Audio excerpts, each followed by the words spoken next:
keep you waiting. That is perfectly all right. My data indicates clear skies in the coming days. Current conditions for maritime travel, optimal. I'll be ready whenever you are. But are we really gonna set off without telling anyone again?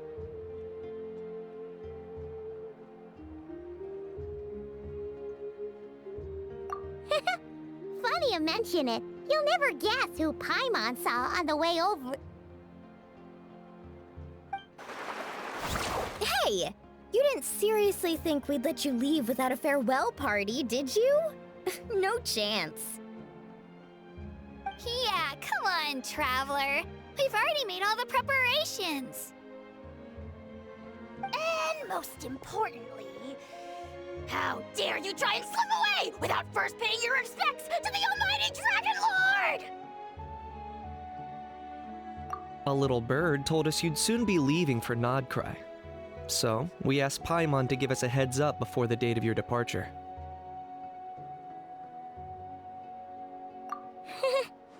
You sure it's not time to think about changing that little habit of ours? Don't worry, we won't keep you long. Besides, everyone's there already. Chaska, Ian-san, Auroron, even the Pyro Archon herself. You're invited too, Anefa. Shilonen has a special gift for you.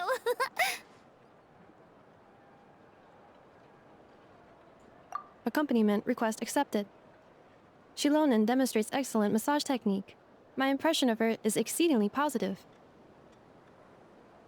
Wait, so robots like massages too? Or is it just that Shilonen really knows how you're wired? All right, enough with the chit-chat. Let's head to the venue. Woohoo! Party time!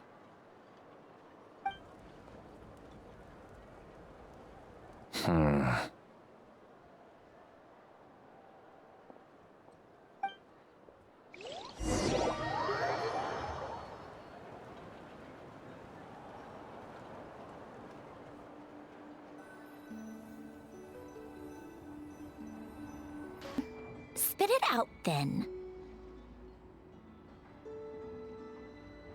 They've set off.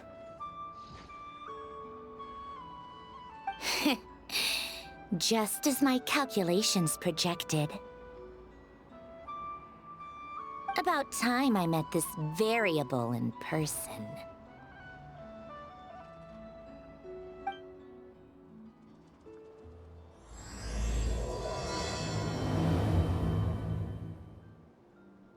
You know, every time we head to a new nation, there's always a point where it suddenly dawns on Paimon. This is it. The next chapter of our adventure has begun. This time, it was the moment she realized she just polished off the very last of her Saurus crackers. Should have stocked up better at the farewell party. In other words, Paimon has marked the geographic coordinates from 2 minutes and 40 seconds ago as the boundary between Natlan and Notcry. This deviates somewhat from the official coordinates stored in my database. Paimon meant more in terms of how it felt on a psychological level. Anyway, what about you, Traveler? When did it really sink in for you? Huh, that actually kind of makes sense. What about you, Anefa? Come to think of it, maybe we should be asking the other way around. So, when you came over to Natlan, what was the moment you felt like you'd left Nodcry? In that case, probably when my sensors could no longer detect the moon's power. The moon? You mean, that one we can all see in the sky? Negative. I was referring to... Here we are. Paimon, Traveler, we have arrived in Notcry. Oh, wow!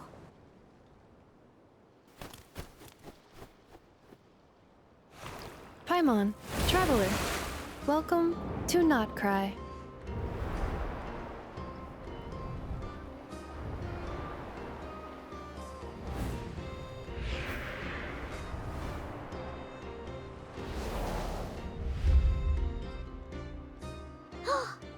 That must be Nasha Town up ahead! That's the place you were telling us about on the way over, right?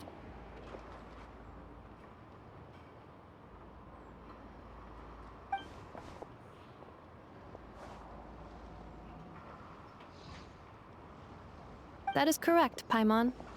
It is also the most bustling commercial hub in all of Nodcry.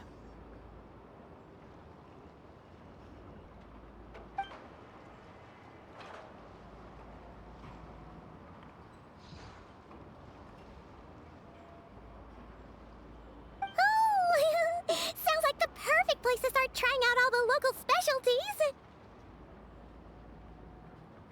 Huh? Is something up, traveler?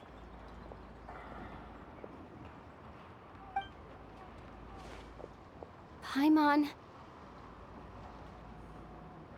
This is where our spaceship landed when Ether and I first arrived in Tevat. Huh? Are you sure? But how come you've never mentioned that before? Seems pretty important to Paimon. Well, because those memories are really hazy. All I remember is Ether waking me up and us leaving the ship.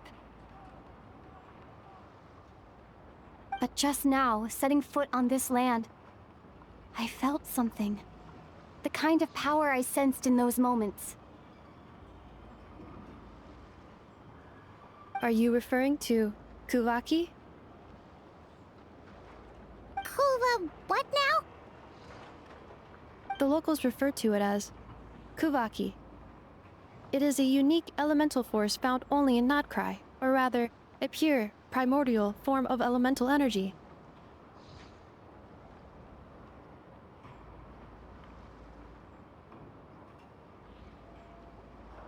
That is correct. Another similar concept I have found in my database is the primordial sea. Legend has it that long, long ago, the moon that shines in the sky above us once rose from the land of Nodcry.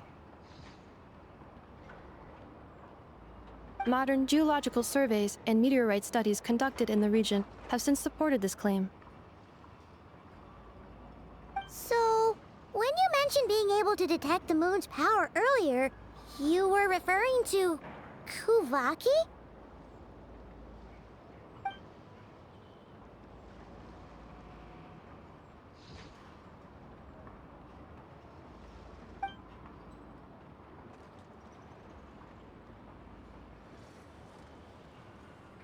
Wait, Traveler, you're saying we might actually find your spaceship here?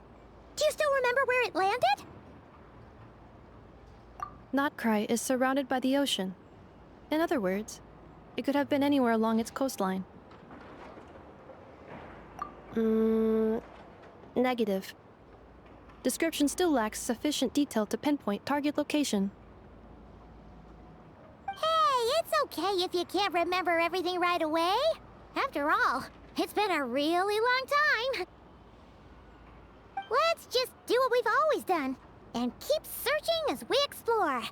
Besides, what have you got to fear with your sidekick Paimon still here? I'd be more than happy to help you out as well. Our pleasure. Anyway, just knowing that your spaceship's here in Nodcry surely counts as a big step forward, huh? Like we've crossed another boundary? Paimon couldn't have put it better herself. You sure are a quick learner, Inefa.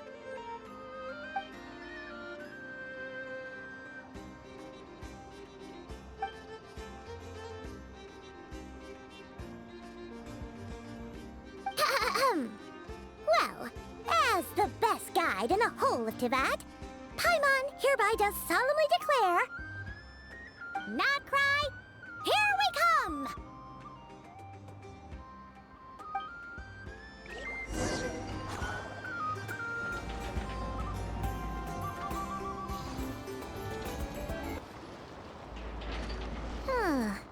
It just occurred to Paimon, if we were looking to put out a missing spaceship commission, or to learn more about Nodcry, wouldn't it make sense to drop by the Adventurers Guild?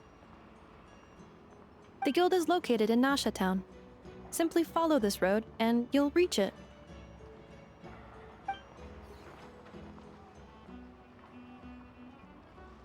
Huh? What in Tevat is that? Looks kinda like a sealy, floating around in the air like that. That is a kuhenki, a species unique to the land of Notcry. A kuhenki? Does she have something to do with the moon, too? Indeed it does. According to the Frost Moon Scions, the indigenous inhabitants of this land, the kuhenki, are said to be familiars of the moon goddess, leading those who walk in the moonlight's glow to things of great importance. The moon goddess? Don't all people here worship the Tsaritsa? Although Notcry lies on Snezhnaya's border regions, the people here have held their own unique beliefs since time immemorial. As I mentioned, everything in this land shares a deep connection with the moon and the sky above.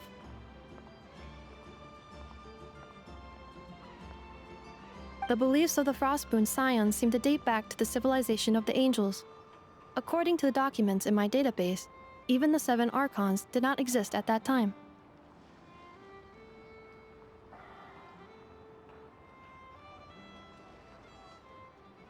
Wow! So the origin of their beliefs goes back even further than the Archon War? Correct. At some point, you may come across some statues of their goddess. The Frostmoon Scions carved these as well. Hey! Looks like she's floating away! I suggest you follow her. The probability of an ordinary person encountering a kuhenki lies in the single digits. Many here consider them heralds of good fortune.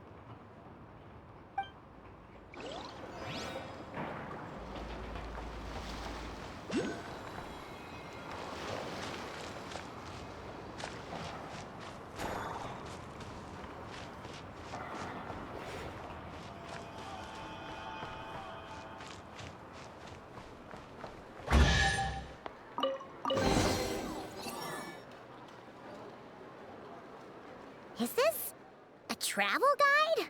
Huh. It actually led us to something useful.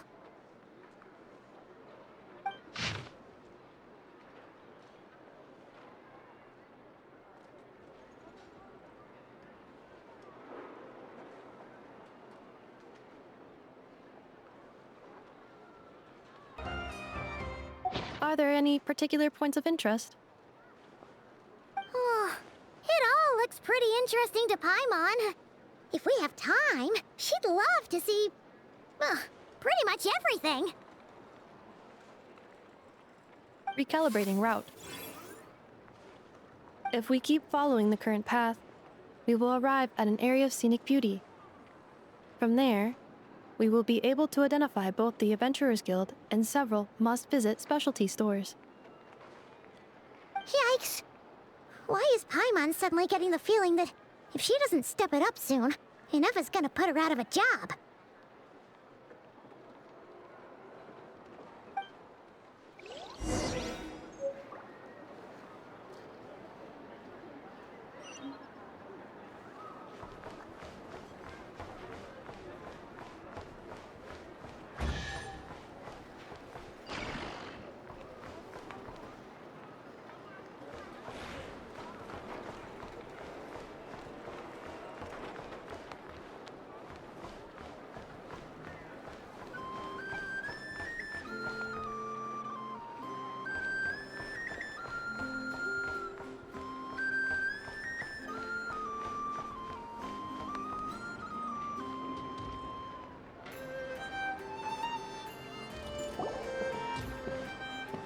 Wow! Nasha Town actually looks pretty big from here. Feels a bit different than Paimon imagined, though. Which aspects in particular deviated from your expectations? Well, Paimon keeps hearing people describe Notcry as an adventurer's paradise. So, she kind of thought it'd be a bit more picture perfect somehow. According to legend, there was indeed an era of peace in Notcry's past, the Age of the Fae. Tales of those ancient heroes are still told today. One of the most well-known is that of the Lantern Fae. This individual performed many good deeds for Nodcry. The present-day Lightkeeper's nightly lantern patrols are, in part, a tribute to their memory. But then, one day... What happened? There came a devastating abyssal calamity that swept across Nodcry, and for a time it was left desolate. Heartbroken by what had become of the land they had so cherished, that Fae extinguished their light, just as the abyss had extinguished all hope. Nowadays, the paradise people speak of is more of an aspiration, or an irony, perhaps. An irony? Today, no official authority governs Nodcry. In theory, at least, it is somewhere a person can do whatever they wish, and become whoever they want to be. The Adventurers Guild is just over there, in Nasha Town's Central Plaza, and the flagship tavern is over that way. Hey, what's that building over there? You know, the biggest, tallest one. That is Aino's Boom and Blast Kuvaki energy cannon. It gets activated when the wild hunt threat level outside Nasha Town reaches a certain threshold.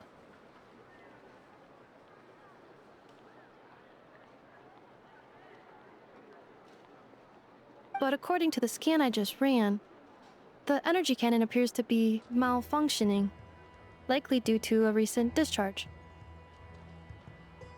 The wild hunt? Isn't that the abyssal calamity you mentioned that's specific to Nodcry?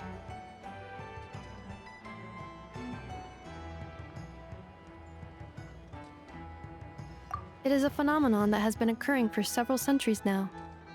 Yet the time and location of wild hunt attacks are seemingly random. At first, it was more of an old wives' tale that adults used to scare children. If you don't start behaving, kid, some night, the wild hunt's gonna come for you. Listen, do you hear that? That weeping in the fog? Those are the cries of a young woman being dragged away.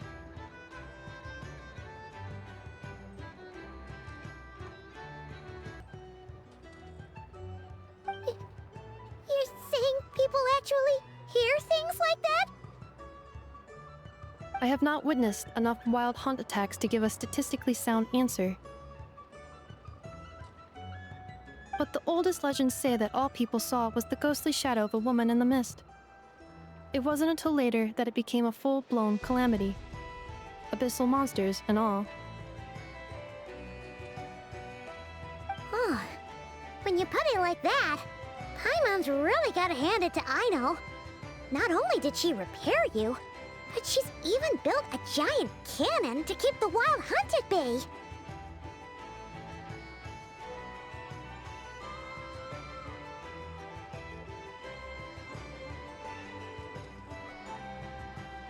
Absolutely. Aino is very impressive indeed. Anyway, according to my schedule, it is time I took you over to the flagship. Oh, sure. After all, we shouldn't keep Varka waiting. Well, Paimon's not sure if he'll actually show up at the bar this early.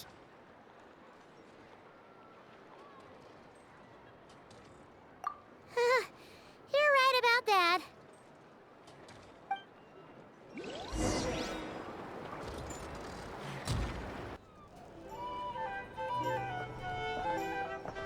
Here we are, the flagship. Varka told us to meet him here in his letter, right? Let's see. Varka? Varka!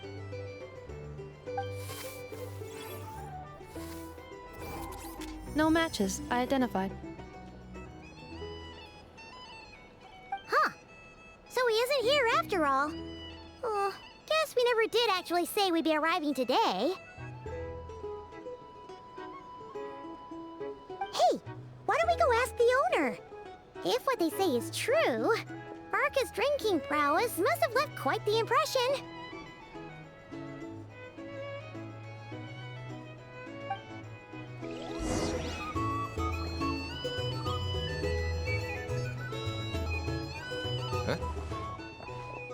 Well, well.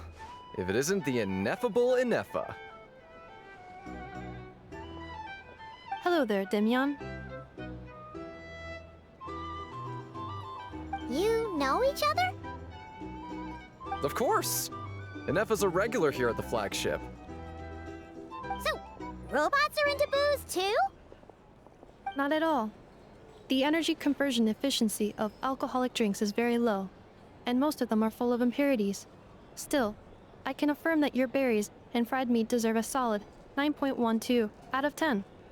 It has Aino's approval too. Funny that you should mention that. While you were away in Natlan, Varka would come in here every day to pick up a serving of berries and fried meat for Aino. Aww.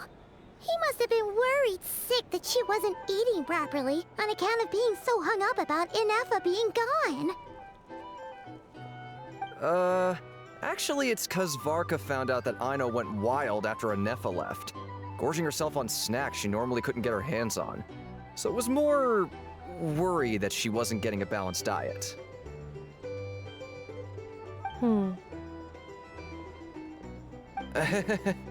Think I might have just put my foot in it. Anyway, since you're back from Natlan, these two must be the ones Varka mentioned. The Traveler and Paimon, yes? Yep, that's us. So, from the sounds of it, you must be a close friend of Varka's too. Varka? Goes without saying. After all, he's the only one around here who's ever managed to stay standing after 10 rounds of the roulette special. Paimon can't believe he's made such a name for himself. Though, guess it's hardly surprising how. Right now? Must be somewhere near Anvan Tinyarvi. That's quite far from here. Huh? Where's that? It's a lake in the northern part of Nodcry. Word reached him of trouble brewing around those parts, so he took his knights to check it out.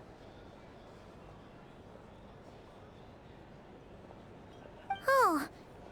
So, we missed him?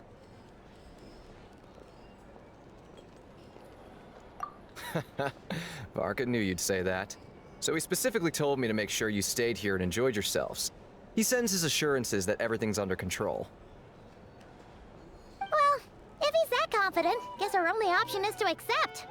Anyway, it's not like there's any special cause for concern. He is the Grand Master, after all. Exactly. Plus, not only has he booked you into our finest room, he's paid for it in advance, too. Whoa! It's so generous of him! We might not have met yet, but Paimon's got a feeling that we'll get along with Varka like a house on fire. Oh, and by the way, he also asked me to serve up a portion of berries and fried meat for Ineffa. That was prepaid as well. Thank you. No, thank you. I'm the one who should be grateful for your business. Traveler, Paimon, why don't you go ahead and drop off your luggage? I can use this time to go pick up some components that Aino asked me to bring back. Sure thing. Besides, now that we've got ourselves a map, once we're done unpacking, we might as well go for a stroll ourselves. Why don't we meet up again later? Oh. So you no longer require navigational assistance? No worries, we should be fine. We've got a rough idea of our way around town, so Paimon's reasonably confident we shouldn't get too lost. Thank you. This translates into an approximate time saving of 30%, meaning I will be able to see Aino about 45 minutes earlier than previously projected. Oh, right. You must miss her a lot, too. In that case, we better get a move on.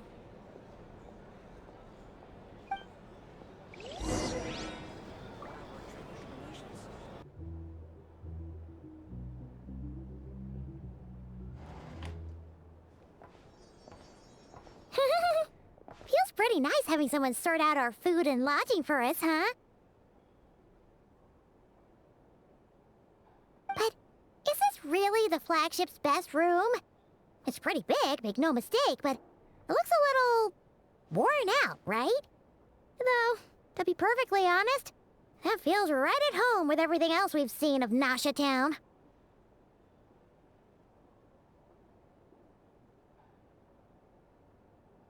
You mean it's got something to do with Nodcry's history? Oh, that makes sense.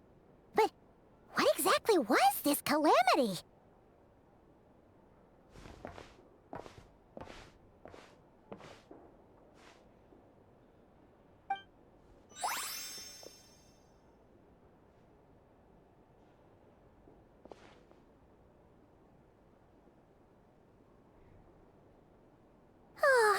Should we try the berries and fried meat too? Paimon's getting hungrier and hungrier every time someone mentions it.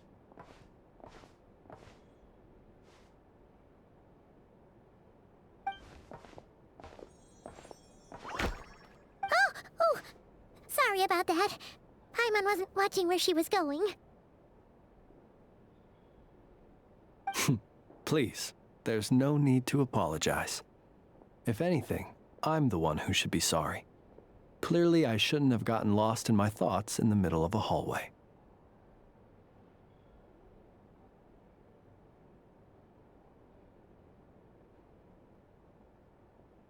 Wait a sec. Are you staying in the room next to ours? Ah, quite the perceptive one, I see. First things first, allow me to introduce myself. My name is Kirill Chudamirovich Flintz, but please, just call me Flintz.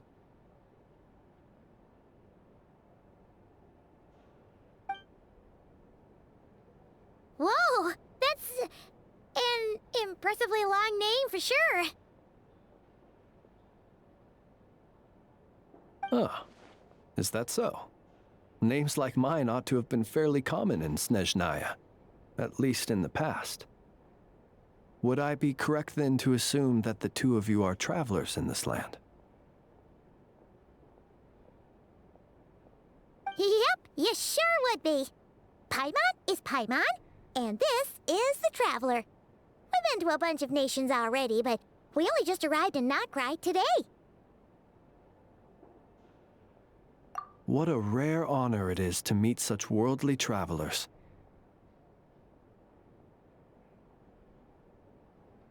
Are you here for travel too? If only I had the time to spare. No, I'm just staying the night. Oh, so you're here for business?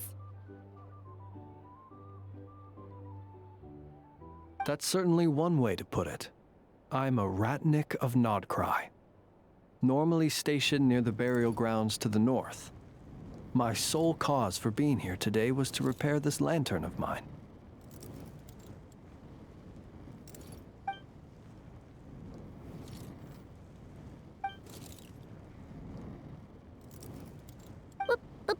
Burial grounds? Your surprise is entirely understandable. Most people cannot even begin to fathom the idea of a life surrounded by tombstones and decay. But if you've heard of the calamitous abomination that is the Wild Hunt, you'll know that in their wake they bring a host of souls tainted by abyssal filth. That then is why we are stationed by the burial grounds, to hold the line where it is most vulnerable. Oh, so it's all about fighting against the abyss. Oh, sounds like a tough job. I thank you for your concern. But in truth, I've long since grown used to it. In fact, I like to think it rather suits me. If anything, I'd say I prefer the peace and quiet of a graveyard to the hustle and bustle of urban life. Paimon sort of gets it now. But even so, she's still pretty sure she could never get used to living in a graveyard herself. For one thing, she'd be too scared to fall asleep at night. Oh, I assure you, There's no need to worry on that account. The kind of ghosts you find in cemeteries aren't too big on talking. But even when they do, they're usually far more discreet than the living.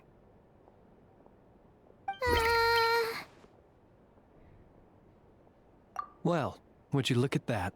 Who'd have thought we'd end up chatting this long? Must have a lot in common, huh?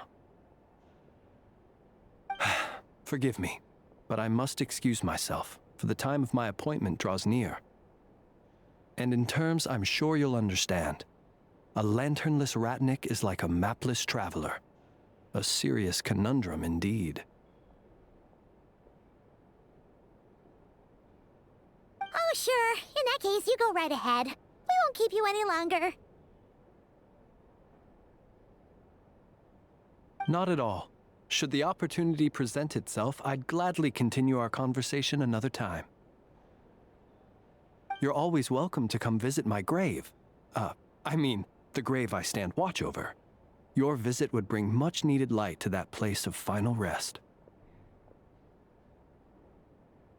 Right. Well, if we get the chance. Then allow me to wish you a traditional ratnik's farewell. See you by the graveside.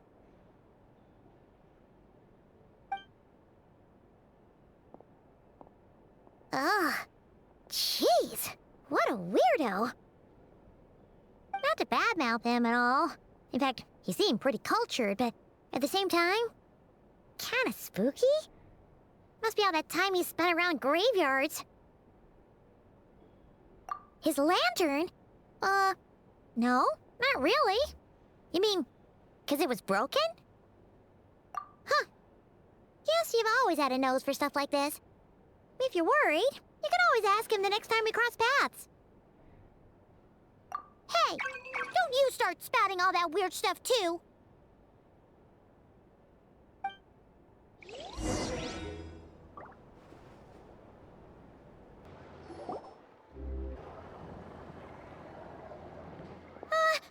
Paimon almost forgot something super important. Were we gonna go try out the berries and fried meat?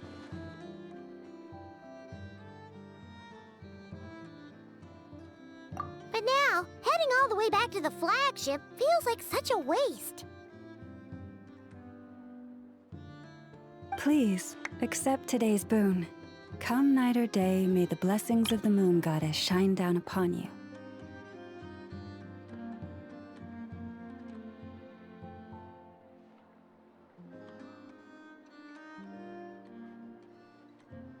Huh? What's going on over there? Wait, free food? Wow, the people here are so nice! Quick, let's grab some too. Paimon's super curious what their food tastes like. Moonlight illuminates the path before you, travelers from afar.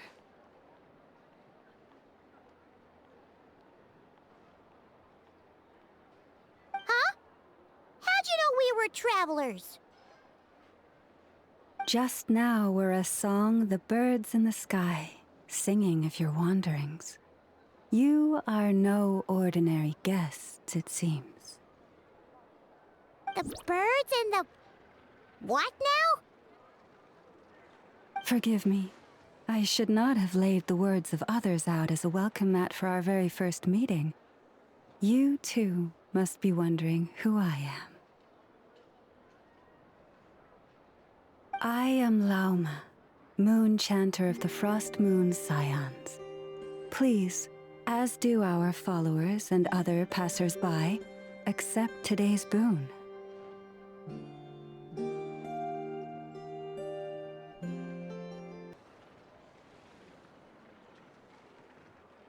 Happy to oblige. Paimon's name is Paimon, and this here is the Traveler. Thanks so much for sharing your yummy food with us. We'll take one each. Think nothing of it. These fruits were the finest we found, delicacies gathered in the wake of the morning dew. It is my hope that partaking of them may lift your spirits to heights anew. finest you found? Wow! That sure is kind of you, but wouldn't you want to keep those for yourselves? The first fruit of the harvest must be placed upon the moonlight altar, not as an offering to the gods, but as a spark for lost hunters. For it is the blade of the starving that darkness most easily corrupts.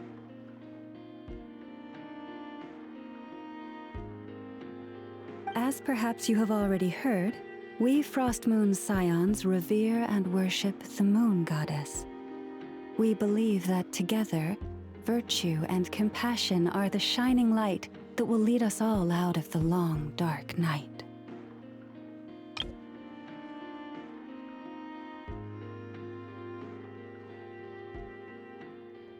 And now, with tides of haughty Fatui swarming into Nodcry, driven by greed and greed alone, more than ever before, we must all unite under the banner of virtue.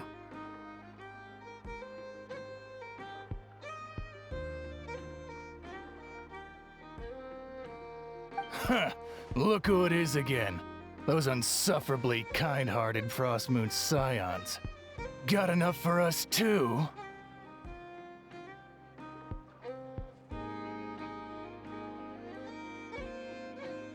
That's right! 2 servings each! We're starving over here! The Fatui! After what you've been doing to our sacred statues, how dare you even show your faces?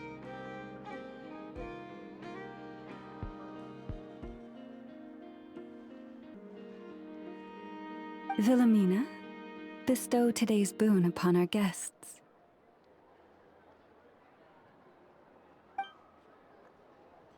You hear that? No slacking now. We'll have the very best you got. But, my lady, they... Please, you two, accept this meal. But remember this. Kindness is the first lantern left to guide those who stumble in ignorance. Come again? Let me finish. But should they still refuse to follow the moonlit path, then by our frosted blades shall we show them its shadow.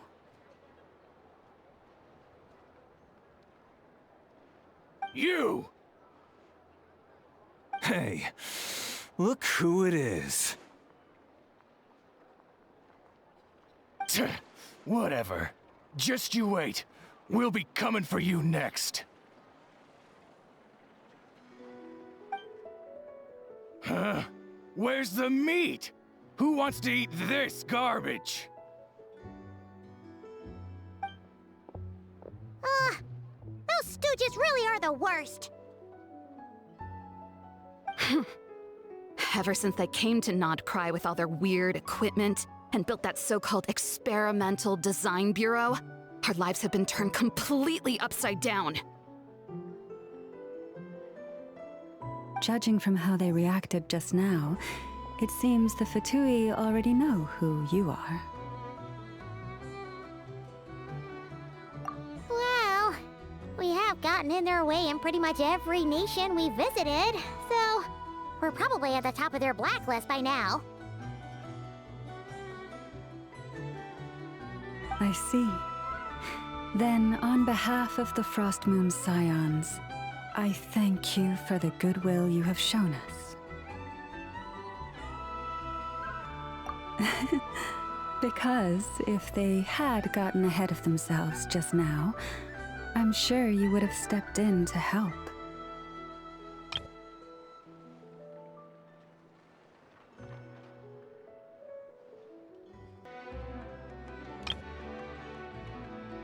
Just as the birds and beasts put it, your arrival heralds joy to us all.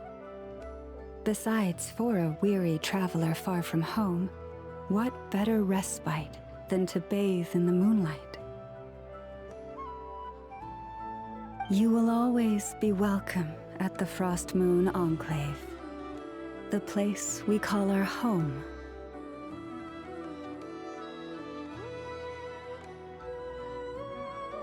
May we meet again in the moon's gentle glow.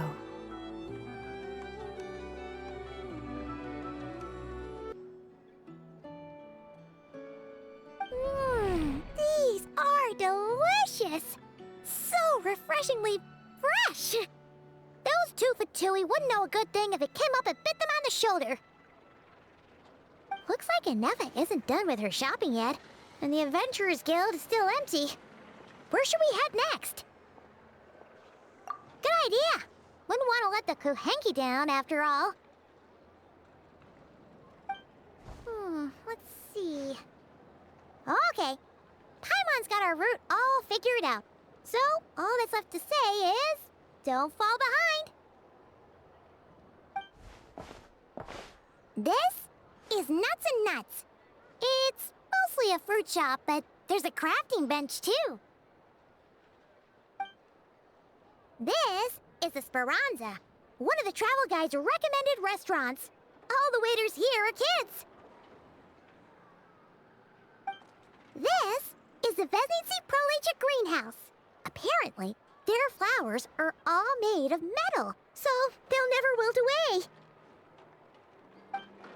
And this is the Rossum Workshop.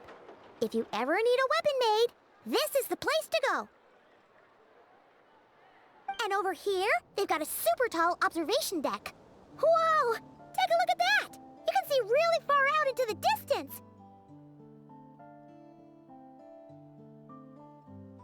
That way's north, and that looks like something built by the Fatui?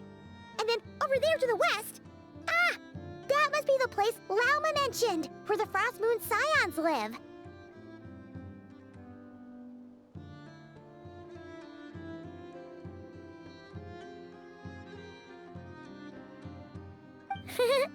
So, what'd you think?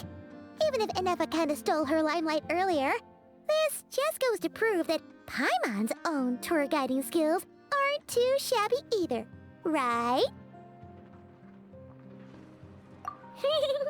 She sure is! It'd take hundreds of years of practice to beat the best tour guide in all of Tibet. Huh? Look! There must be someone at the Adventurers Guild now! There's already a line forming outside! Looks like we'll finally be able to ask about your spaceship! Oh, or was there anywhere else you wanted to stop by first? Where? Which one are you... Oh, now you mention it, Paimon's noticed it too. Ugh, better not be who she thinks it is. Anyway, where we go first is completely up to you. Either the Adventurers Guild, or that suspicious-looking shop. A word of warning, though. If we step into that shop, be sure to keep a very close eye on your Mora.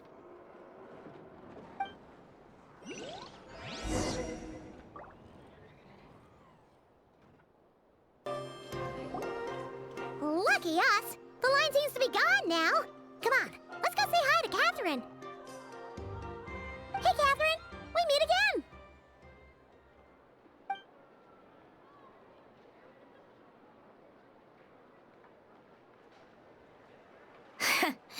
How ridiculous.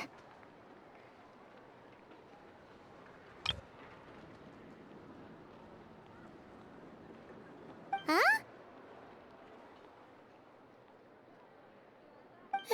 They often say that mortals, shackled by their own flesh and blood, may fail to perceive the truth of this world, even when it is right beneath their very noses. Yet I had not expected to have the pleasure to witness such heights of absurdity firsthand.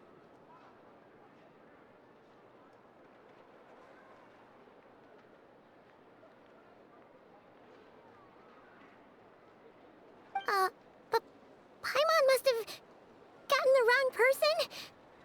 At second glance, you do seem a bit younger than Catherine, and you certainly sound a lot less friendly.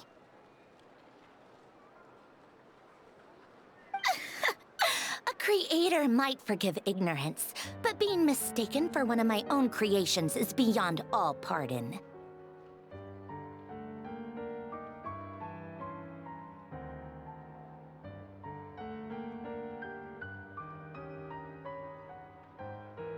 Look very closely, for standing before you is none other than Marionette, 7th of the Fatui Harbingers.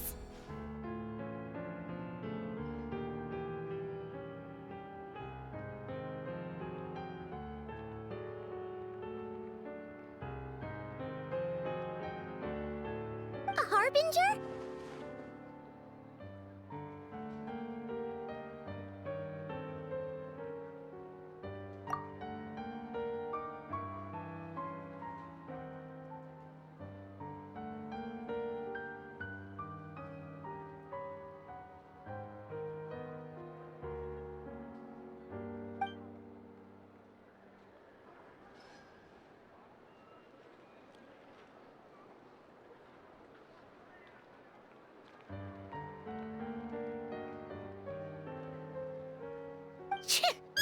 Today's encounter is merely a courtesy call. A friendly warning, if you will.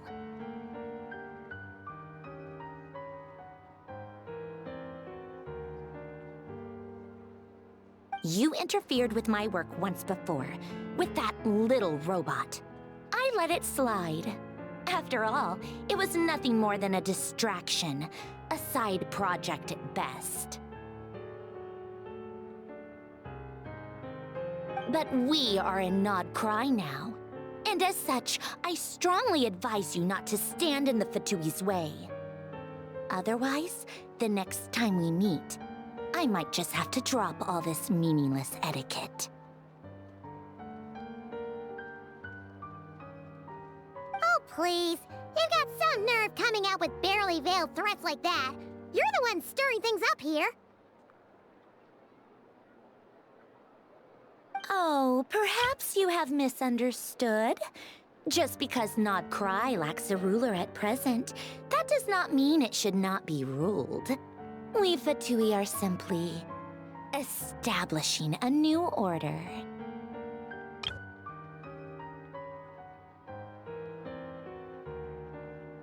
Yeah, right. More like shady experiments, judging by your massive creepy research facility. I've said what I came to say. What you do next, only you can decide. So why don't you start by using your already limited processing capacity to calculate your even more limited options? And, being the refined young lady that I am, I shall indulge you just this once.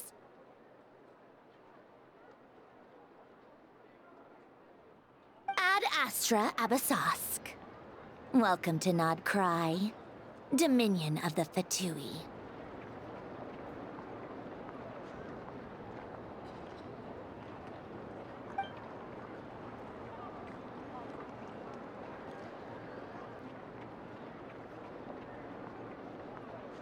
Ugh!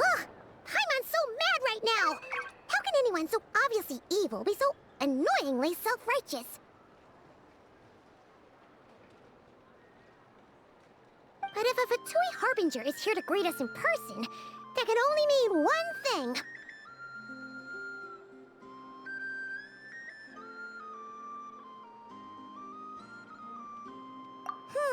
We'll have to be extra careful from here on out. Paimon hates feeling like she's being watched.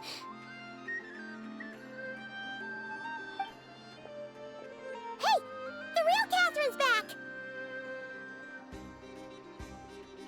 Ad Astra Abyssosque. Welcome to the Adventurers Guild. How may I help? I will do everything I can to assist you. Oh, you're so much nicer to talk to, Catherine. Please don't leave us again, okay? Hmm?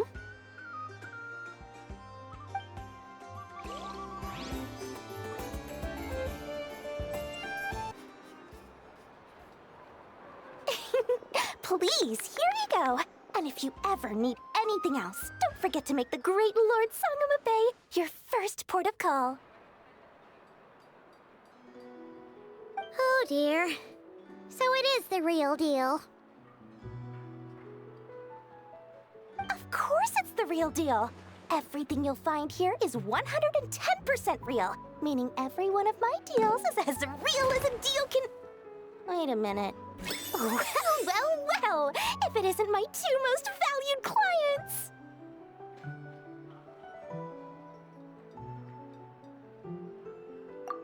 And with no small thanks to your munificent patronage. Come. How could you just sneak into Not Cry like this without telling your dear Lord Sangama Bay? If I'd known earlier, I would have made an absolute pulled out all the stops to ensure that your boat ride over was as comfortable as humanly possible.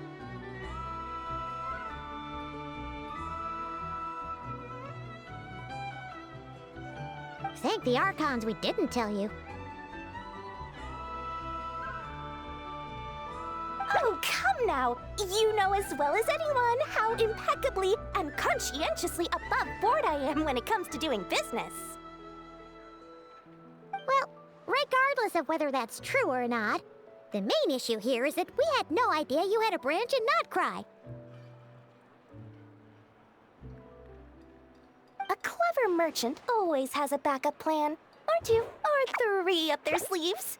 As the saying goes, a rabbit with many burrows fears not the hunter's arrows. A merchant with stores galore hears no debtors at the door.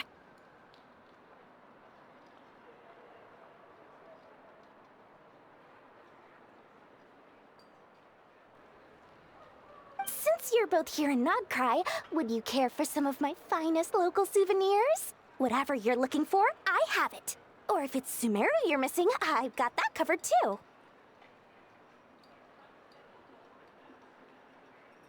We literally just arrived! Do we look like we're on the hunt for tourist trinkets to take back for our friends?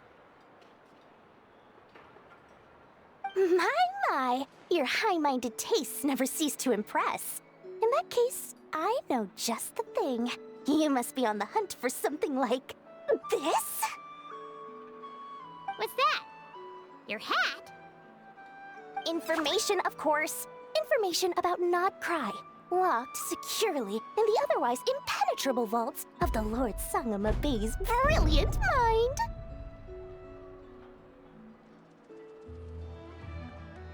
I knew it! I just knew you'd appreciate the value of my wares. On the back of all our pleasant dealings in the past, I'll even take a hit by throwing in some insider info for free. Wow. You sure are feeling uncharacteristically generous today.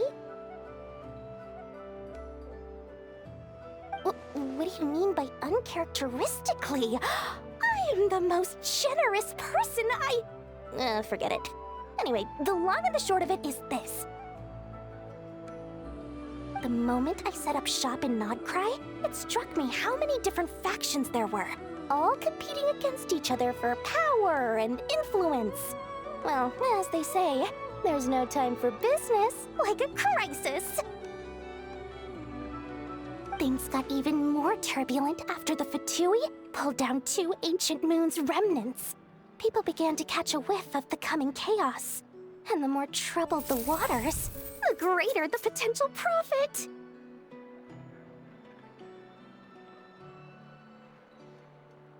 Not at all sorry to interrupt, but we're not here for Mora. Oh, really? But surely it was the tales of an adventurer's paradise that brought you here. The chance to take your very own slice of all the latest and greatest business opportunities? In that case, what would you like to know about?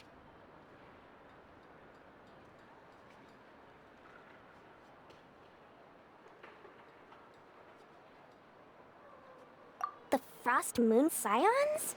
You mean the people who believe in the Moon Goddess? They're not a bad bunch, it's just... well, they have such simple tastes. No luxuries, no indulgences, no nothing. Trying to earn a little more from that lot is like trying to squeeze blood from a stone. Still, things between them and the Fatui have gotten pretty tense. It's only a matter of time before the powder keg goes boom.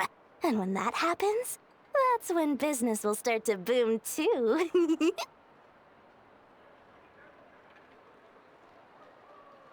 they're an organization set up to keep the locals safe. Apparently, they have a long and glorious history, and they're made up entirely of volunteers. But seriously, a volunteer organization in Nodcry? This place is hardly a magnet for noble hearts. No pay, all work.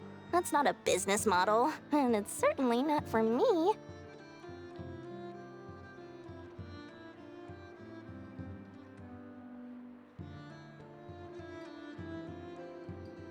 Everyone knows they're here for the Ancient Moon's remnants, but no one's sure why they pulled them down in Nodcry of all places.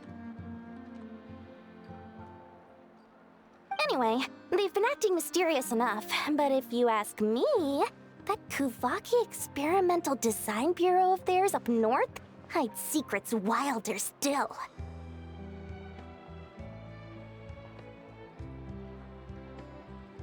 That bunch of booze-loving monsters? Ugh, don't even get me started. As fellow Outlanders, I thought they'd be easy pickings, but somehow, every single one of our business negotiations wound up at the flagship. I've done plenty of deals with heavy drinkers before, but those guys? I never once made it to the contract signing before blacking out. I'm getting flashbacks of the hangovers just thinking about it.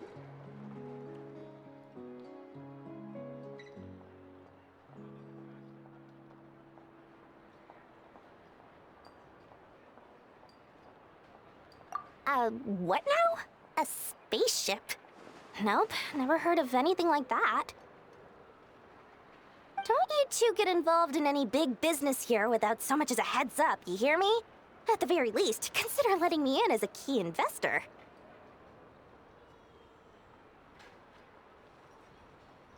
Oh, I almost forgot to mention. Sooner or later, you'll no doubt end up doing business with some other merchants in Nodcry. And someone's bound to mention a place called the Curatorium of Secrets. Listen to my advice. Do not, under any circumstances, go there, no matter how much trouble you're in. The Curatorium of Secrets? What do they get up to there? Just a place that handles all kinds of disputes.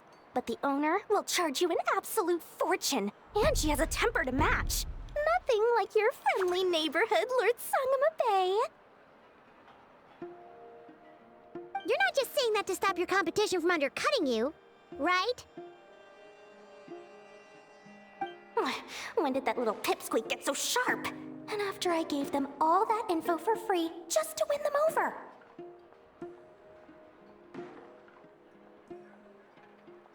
What do you mean? Of course not. I'm only thinking about your wallets. I mean, on behalf of your wallets. You're really not convincing anyone, you know. All right. Business is a cutthroat business. I won't argue with that. But I'm not lying about that boss lady. Not only did she make it into my top 3 people not to mess with in Nodcry, she's also in my top 3 people most eager to trade in favors.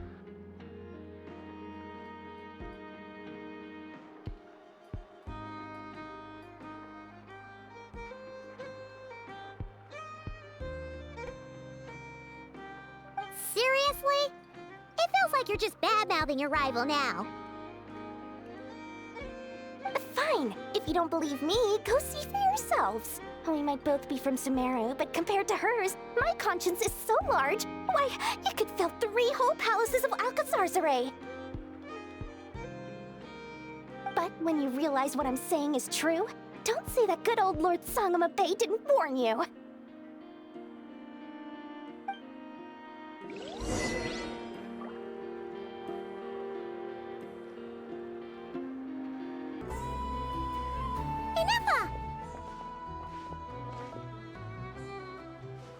Hello. I was just about to start tracking your whereabouts. Did you manage to get everything Aino asked for? I did. What about you? Do you need me to navigate or introduce any more places around town? Not for now. We've seen most of it already. We probably need some time to process everything we've learned, though. Any progress with the spaceship? No. Catherine came back just now, so we asked her, but even she hasn't heard a thing. One possible explanation is the vast stretch of time that has elapsed. Additionally, given the limited resources available in Nodcry, it is entirely plausible that the wreck was scrapped for parts, or even mistaken for a pile of broken machinery. Aww.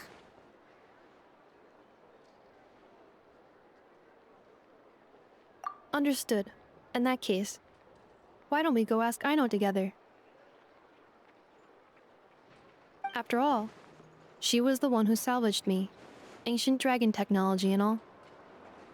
If there really are any unusual parts floating around Nodcry, there's a high chance they've passed through her hands at some point or another. Good point. And since you keep mentioning her, we're curious to meet this whiz-kid mechanic too. Understood. Then I'll handle navigation as before. ETA at the Clink Clank Krumkake craft shop. 34 minutes ahead of schedule.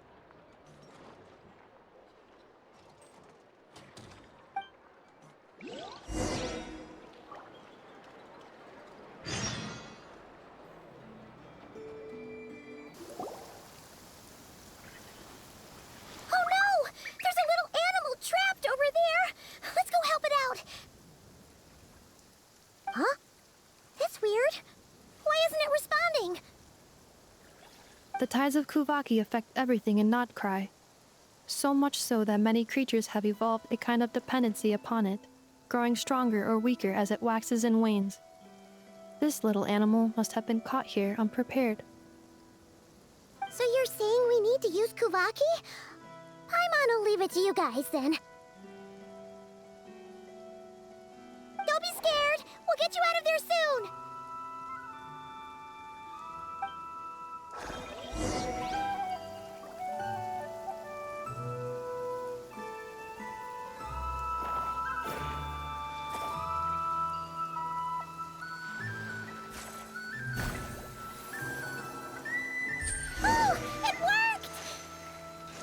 Off you go now, little one. Don't go getting yourself caught again.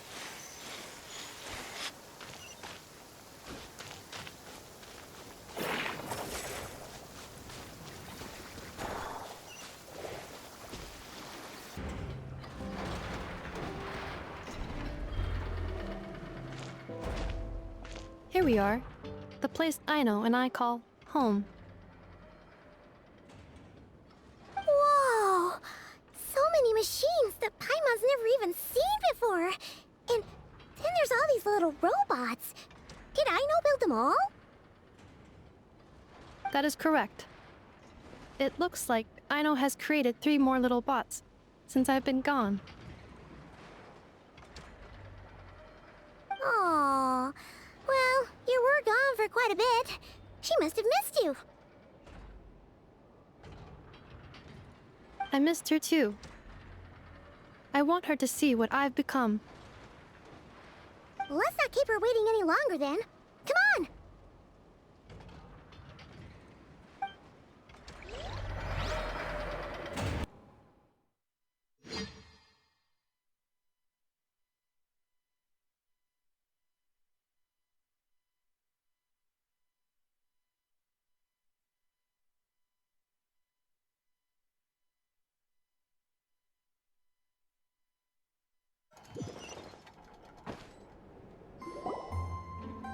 Aino, I'm back.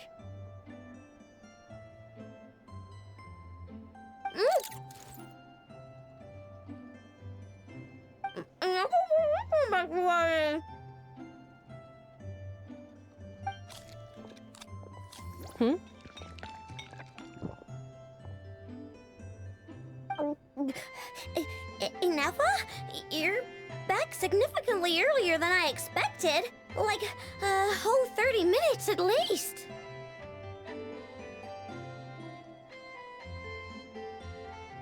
Everything went very smoothly, which saved me quite a bit of time, so I...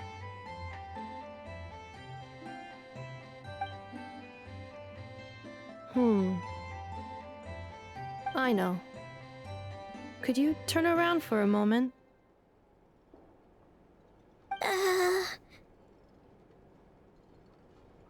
I know. I've been on my best behavior the whole time you've been gone.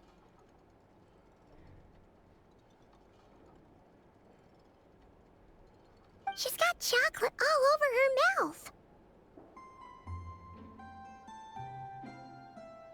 I know. While I was away, did you strictly abide by my tailor-made snack intake schedule?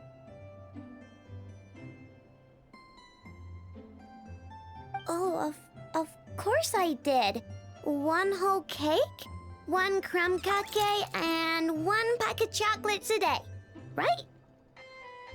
It was either a cake or a crumb cake or a pack of chocolates per day.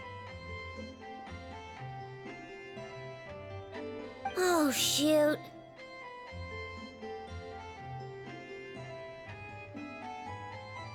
When did you finish the snack stash I left for you? Literally just earlier today. Let me just go run a scan on that. I meant today, a week ago. And then you restocked an entire week's worth on your own initiative? 2 weeks worth.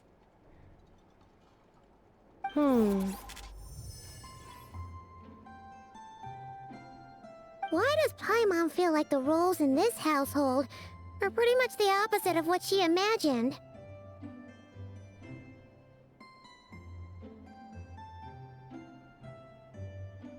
Calculation complete. Aino's recommended snack calorie intake for the next 4 weeks. 0.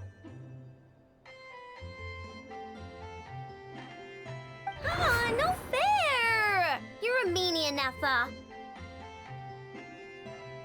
This is what happens when you break an agreement. Oh, come on! Don't do this to me! I only ate a teeny bit extra every day. Just a teensy, eensy, weensy bit extra. That is objectively not a teensy bit extra. Oh, seriously? If you'd only arrived half an hour later, I would have had everything cleaned up and you wouldn't have noticed a thing.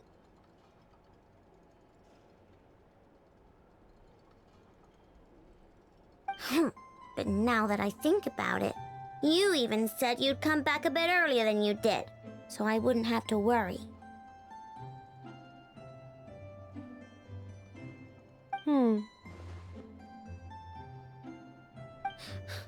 But then, you were away so long, and I was so worried about you. And that's the only reason I even...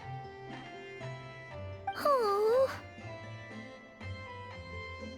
I know. I am very sorry to have kept you waiting. I'm back now.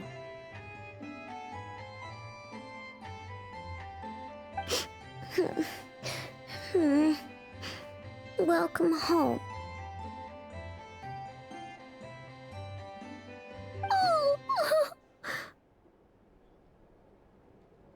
So, will I be able to keep eating snacks as usual now?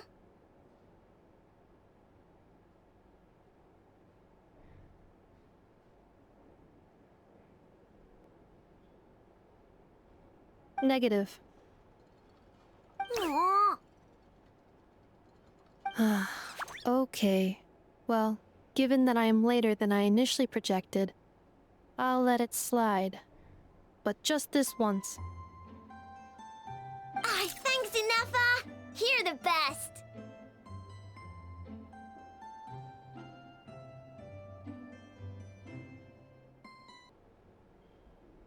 Aino, allow me to introduce. It's the honorary knight and Paimon! I know. Uncle Varka talks about you guys all the time. Nice to meet you, Aino. Inef has told us all about you, too.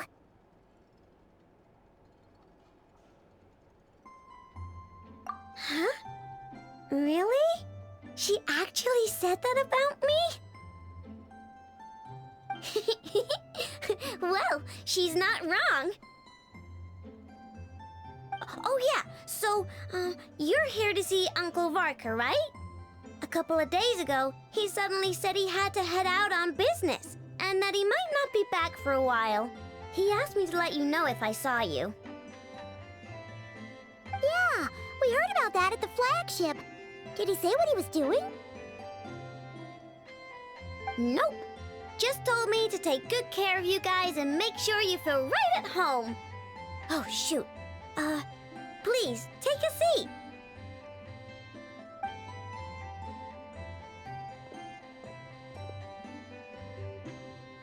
Do either of you need my help with anything? Anything at all?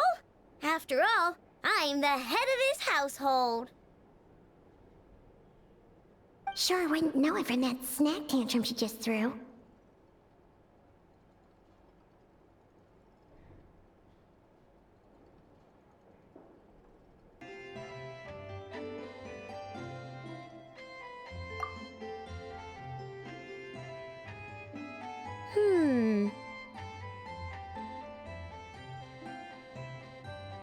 A spaceship, huh?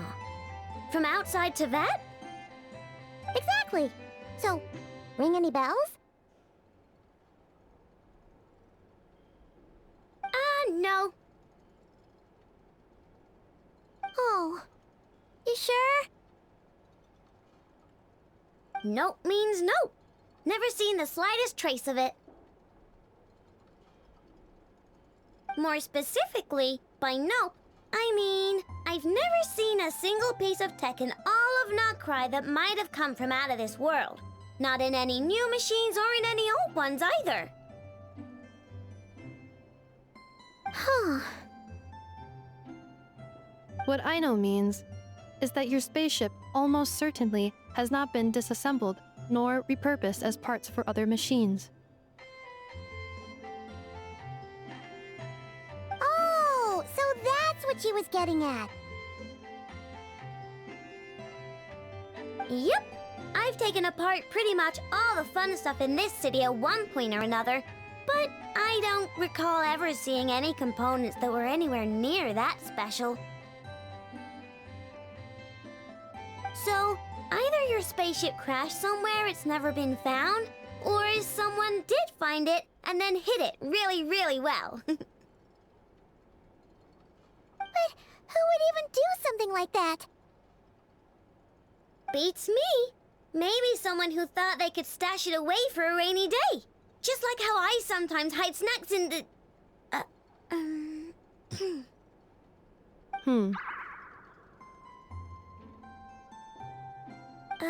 Anyway, long story short, I definitely haven't seen anything like that.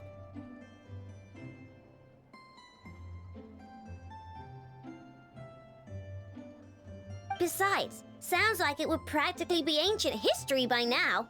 If anyone still has any leads on what really happened, it'd be the Frost Moon Scions.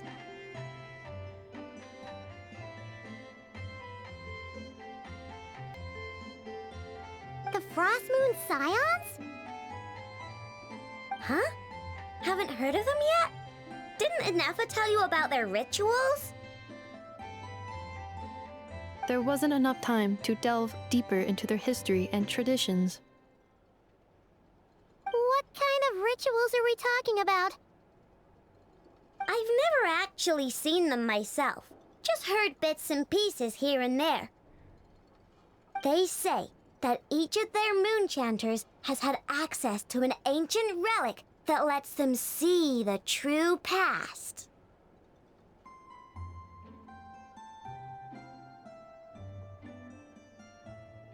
Not sure exactly how it's meant to work. I can't get my head around anything that can't be explained by either machines or science. And to tell you the truth, I don't like it much either.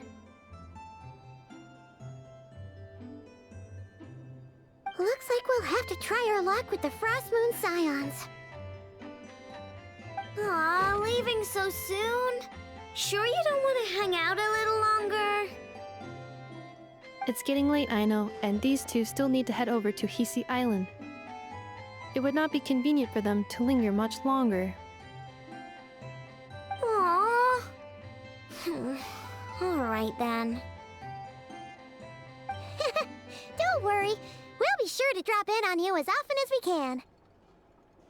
Really? You promise?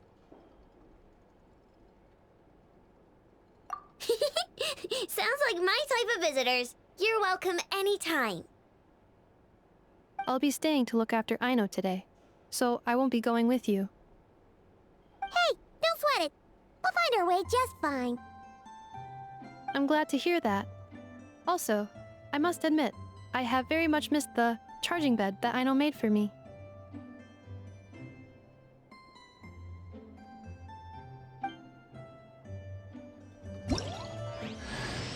Oh, are you here to play with me?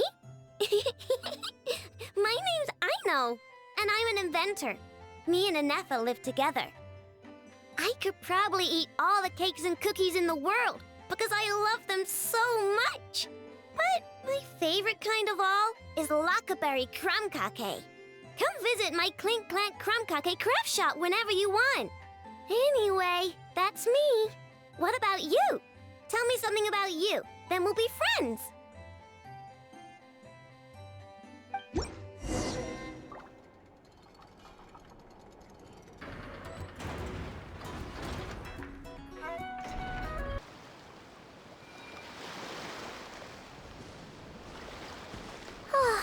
Seeing Anetha and Aino reunited like that sure was heartwarming. We should definitely hang out with them more in the future.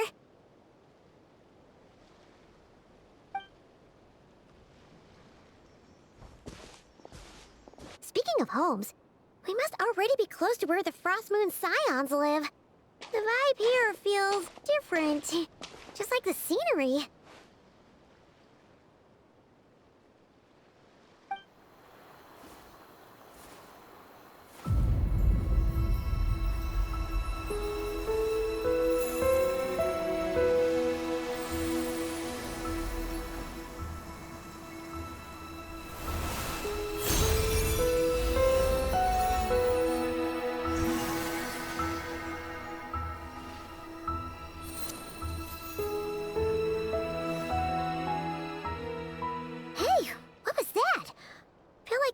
Sort of breeze blew by, and then the petals suddenly turned into... Huh?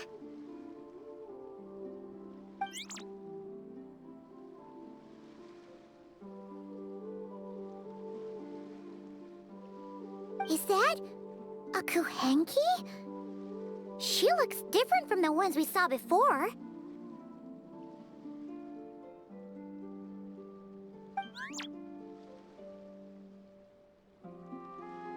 Hey there! What's your name?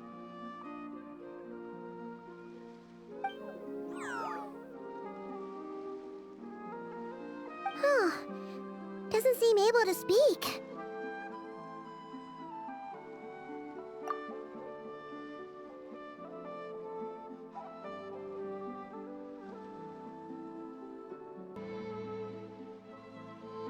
No idea what she wants. Unless you want to stop, maybe we should just keep moving?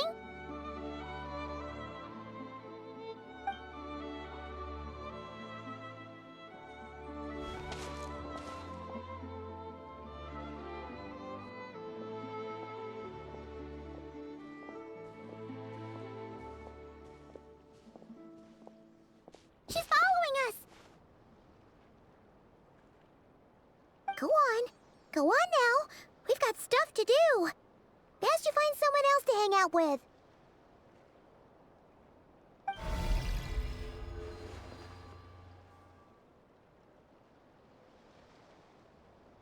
Hey! Paimon some kind of meanie. Paimon had no idea what she wanted, okay? Ugh. Anyway, next time Paimon sees her, Paimon promises she'll be nicer. Seeing as we're on our way over to meet Lauma anyway, we can ask her about it while we're there.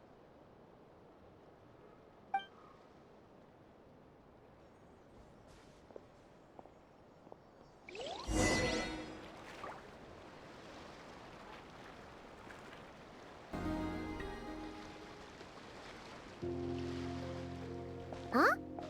Hey, look! Isn't that Lauma? The moon chanter?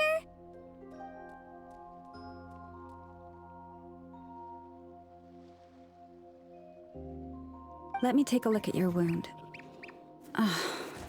You must be more careful. Doesn't matter how much of a rush you're in, your safety always comes first.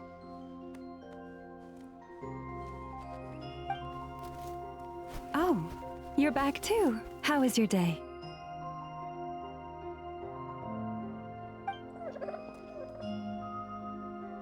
You what?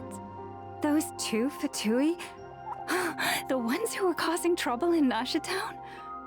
You went to teach them a lesson? And you put that in their food? You naughty little thing! How could you do that?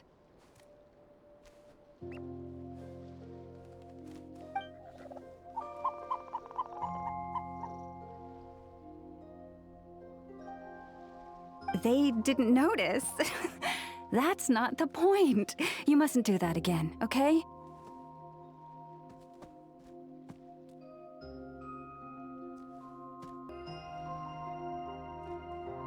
Next time, at the very least, bring a few of your friends along too. You'll be an easy target if it's just you on your own.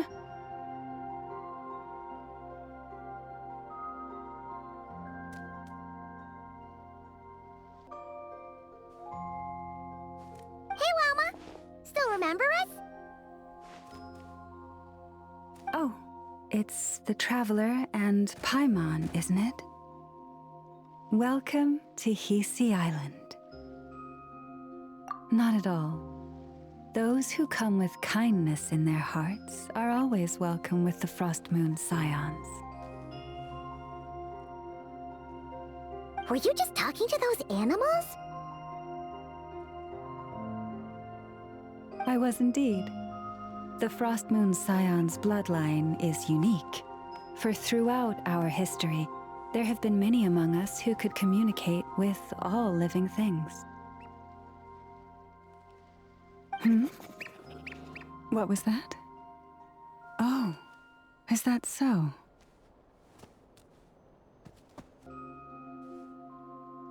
She says she was trapped in a plant earlier, and that you were the ones who rescued her.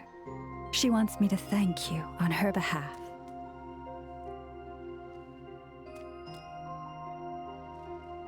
Oh, it was nothing. Barely lifted a finger. If you both are free, why don't you join us at the Frost Moon Enclave for dinner? Consider it a small token of thanks for your kindness. We'd love to! And actually, we had something we wanted to ask you anyway.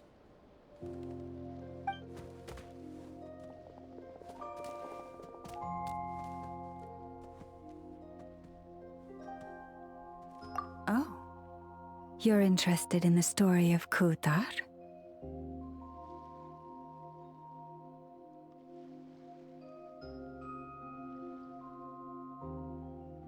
Kutar? Yes. Kutar is our moon goddess, the moon maiden who guides us. But up close, this one somehow seems a bit different from the one in Nasha Town. It's like it's more... natural?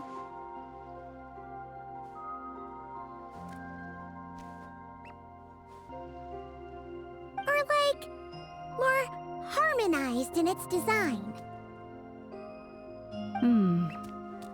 That is because, ever since the Fatui arrived in Nodcry, They have been modifying and defacing our statues as they please.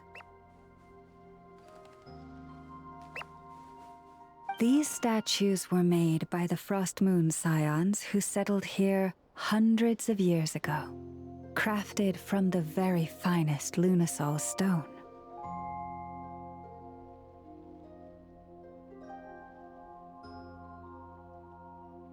Not only is this stone exceedingly rare, but it also brims with kuvaki. I suppose the latter must be what caught the Fatui's eye.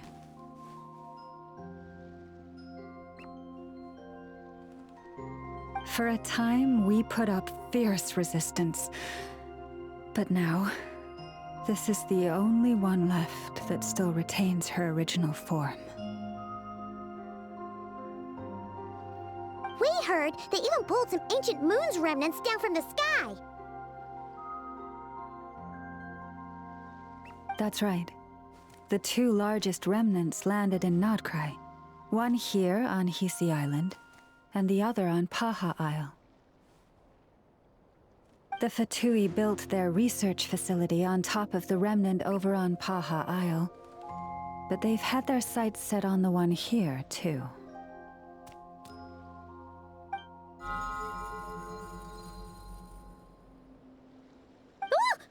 Oh! It's that little Kuhenki again! Surely that can't be. Hey! We've been wondering what was up with it, too. It just appeared out of some petals and hasn't stopped following us since. No, that is no ordinary Kuhenki. These we name Luonnotar, beings born from the moon goddess's blessing.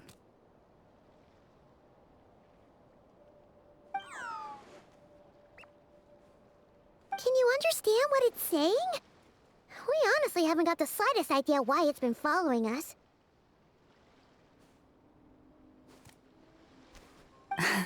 I'm afraid not. I cannot fathom its thinking any better than you can. Sometimes a long time must elapse before the moon goddess's blessings turn into Luonnotar. Perhaps you two were simply there to witness that transformation. Oh, maybe. Legend has it that the Luonnotar bring good fortune. Given that it seems to have taken a liking to you both, why don't you let it come along with you? Really? Then you can start by helping us find some more treasure chests along the way. Capiche?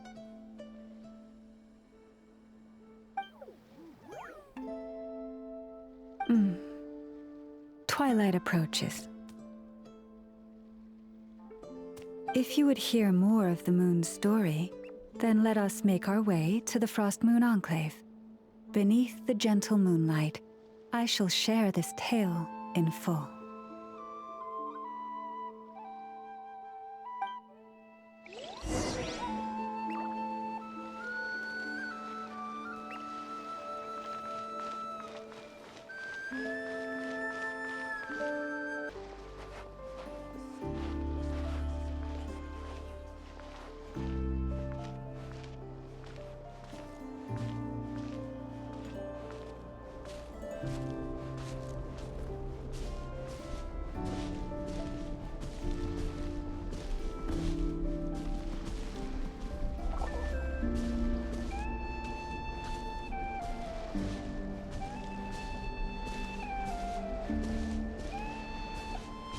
Oh, Lady Laumay, you're back.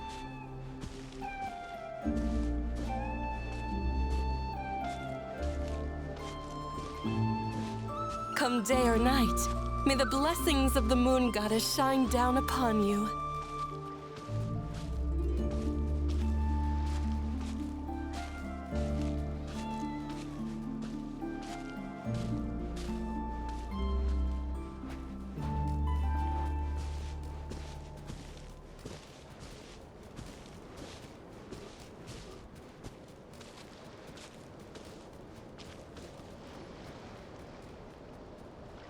Laumay, You have returned.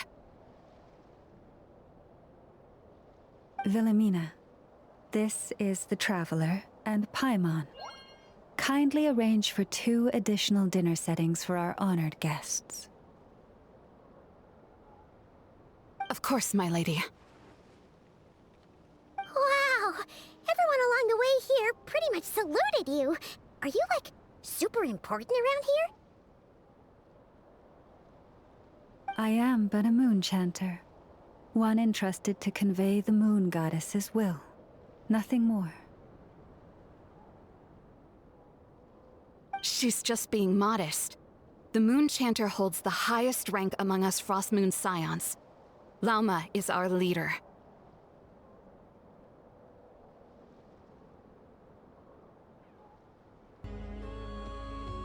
Wilhelmina? I know. I'll send word to the kitchen. 2 meals coming up.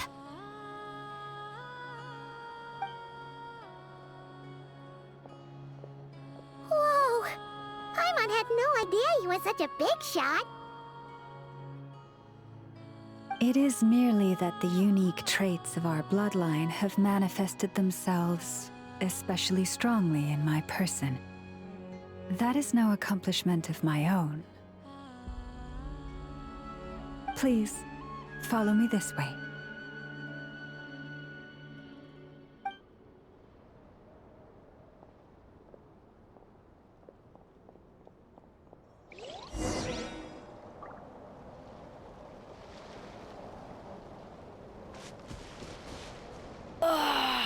Yeah.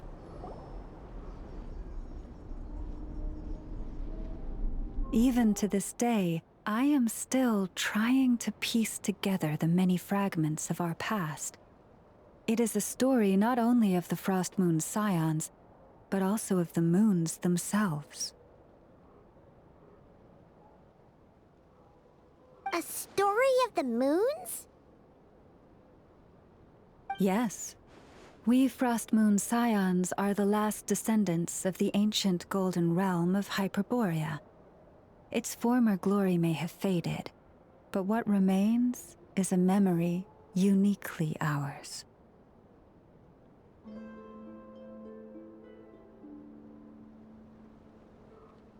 In the distant past, Tevat had not just 1 moon, but 3. It is said that they were created by the primordial master of this world, cast into the firmament to keep peace in the land below.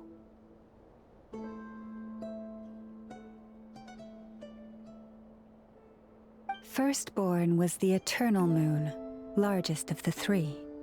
Legend has it that it was her immense kuvaki that gave rise to the ocean tides.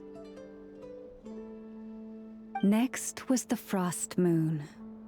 Smaller than her big sister, yet brightest in radiance. Her glow became the cold, undying lantern of the night. Finally came the iridescent moon, smallest of the sisters. Most of the time, her light was barely visible to the naked eye. Yet when she shone, her fleeting halos were all the more mysterious for it.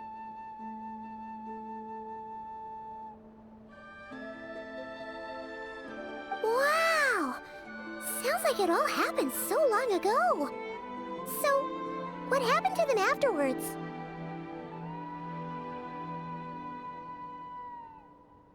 Afterwards, well, as you have seen, the 3 moon goddesses perished. This happened in a war triggered by the Descenders, and of the 3 lunar husks, only the Frost Moons survived unbroken, while the others were shattered to pieces.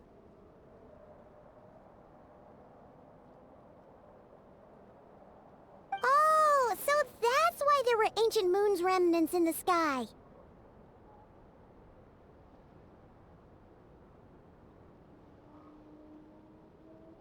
Yes. It is also said that when the moons shattered, most of their fragments rained down upon this land like stardust. That is why Nodcry is blessed with such an abundance of Kuvaki.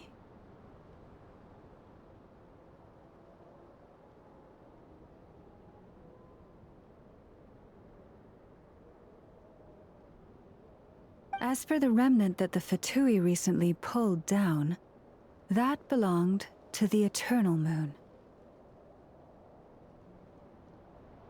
Wait a sec. But you just said that 2 of the moons were shattered, so where are the remnants of the iridescent moon? The iridescent moon's remnants were never found. What happened to her after the war remains a mystery. Some say she vanished in an instant, while others believe that her remnants are simply too delicate to leave a trace.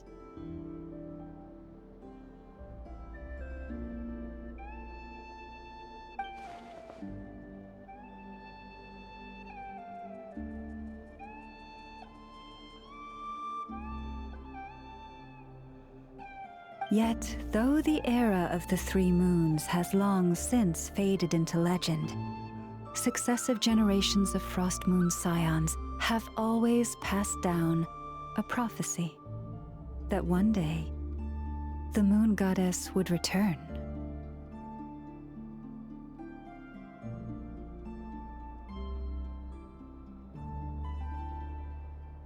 And in the end, that prophecy did indeed come to pass, though not quite.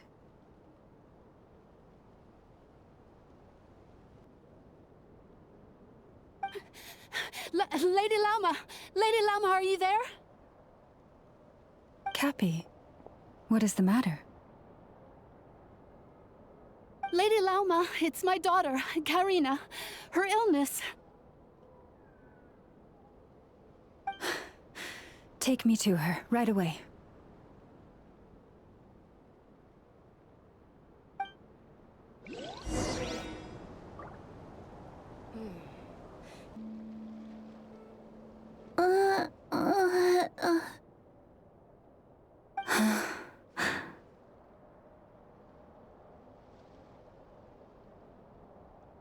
Her sensitivity to Kuvaki is flaring up again. After her last treatment, did you follow my advice and seek medical help in Nasha Town? But those doctors are all Snezhnayan. They're outsiders, compatriots of those brutes who invaded our homeland. How can we possibly trust them?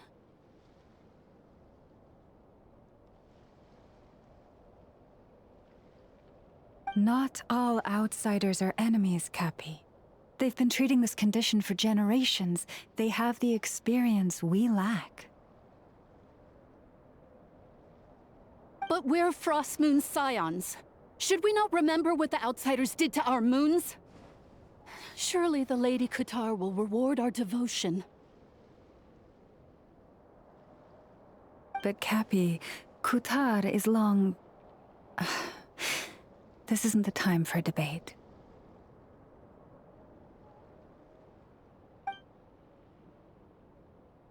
O lost child, snow-swept and buffeted by the howling winds of the frigid night, let not the silver flame within you fade.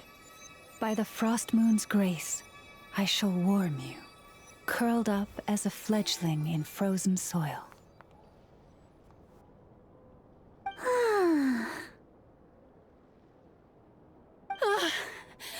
Praise be to the Moon Goddess, my Karina.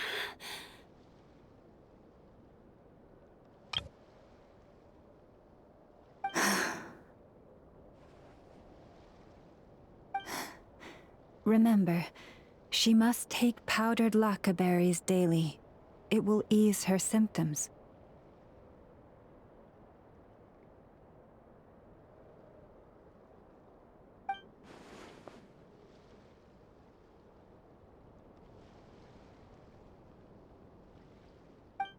Lauma? Philomena, what is it? Dinner is ready. I see. Cappy, Let her rest here for the night. I'll have someone bring her a blanket. All right. Thank you so much, Lady Lauma.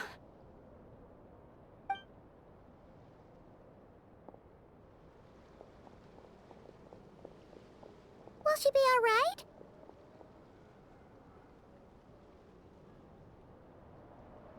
Yeah. If there's anything at all we can do, please don't hesitate to ask. Thank you for your kindness. For now, though, Karina should be fine. She'll be feeling a lot better tomorrow.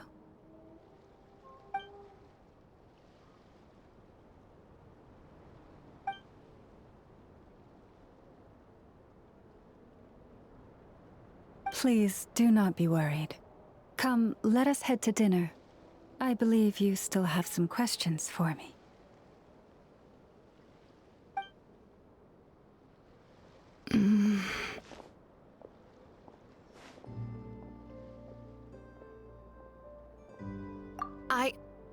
Oh, sorry. Yes, I'll be coming too. I was just thinking about something. Oh? Lauma makes such an unshakable moon chanter. Calm, capable, someone we can count on. Deep down, though, I know she's been quietly carrying the burden for the rest of us. Traveler, Paimon, believe me when I say that as a fellow Frost Moon Scion, I do worry about Lauma. It's just that sometimes it's hard to say it to her face. Could I ask you to look out for her? I can tell she really trusts you.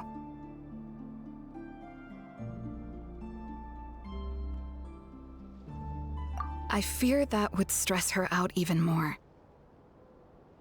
Sometimes I really admire her strength, but at the same time, I can't help feeling powerless myself.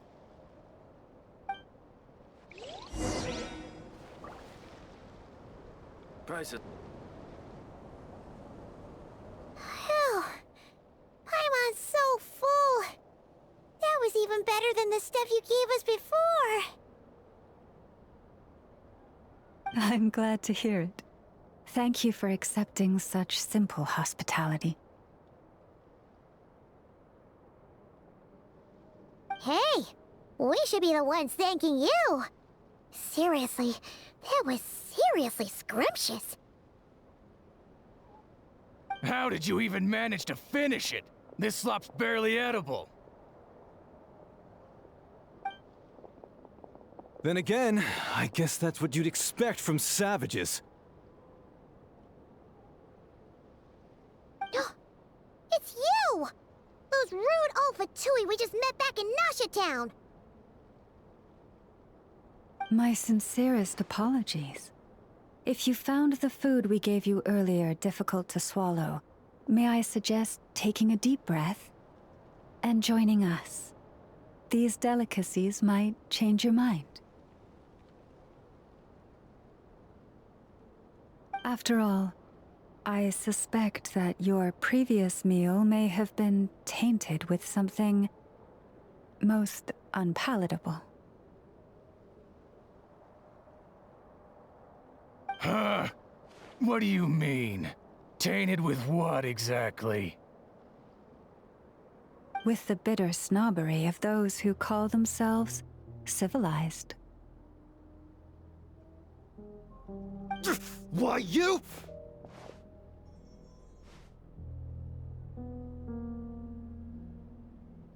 Looking for a fight?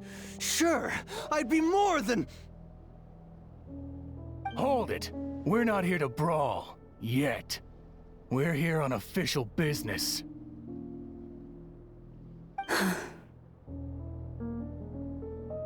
Orders from above. We're here to deliver the Frost Moon Scions a warning. Or rather, a final ultimatum.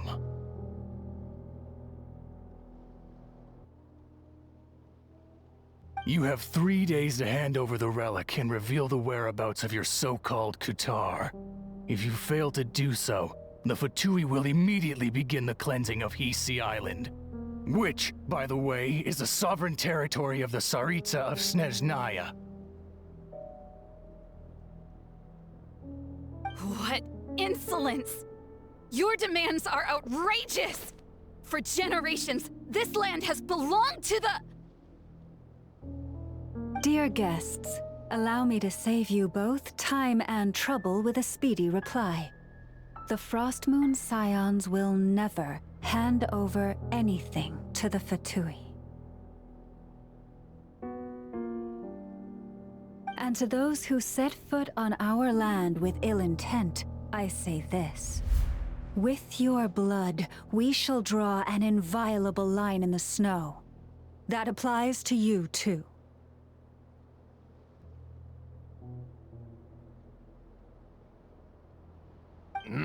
Stubborn savages, the lot of you!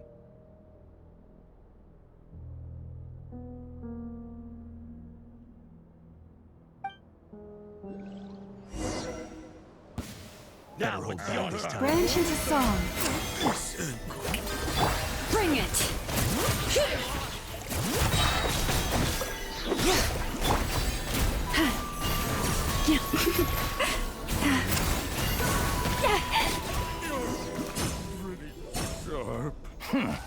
You'll pay for this.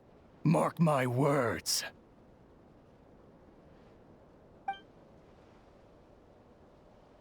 Hey, if you're so tough, get back here and put him up! Huh.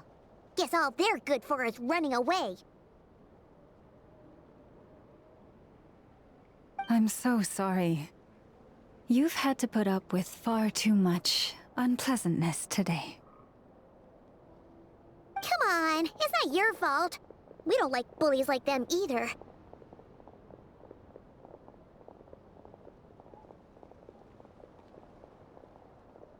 But still, they mentioned a relic in Kutar. What exactly could they be after? Oh yeah, so this might not be the best time to bring this up, but we kinda have a favor to ask of you, Lauma.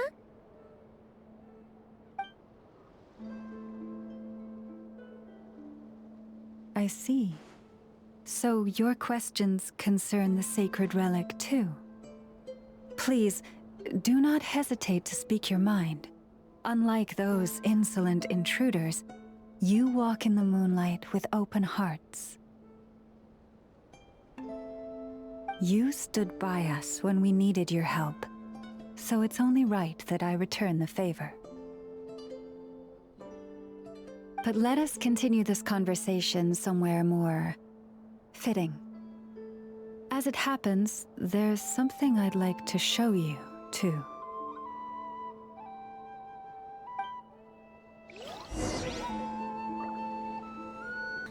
Now that's one huge statue! This is the statue of our goddess, the Moon Maiden Kutar.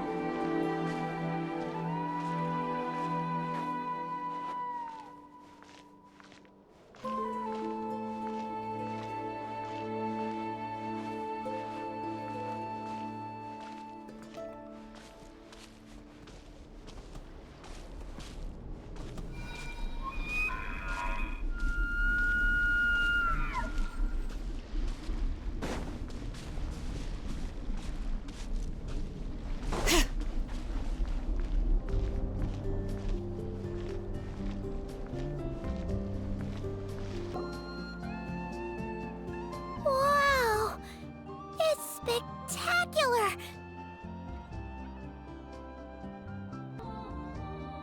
Kutar was born here on Hisi Island around 500 years ago. As it just so happened, a priestess of the Frost Moon Scions witnessed the moment of her birth.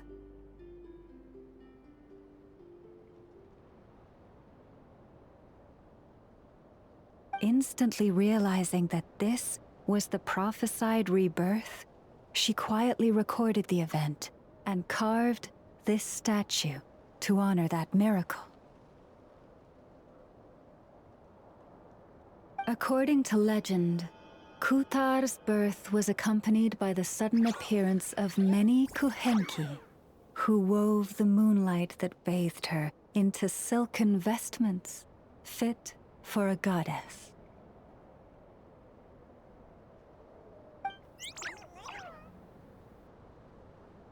Hey! It's like it knows we're talking about it. From that day forth, the Kuhenki have been regarded as Kutar's familiars. Some believe that their habit of guiding travelers to hidden treasure stems from an instinct. The same one that not only drives them to protect the moon goddess, but also to make her smile.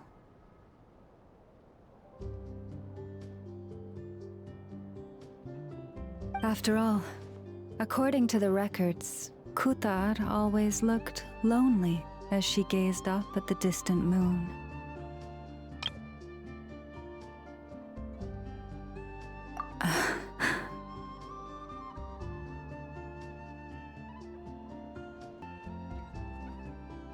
Kutar left Hisi Island before I was even born.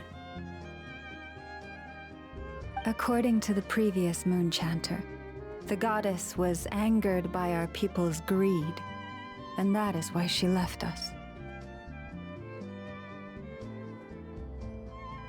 Where did she go? No one knows what happened after she left. But just a few months ago, after those 2 ancient moon's remnants fell from the sky, she was spotted on Hisi Island once more. And the Fatui have been harassing and threatening us ever since. Judging from what they've said, our moon goddess is actually their missing harbinger, Columbina, the damselette.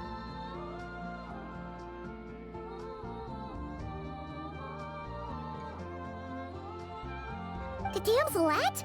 But isn't she number 3 amongst the Fatui harbingers?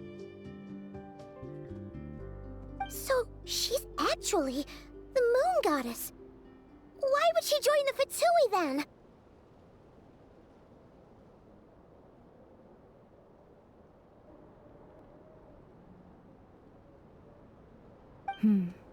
That too is a question I've struggled with.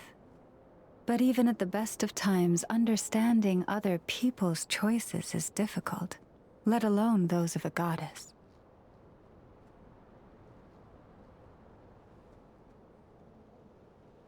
Plus, forgive me. There I go again, rambling on about our history. But you came here to ask about the sacred relic, didn't you? Honestly, Paimon's not sure which part she's more curious about now. Since ancient times, the Frost Moon Scions have had in our possession a special fragment of the ancient moon's remnants. A piece in which I sense a power unlike any other. Successive generations of moon chanters have all detected a divine presence within it. We call this unique remnant the Moon Marrow.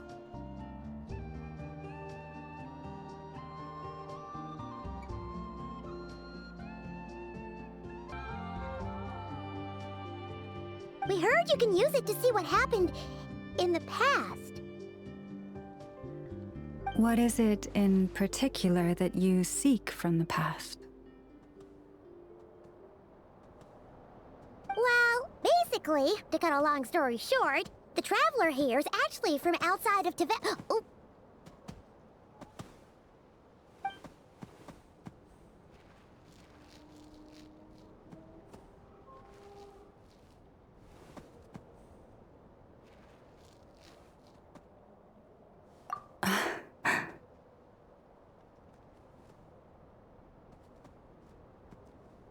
Thank you. Your honesty is a sign of your trust, both in me and the Frost Moon Scions.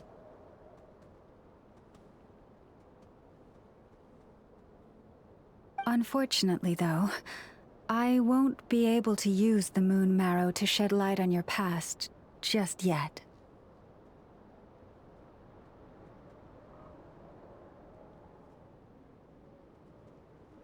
Our people revere the moon marrow as a sacred relic. I'm only permitted to retrieve it from the secret chamber in which it is hidden once a year, on Moon Prayer Night.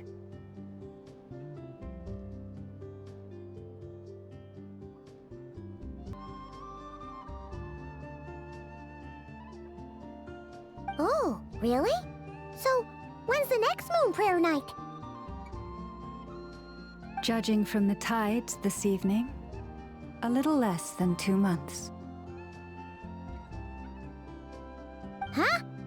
Does that mean the date changes every year? The ceremony is held on the night when the moon is closest to Tevat. This is also when Nodcry's Kuvaki reaches its peak. Only then can the seal on the secret chamber be lifted.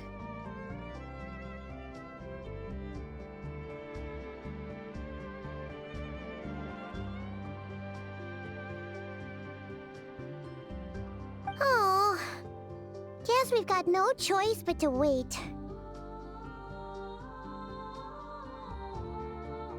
I am truly sorry that I cannot help you sooner.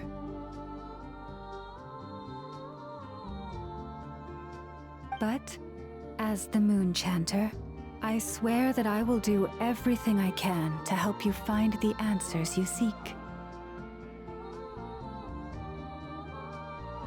Think nothing of it. After all you've done for us, you deserve nothing less.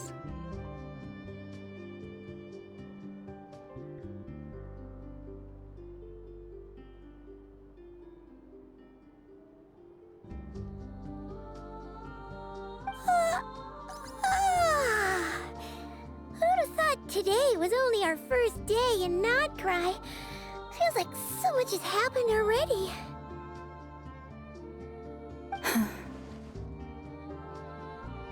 If I may be so bold, what does family mean to you?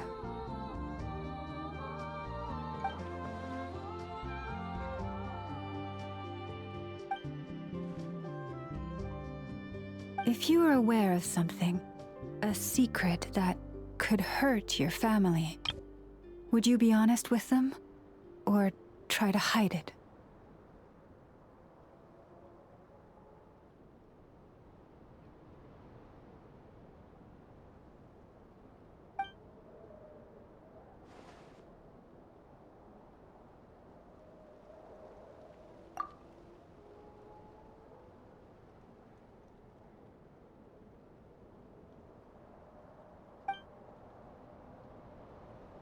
Oh, I'm so sorry. That was a strange question. I didn't mean to put you on the spot. I guess I've just never met anyone with a story quite like yours before. I just suddenly had the urge to ask.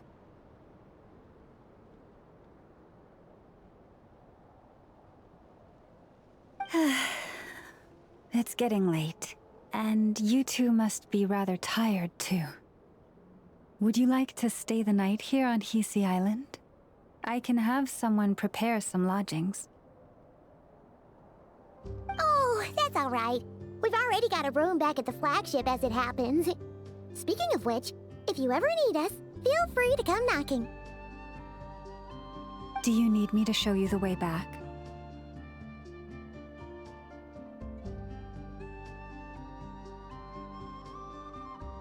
No worries. It's quite a way, and you should get some rest too, Lauma. We'll make sure to be careful. Understood. Then I won't keep you. May your first night in Nodcry pass in stillness and peace.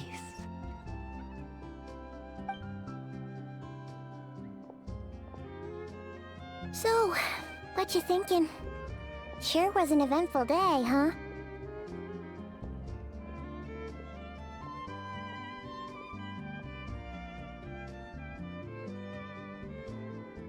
The good news is, we're not at a dead end in the search for your spaceship yet.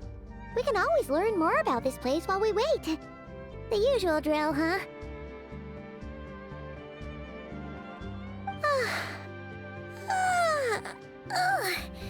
Paimon's really getting sleepy now. If she gets too tired to fly back, you carry her, okay?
Just one more helping.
Hey, what are you doing here?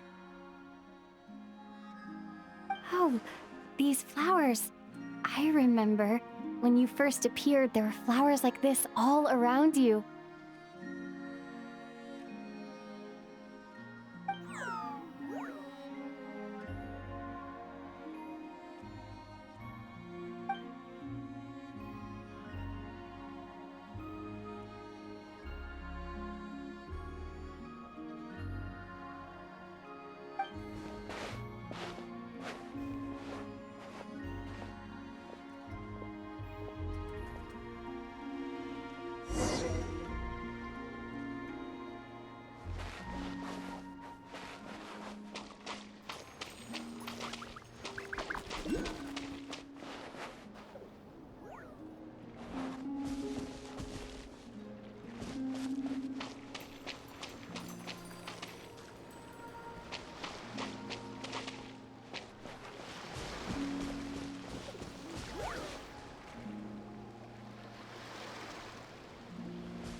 goes there?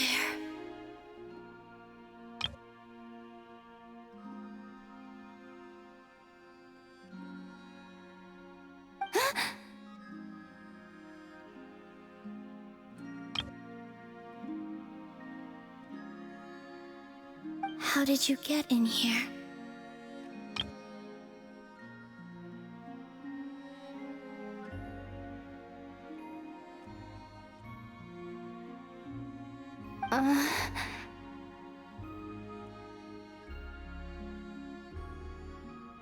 I am but a passing traveler.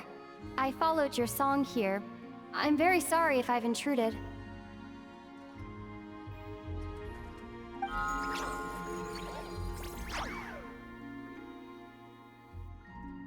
The Kuhenki. She brought you here.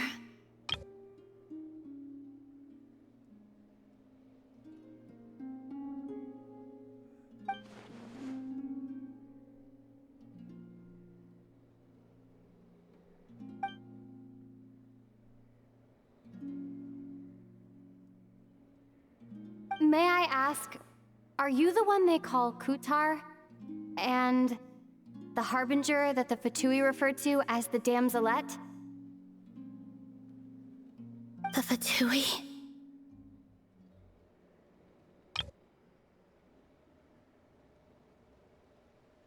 Are you here at their behest?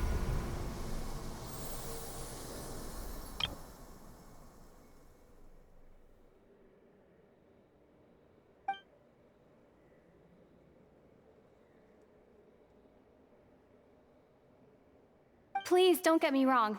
I have no intention of doing anything for the Fatui.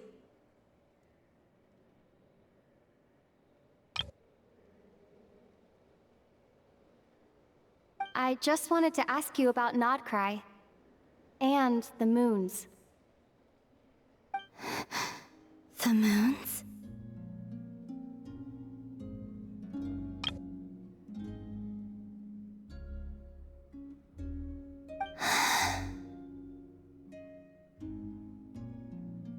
Do not believe in what you can see.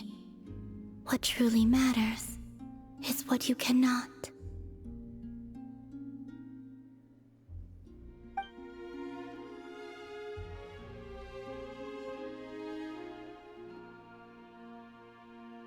What do you mean?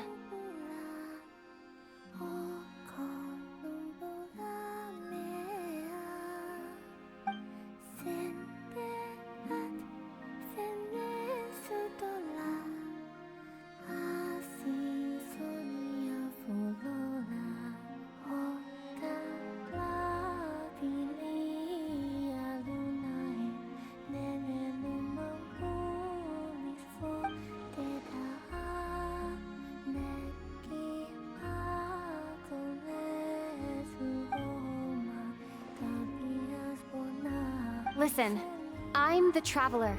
I'm on a journey through the nations of Teyvat. Hello.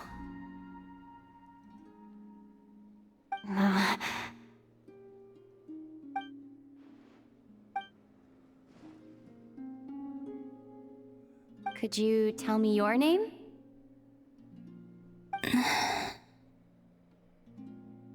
Columbina.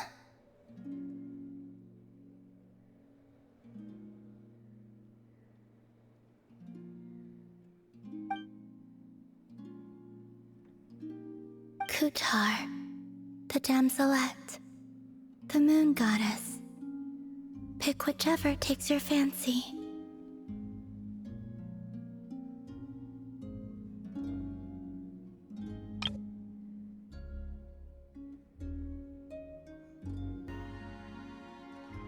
I do not know my own name.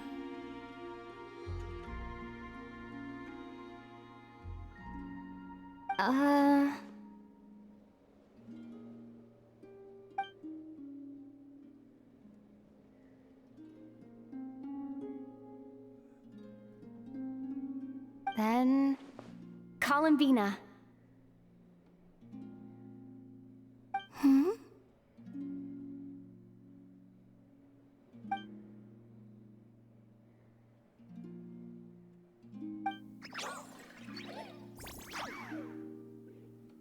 This Kuhenki, this Luanatar, did you bring her into being?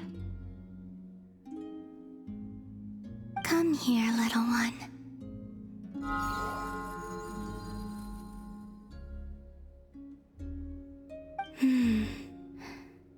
The trace of a blessing, but not one of mine.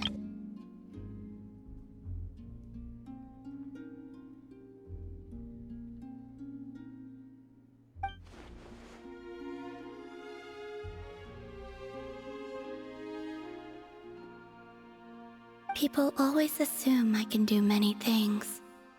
Assume I have done many things. But I haven't. All I ever wanted was to.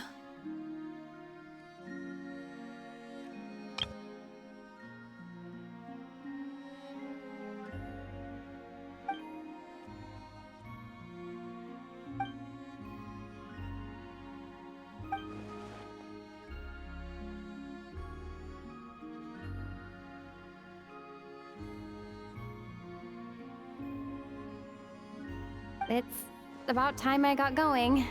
I'm very sorry for disturbing you today.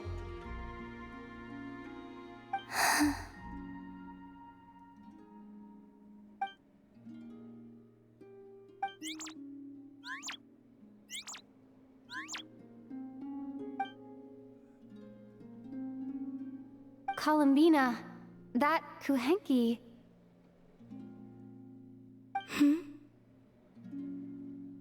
Oh, you're leaving?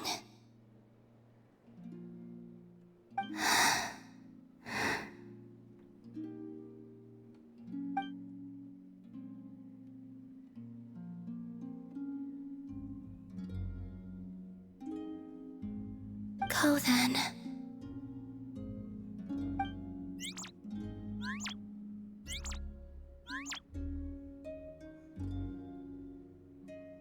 Goodbye. Take care. The moon can be treacherous.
Wait, is that...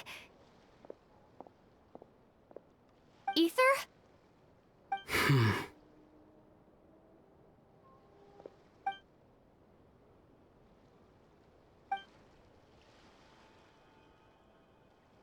Ether!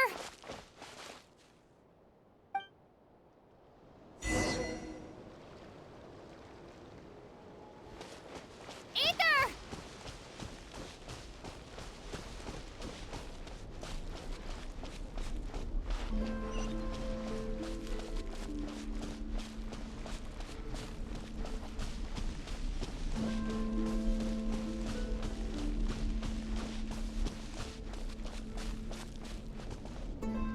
Ether.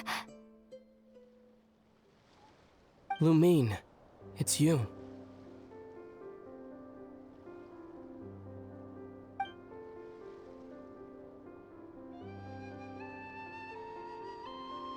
Why are you here on Hisi Island? If I told you I was here in search of the Frost Moon Scion's sacred relic, what would you think?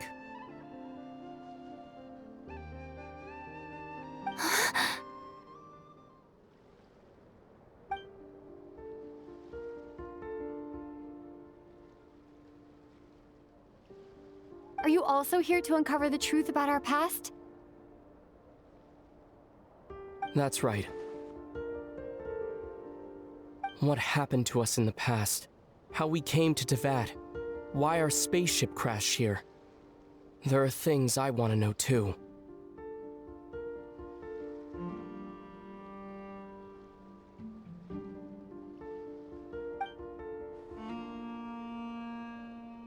But I'm not about to sit around waiting for another 2 months to find out. Wait! Wait? But I still have unfinished business.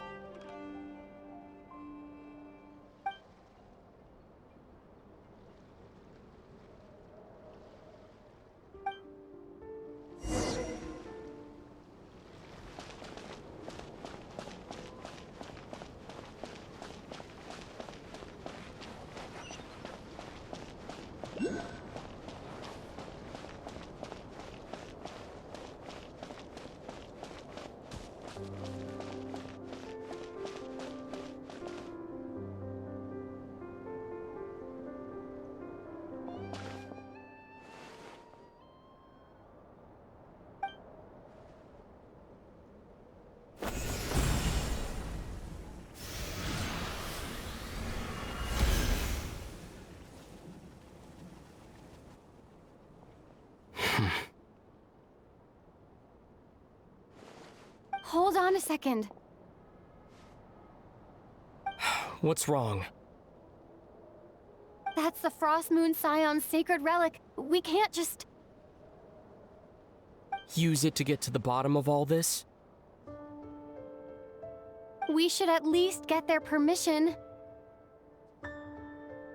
You barely even know her. Yet already you hold that moon chanter in such high trust?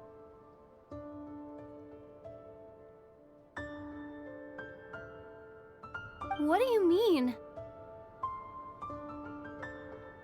She told you that the seal can only be broken on Moon Prayer Night, when the flow of Kuvaki is at its peak, yes? You heard all that? Watch this. Huh? But...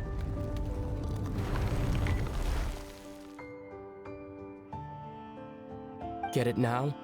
She's been stalling for time. As long as the statue's base is imbued with sufficient power, the secret chamber can be opened at any time.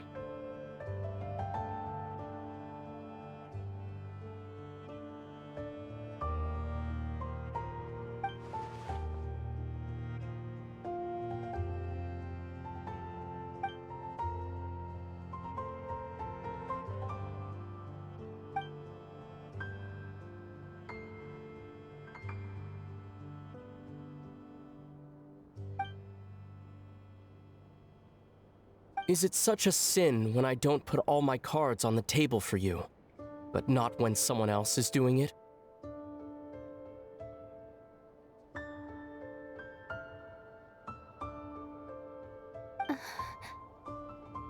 It's not like that. Is it?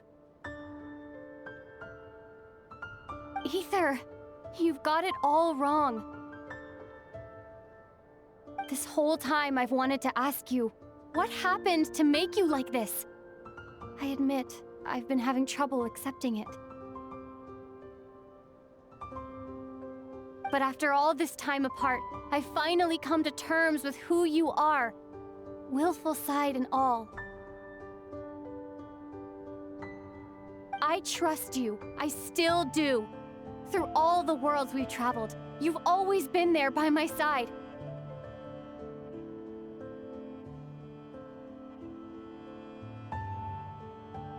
If there are things you can't explain yet, I can wait while the journey goes on.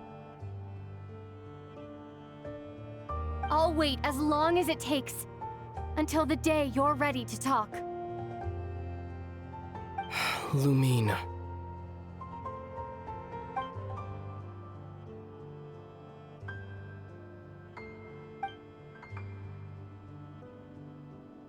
I'm not looking to borrow the moon marrow simply because of our past.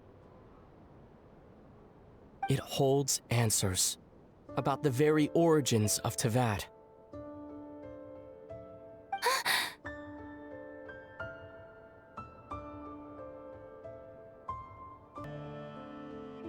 I've always believed that if you want the truth, you have to see the whole story for yourself. I'm not asking you to trust me, Lumine. Just don't try and stop me. If this choice weighs on your heart, then let me go in alone. Forget this meeting ever took place.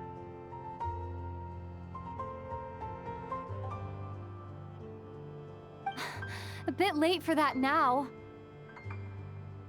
But maybe this is the chance I've been waiting for all along. Even if it fades with the morning light.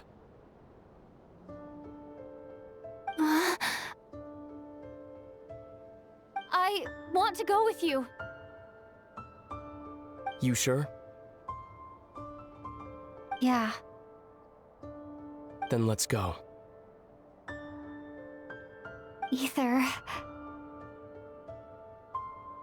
It's been ages since we went on an adventure together. I can't wait. Really? You think I'd lie to my little sis?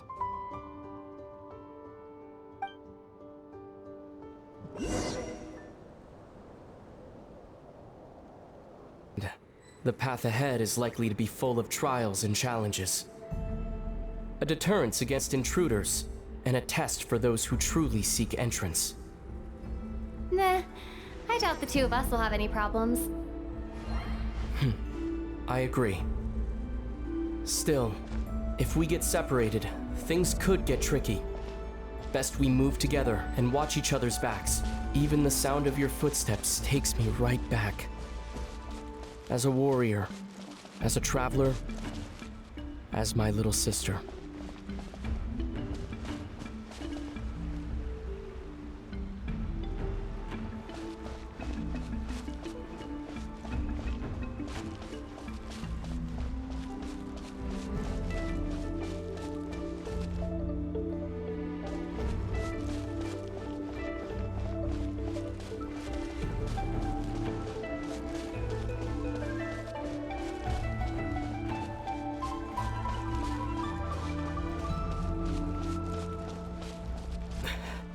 Looks like this is the first trial.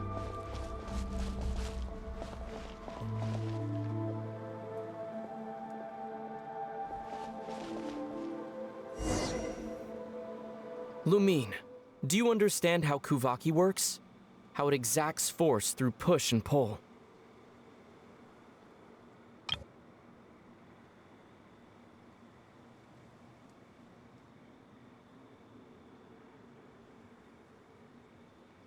Let's see.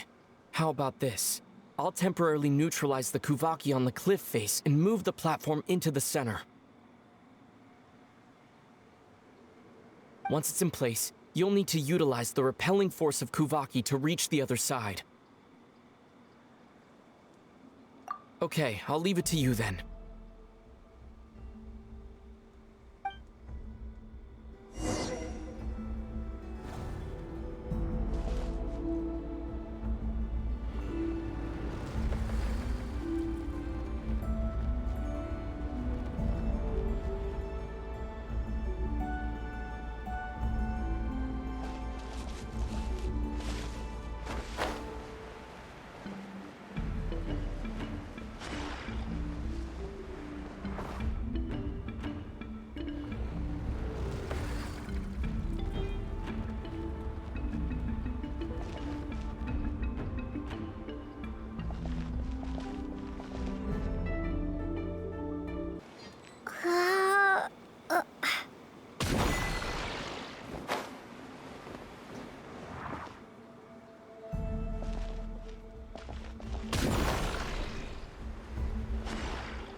This should help Ether get across.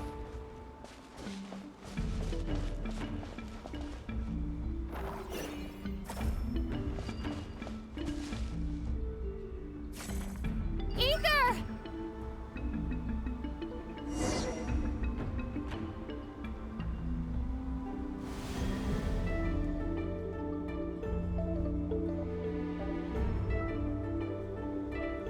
We make a pretty great team, huh? Just like the old days.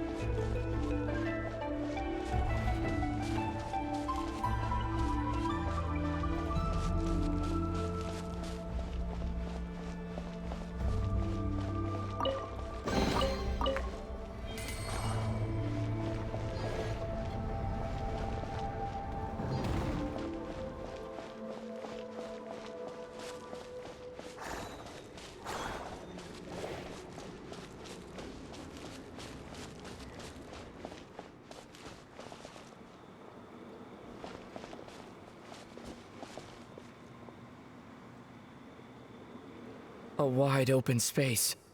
Must be in for a fight.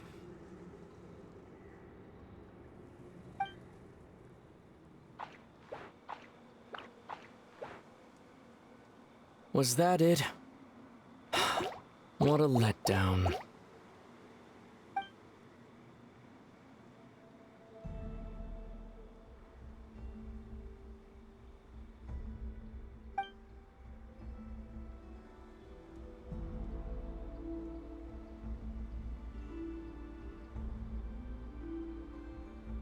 Lumine. What is it? Why are you looking at me like that? Those enemies were weak, were they not?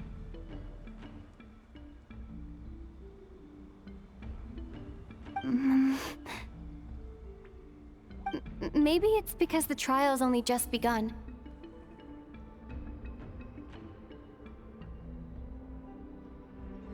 Actually, I've got an idea. Why don't we have ourselves a little friendly competition?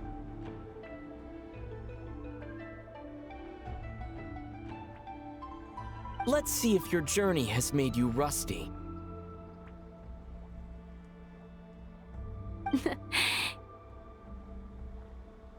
You're on.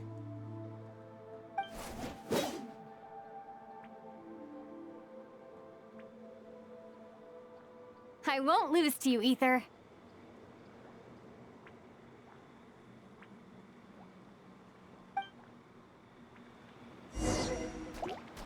If memory serves, I used to come out on top more often than not.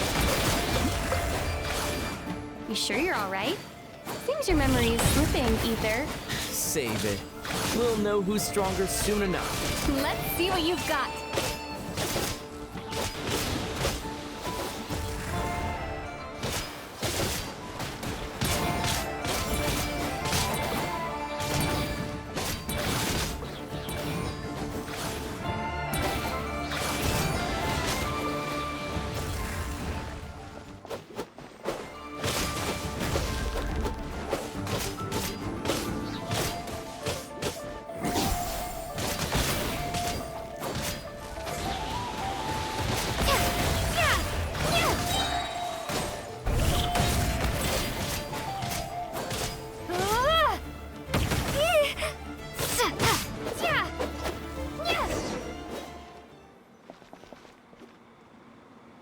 Been slacking off on your combat training? Or has no one been around to keep you in shape? No, I just wanted to let you win. Been too busy practicing your excuses instead, huh?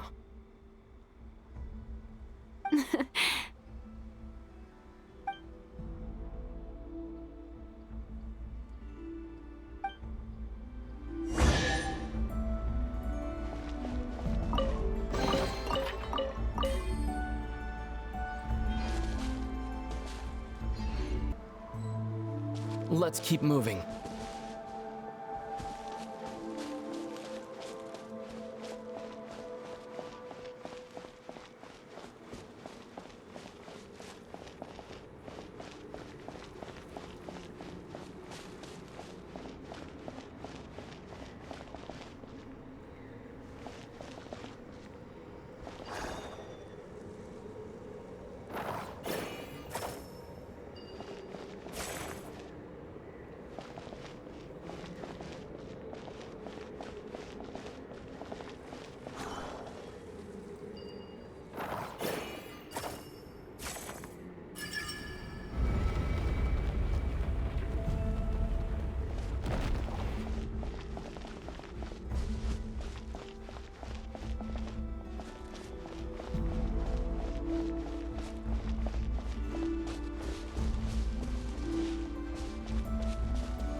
What is this place?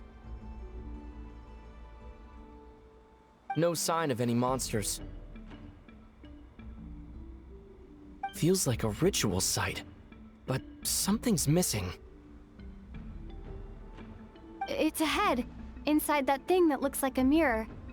I can feel it. But maybe it's sealed within?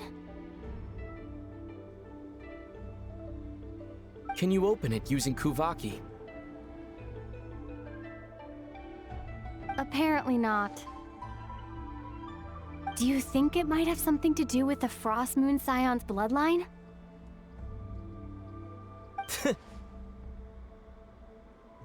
Ether?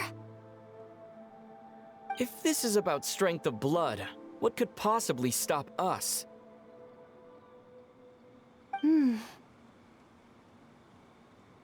Let me give it a try. Why don't you check around for other clues? Sure.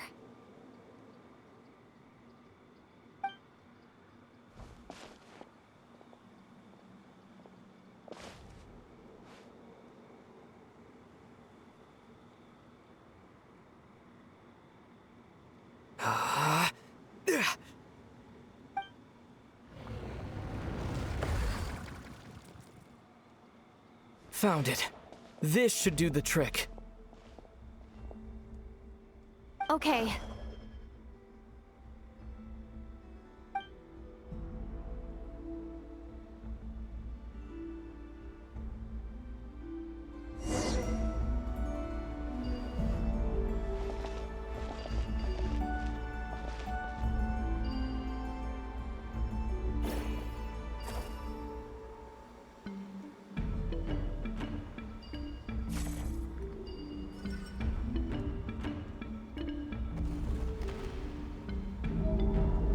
Yep, that got a reaction. That's one down.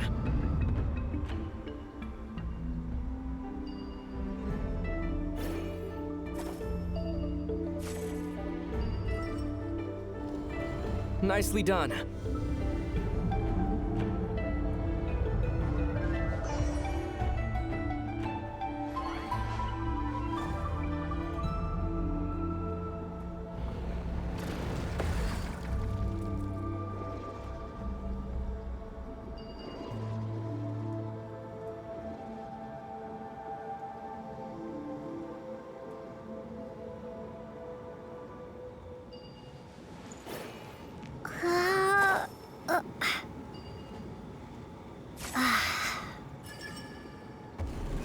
You've got this. One more to go.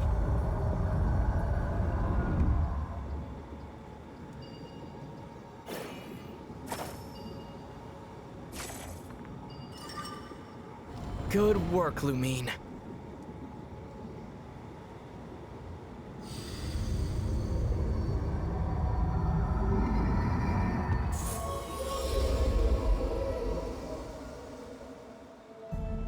The door's open. Come, we must be close.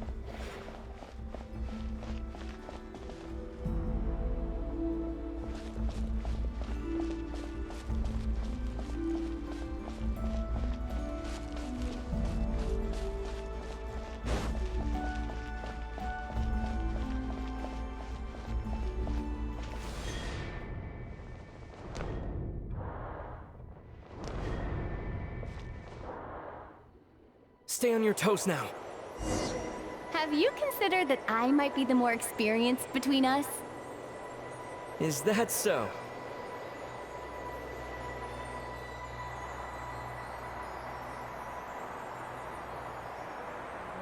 So, will you be heading off again after we're done here? Maybe. Maybe not. Another cryptic response.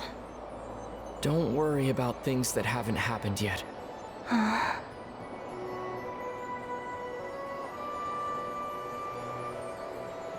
At the end of all this, what do you think we'll find? Whatever it is, we can handle it. What about the end of our journey? That's not something we need to worry about right now.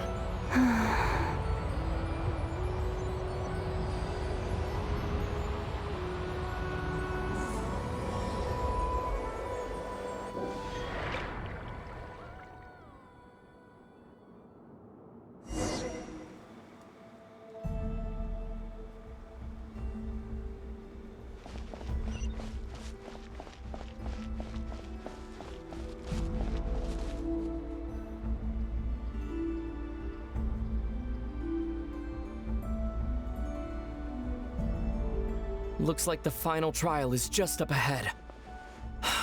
Ready for battle?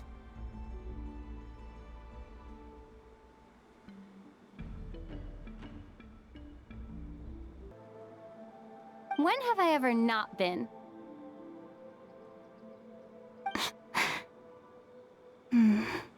What's wrong? Going on an adventure with you side by side, it's been so exciting. But at the same time, it just feels surreal, I guess. Maybe because it's been so long. You know, this is only the second time we fought together since the day we both woke up in Teyvat.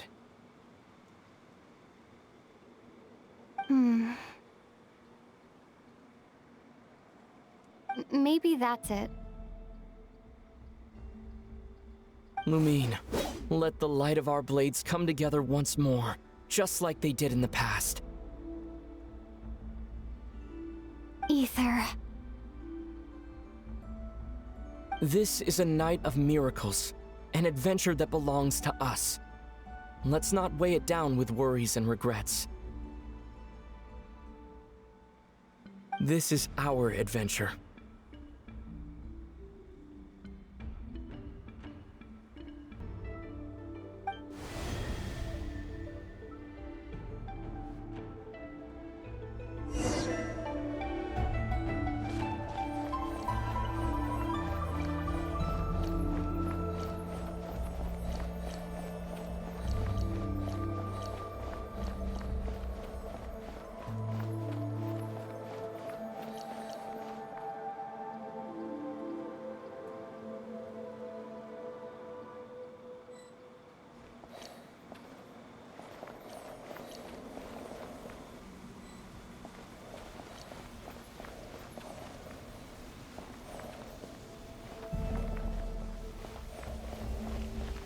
Here goes nothing. Prepare for battle. Stay focused! Dodge its attacks!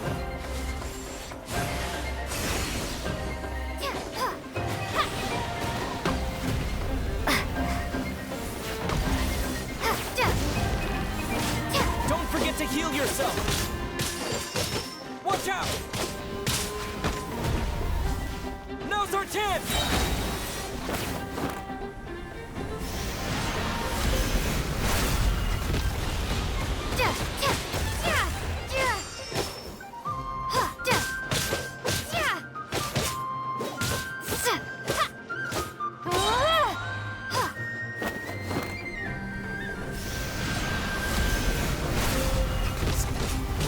Time for the finishing blow!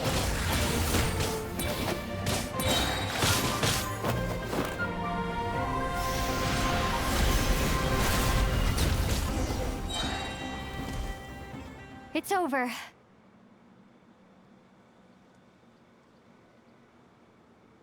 Nicely done. Flawless execution. Couldn't have pulled it off without your backup. Not too shabby at all. As for what you were saying, yes, I should have come to see you earlier. Or at the very least. Spent more time with me, going on adventures like this? Something like that. Instead of just running off and expecting you to follow my trail. Wait a sec. That's not an official apology, is it? That goes without saying. Come on, time to claim the treasure we came for.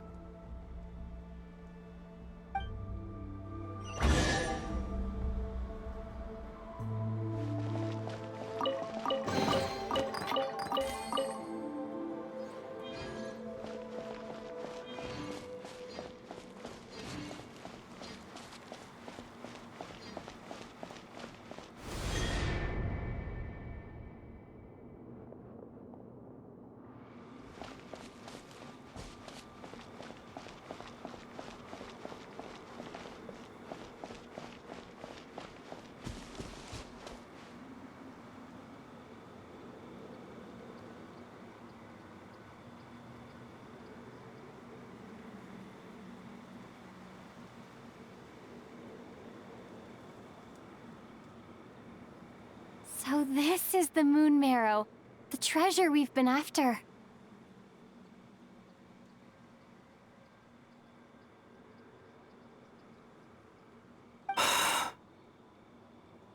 All right.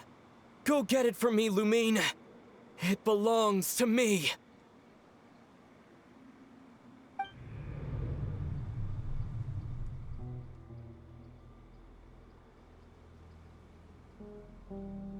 What's wrong, Lumine? After everything we've just been through, you still don't trust me?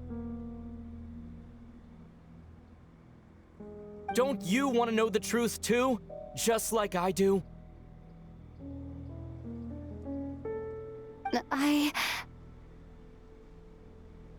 Rest assured, I'll share the truth with you afterwards. Now go, bring it to me.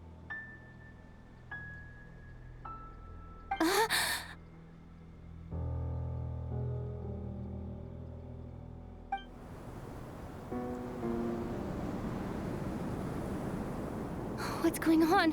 Where did this fog come from?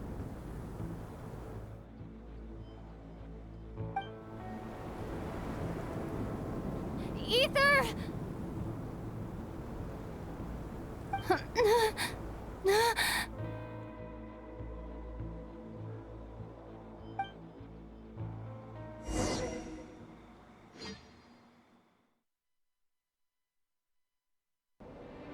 Ether!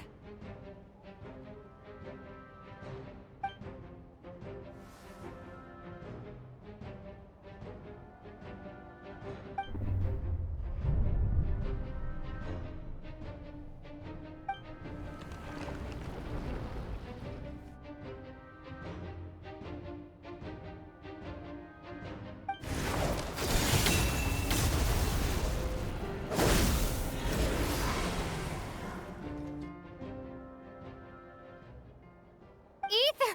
Huh? Huh? What are you doing here?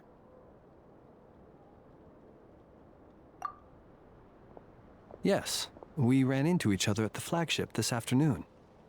I'm honored you still remember.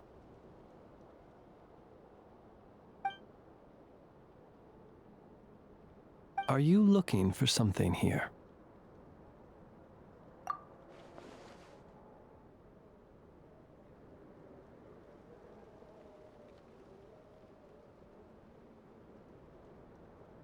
And you just happen to end up surrounded by the Wild Hunt.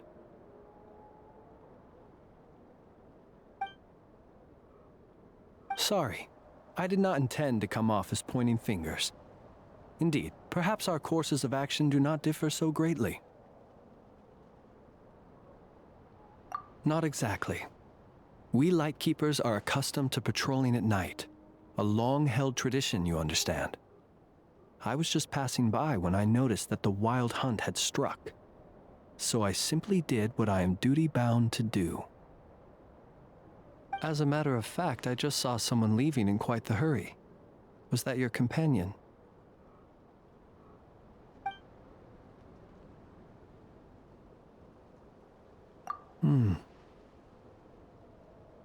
Perhaps I should take my leave now. After all, my patrol isn't over yet. Nodcry is a dangerous place to be at night. I'd advise that you head back soon as well.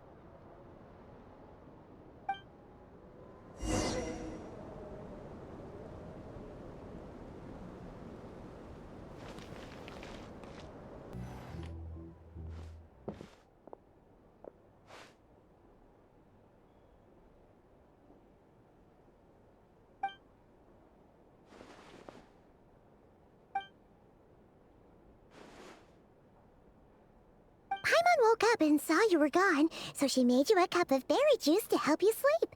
Her own secret recipe. When you get back, drink it up and go get yourself some rest.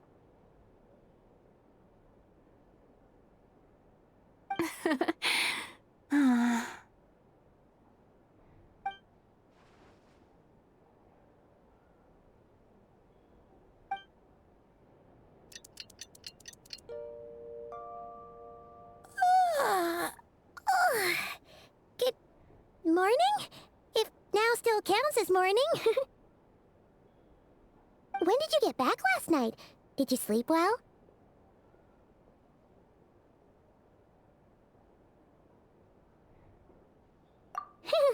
Good to hear.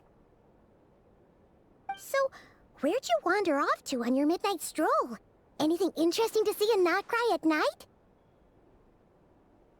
Oh, really? Come on, don't leave Paimon hanging.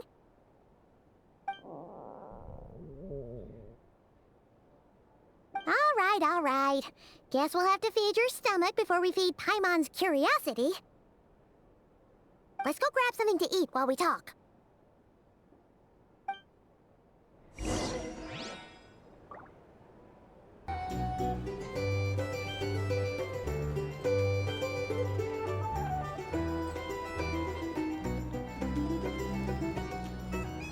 Phew! This is just the best, huh? Free food, free lodgings. This park is friend for life material, that's for sure. Hey, did you hear what happened? Hear about what? You know, all that commotion over at the Frost Moon Scions. Crazy, huh?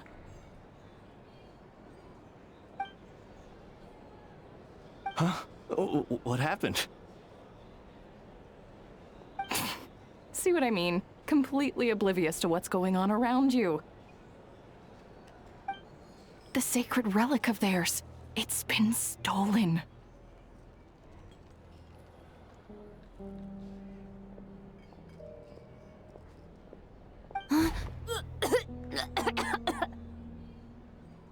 Hey, slow down!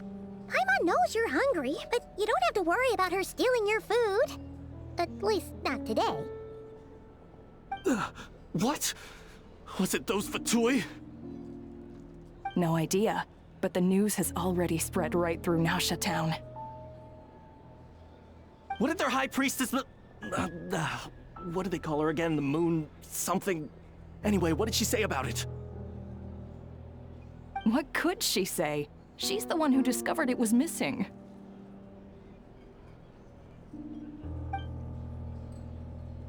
She was in Nasha Town first thing this morning, hoping to launch a joint investigation with the Voynich Guild. Whoa! Did you hear that? Laumei and the others, their sacred relic's been stolen! Who in Tivat would even have the nerve? Paimon bets it was that bunch of good-for-nothing, rule-breaking, troublemaking Fatui!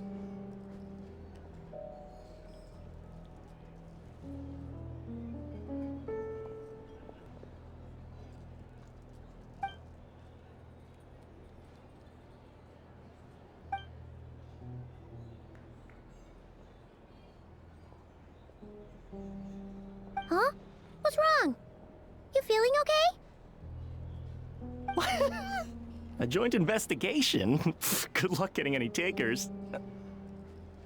Unless there's some reward or business opportunity to sweeten the deal. Same thoughts here. So just a few minutes back, she switched gears and headed over to the one place that might actually be able to solve this. The Curatorium of Secrets.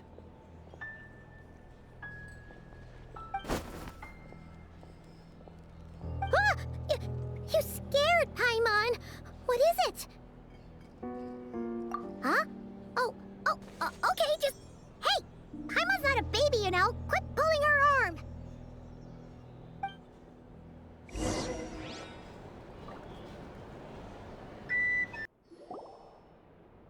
Sorry to... Huh? There's no one here.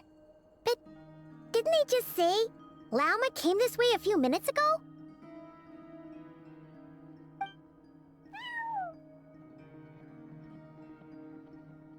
No one except for a cat watching over the front desk. Excuse... meow? Are we supposed to check in here?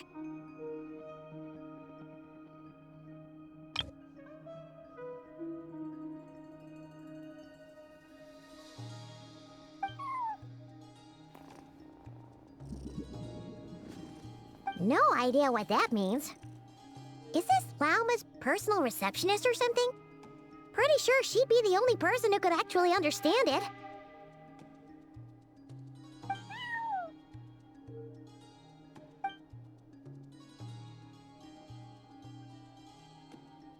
Huh? It's heading into that room!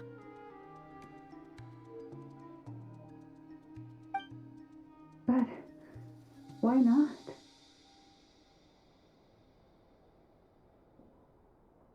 Like I told you already, that's just... Huh? Another client.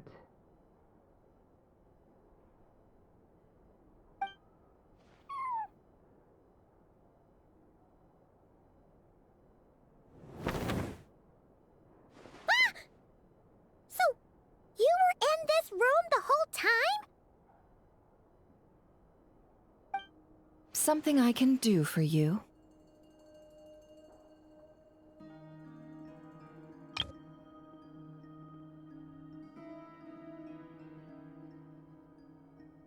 Traveler. Paimon. Oh, you're acquainted then?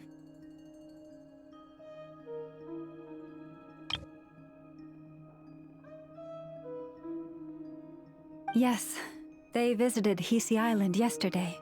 We had dinner together.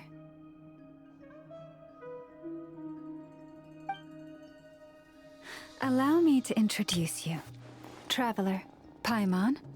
This is Nefer, boss of the Curatorium of Secrets.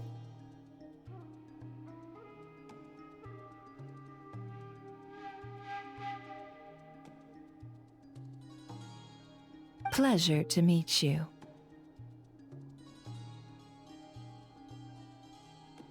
They are travelers who arrived in Nodcry just yesterday. Greeted by the birds and beasts of this land, they are kind-hearted souls who walk in the moonlight's glow.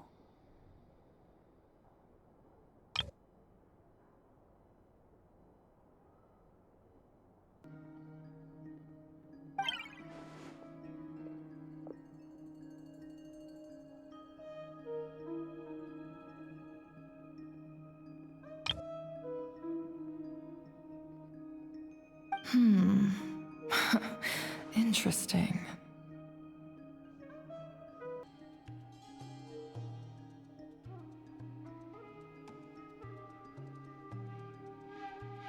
Thank you, Lauma, but you need not have introduced them. They are great heroes, renowned throughout the nations beyond our borders.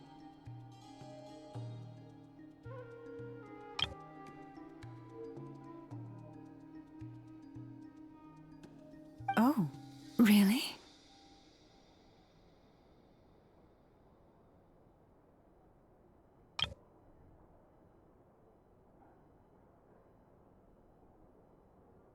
Do not forget, I deal in information. Just because most people in Nodcry pay scant attention to foreign affairs, that does not mean the same goes for the Curatorium of Secrets.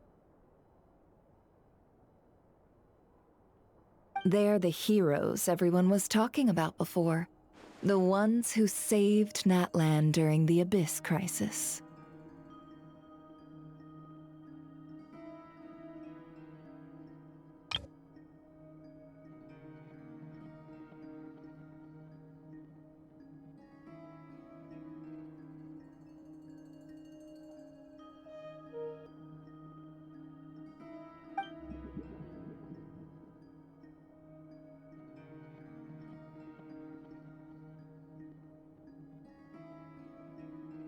I see.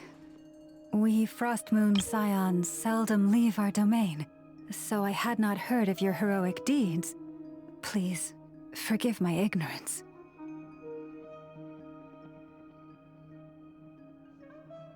It's no big deal. We were hoping to keep a low profile anyway. If we had to list all of our titles and good deeds, we'd be talking till sundown, and then some. Huh? What's wrong? Still not feeling great? So, what brings you both to the Curatorium today?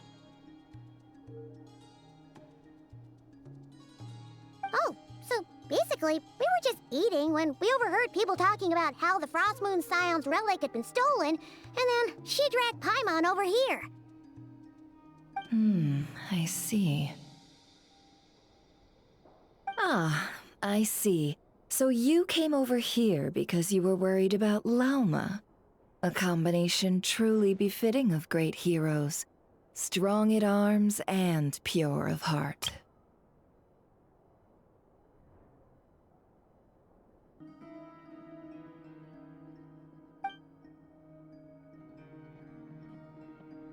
In that case, Lauma, I've got a suggestion.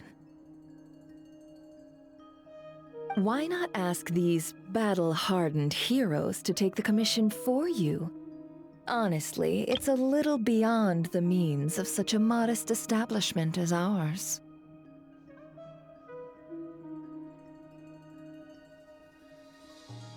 Your modest establishment? Unable to handle a commission? You just don't want to take it, do you?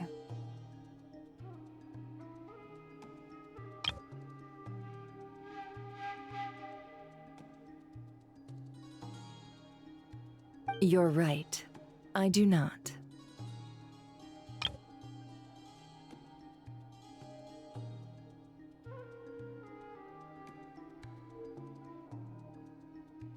What kind of commission is this? Surely it's not to recover your stolen relic? Yes, that is it.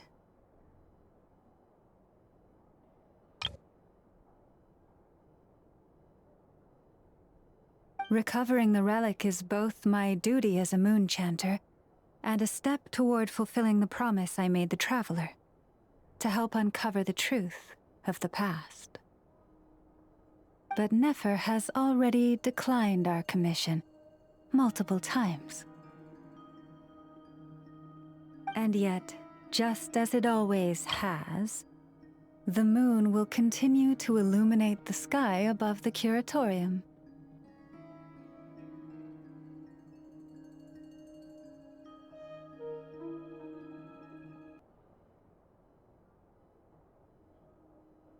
Come night or day, may the moon goddess keep you. Enough of that.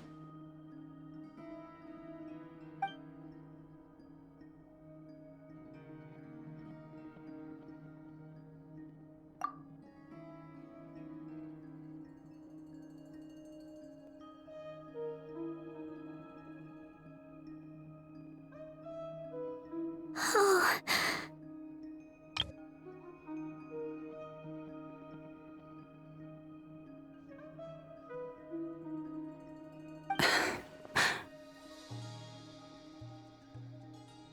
So, according to her, she never came into contact with the relic. So she suspects her brother may have taken it.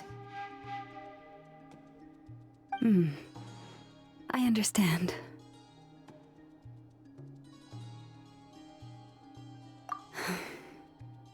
The Frost Moon Scion's secret chamber has remained hidden from the world for generations. But the reason outsiders are forbidden entry is not only to prevent theft. Within the chamber lie ancient trials, challenges designed to test the worthiness of those who enter. To intrude without rightful cause is a most perilous act indeed. So please, don't be too hard on yourself. The fact that you made it through those trials proves your right to stand before the relic.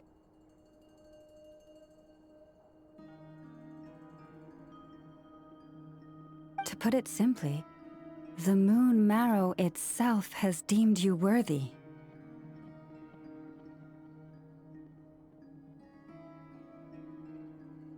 No. Your honesty tells me everything. You never sought to take the moon marrow for yourself. As for what happened at the end, I suspect the chamber's protection mechanism may have been activated. Among those who entered the final chamber, there was either someone with impure intent, or else an abyssal presence.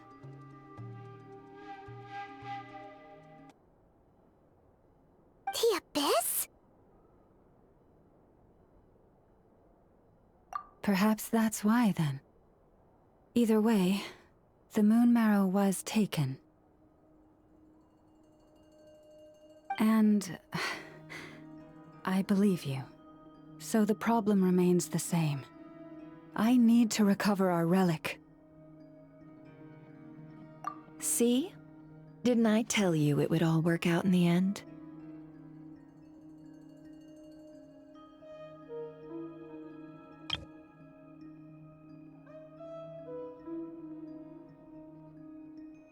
But before everyone starts celebrating, forgive me for asking just one more thing. Are you absolutely sure your brother took the relic? What do you mean? Weren't they the only ones inside at the time? Who knows? Think about it. After your brother broke the seal with abyssal power, what was to stop someone else from following you in there? In theory, nothing. And as it just so happens, I received a tip-off from one of my sources earlier this morning. Word is, today of all days, the Fatui suddenly called off their search for the relic. What? Huh? Why? Well, either they woke up this morning and suddenly decided they'd lost all interest, or... Exactly.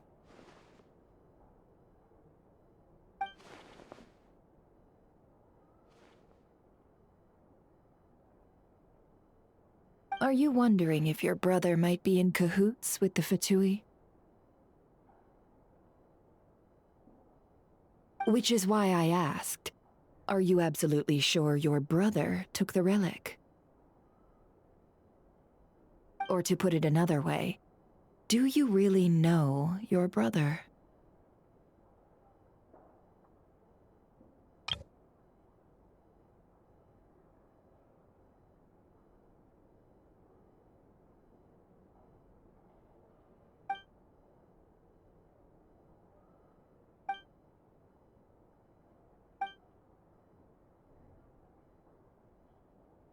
In other words, it's highly likely that the Fatui already have the moon marrow. So, basically, all we need to do is find our way into that Fatui research facility, and we should be able to get to the bottom of this, right? Congratulations, you've found your answer. Looks like the curatorium won't need to lift a finger this time.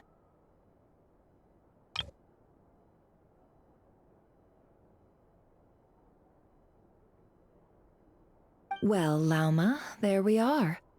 On behalf of our long-standing cooperation and the great hero by your side, I'll waive your consultation fee.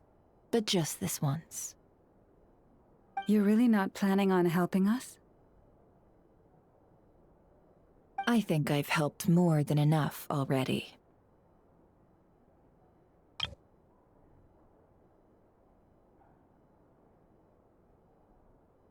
If we're to stand any chance of infiltrating that facility, we'll need the help of a specialist.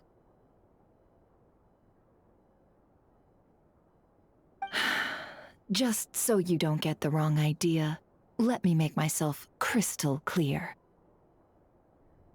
The Curatorium of Secrets has always striven to abide by a policy of strict neutrality. We do not take sides with any faction in Nodcry. I cannot help the leader of the Frost Moon Scion sneak into a Fatui facility. That would make me their enemy. When one of their harbingers asked me to help them infiltrate your territory, I gave them the same answer. No.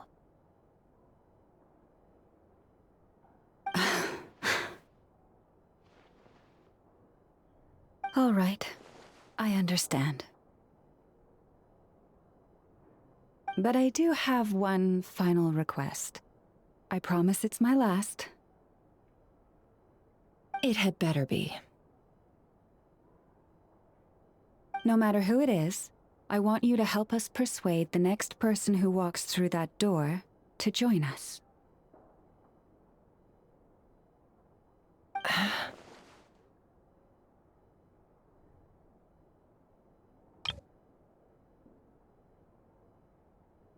What is she up to? You're that desperate for help? What if it's a member of the Fatui?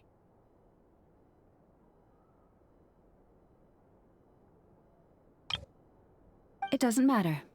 You're welcome to tell them everything, even about our plans to infiltrate the Experimental Design Bureau. All I'm asking is for you to say one thing, just one thing to help persuade them. If you do that, I promise I won't ask you for anything else.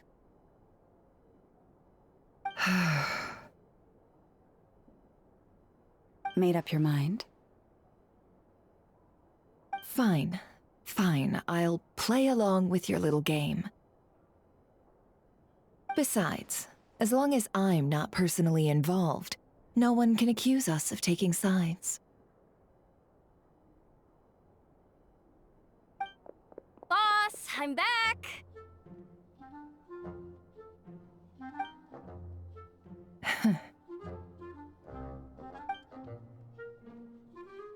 You won't believe the luck I've been having today. Remember you sent me to find that runaway cat, yeah?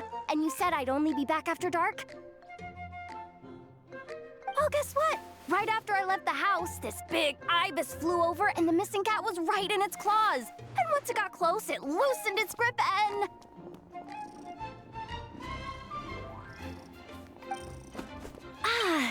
Boss, you're meeting clients. I'm so sorry. I'll get out of your way.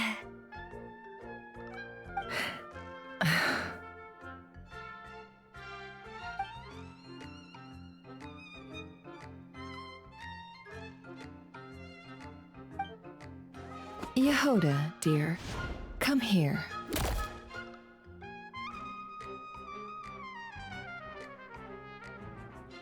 Huh? Me? Is something the matter? Oh, hi there. My dear Yehoda, I have a request. Yikes! Why does the boss sound so scary? Did I do something wrong? Would you be so kind as to accompany these 3 delightful clients of ours and help them infiltrate the Fatui's Kuvaki Experimental Design Bureau?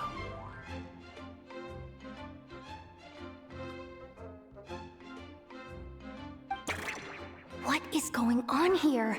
Boss usually just says things like, hey, go do this, or you, go take care of that. Why is she being so scarily polite? And wait a sec, the Fatui's research facility? That's basically a death sentence. Made your mind up yet, my dear?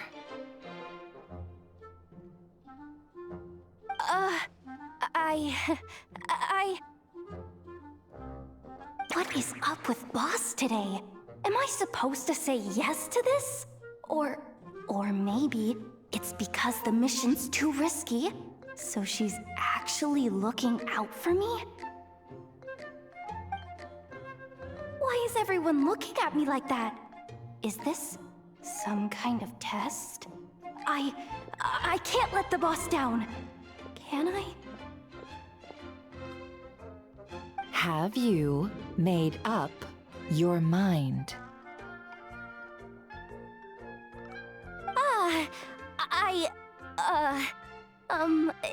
That's... sure, why not? Really? You really don't mind helping us? Huh? Oh, yes. I mean, no. Of course, I guess I do. Oh, thanks so much! We owe you big time! On behalf of the Frost Moon Scions, too, thank you, Yehoda, for your help.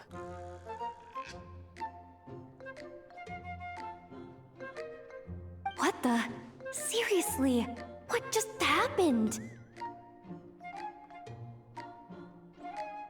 Why does the boss look so fed up? Oh no, was I supposed to turn them down? All that mentoring, time spent teaching her how to deal with different factions. In one ear and out the other. Nefer. You got what you wanted. You promised that was it. I know this goes against your principles. I won't forget the favor. Trying to get me to change my mind now? Of course not. I just wanted to say thank you. So, thank you. Oh. Yehoda, we'll leave the planning to you. Let's discuss the details elsewhere. Huh? Oh, okay. What have I gotten myself into? Oh, by the way, Yehoda, before you go. What is it, boss? You're fired.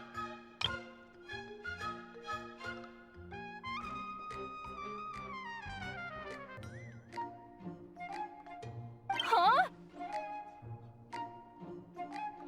Effective immediately.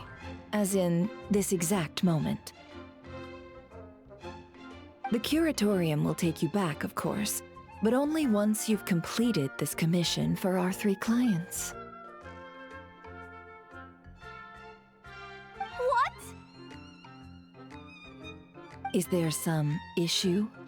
Well, here's the upside. Without me taking a cut from your commission, you'll earn more.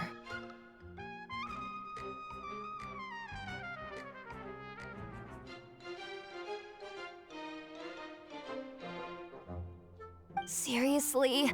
Can someone explain what's going on here?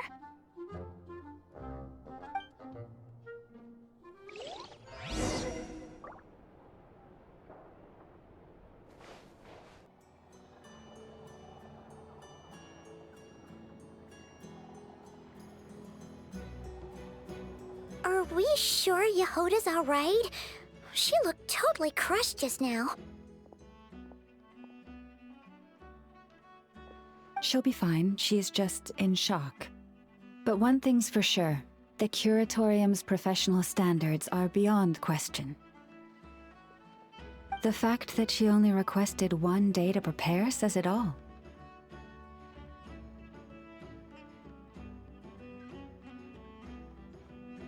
As an apology, I'll ask my animal friends to help her out more often in the future. Also, thank you for being honest with me. It means a lot.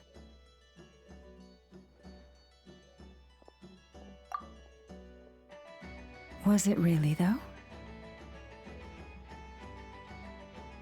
As far as I see it, trusting your family is never wrong. In this case, let's call it a misjudgment.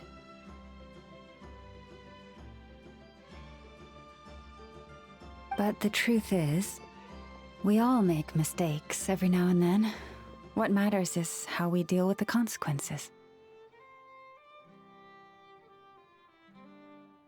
So, in return for your sincerity, there's something I'd like to share with the two of you as well.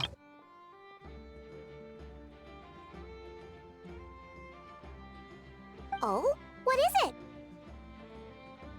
Perhaps it is something best said under the moon's gentle light. Would the two of you meet me on Hisi Island tonight? Oh, it does sound important. You're right. There's too many people here. Somewhere quieter makes a lot more sense. Thank you both for understanding. Then let us meet beneath the moonlight.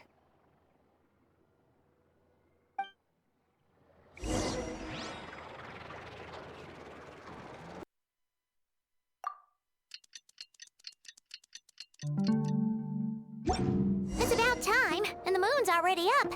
Let's head over to the place we agreed to meet Lauma.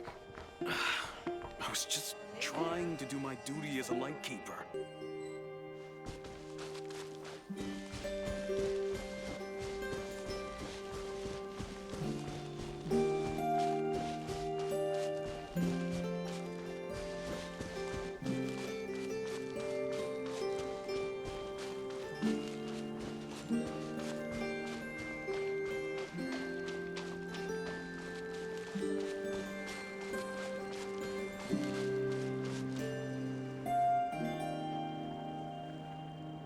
Lauma, we're here!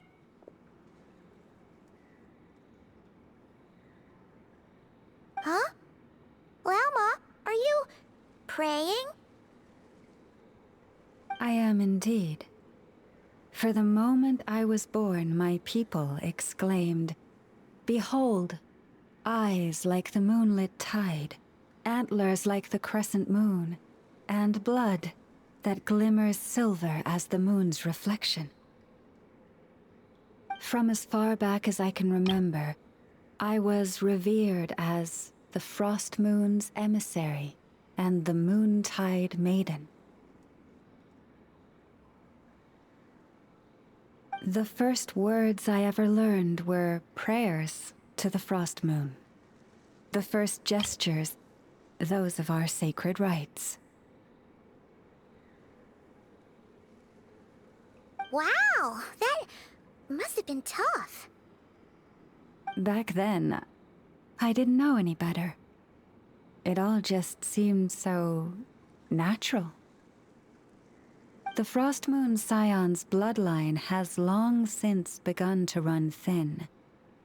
Nowadays, even those of us with antlers are few and far between, let alone those attuned to the power of Kuvaki.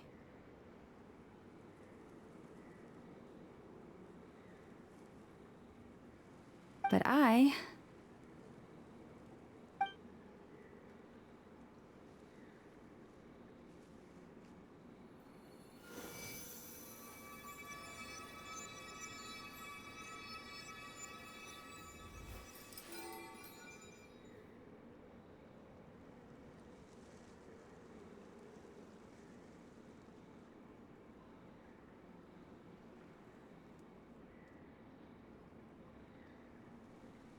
Whoa! Your antlers are so pretty. They say it's an extraordinarily rare condition. Once in a century, if that.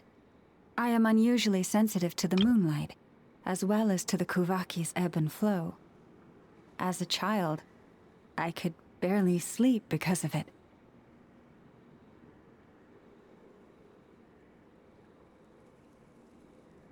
Oh no! It was that serious? To others, fluctuations in Kuvaki are something you easily get used to, like a gentle tide lapping away at the shore. But to me, that same tide is a towering tsunami, a surging swell crashing against me. Of course, as the years went by, I learned how to suppress my senses and my power, enough to keep it all from overwhelming me.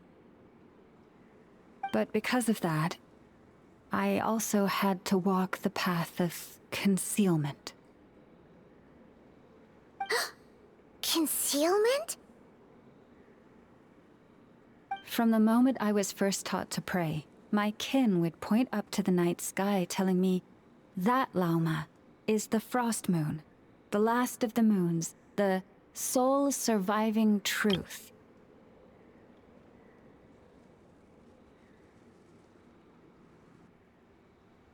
But I would ask them in response, why? Why can't I feel anything from it at all?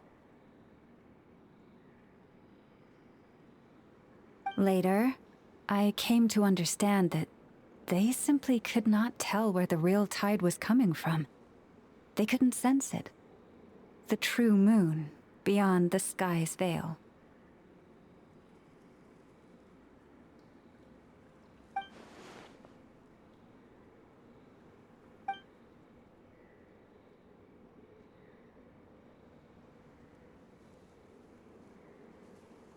The moon is false. I reached that conclusion long ago. But there was no one I could tell. Not a single soul.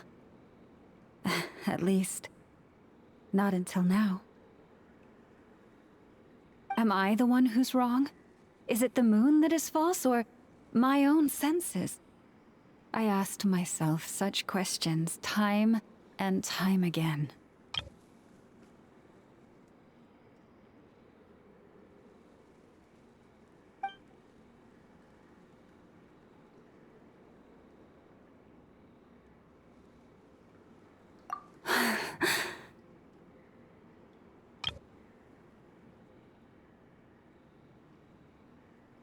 Thank you. When you called yourself a descender, I had a feeling you might be able to confirm what I had always suspected. And now that you have, it's exactly as I imagined. I feel relieved.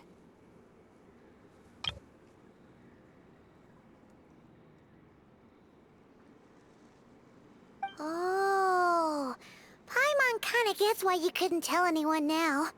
It's not easy to change people's minds on something they've believed for hundreds of years.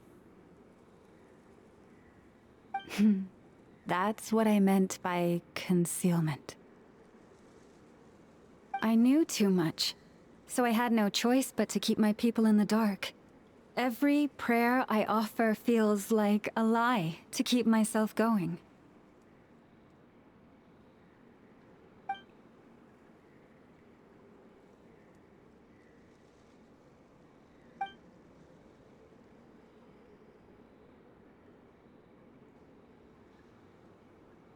You've already met our Kutar, haven't you? Huh? When was that? And more importantly, when were you planning on telling Paimon? Ah, no wonder. What did you think of her?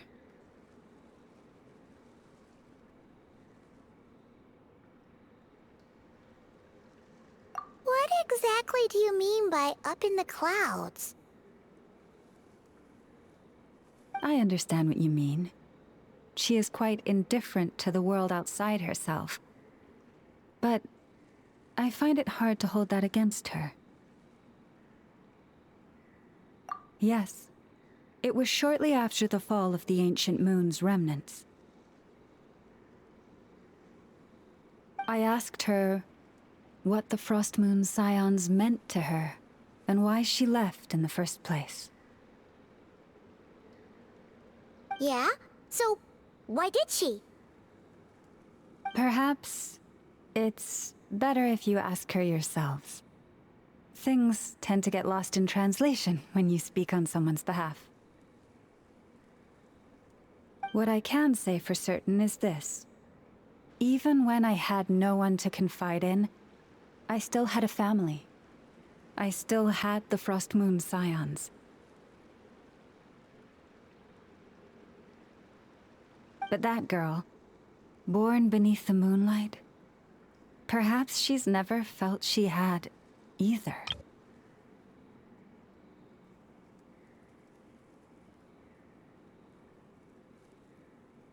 The truth is, though, she might have had it all. If only the Frost Moon Scions hadn't let her down.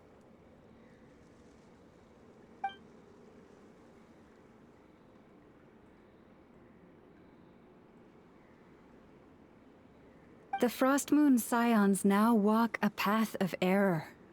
They offer their prayers to a false moon, and to a goddess who can no longer answer them. I want to change all that.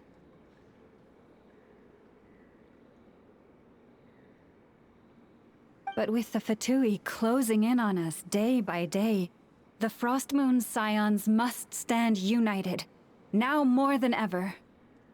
I just need to wait for the right moment. Lady Lauma! Lady Lauma! Cappy? Has Cardina's condition deteriorated again? Traveler, Paimon, we'll have to continue this conversation later.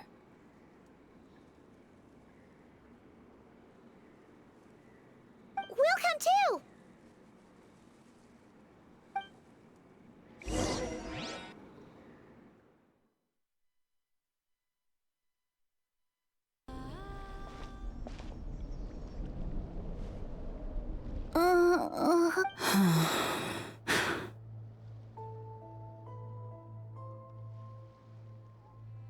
Why?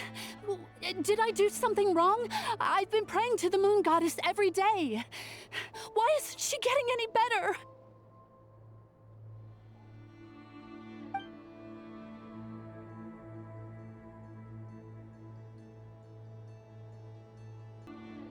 Cappy, I need you to wait outside. I'm about to start her treatment.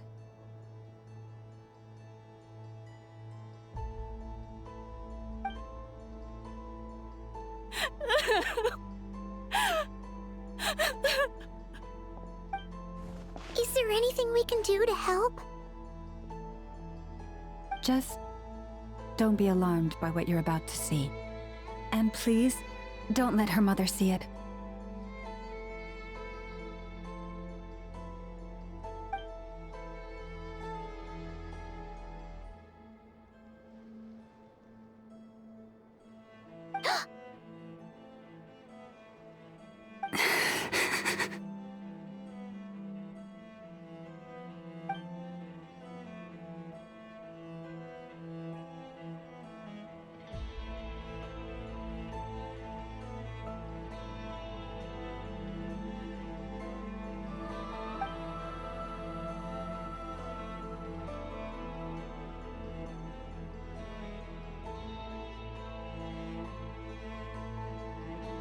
Shh.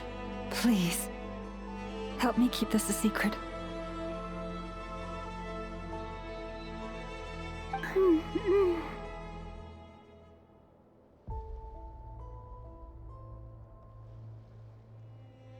She looks much better now. But, Lauma, was that? A medicine prescribed by a local doctor. For ordinary people, my blood has the power to counteract any adverse reactions to Kuvaki.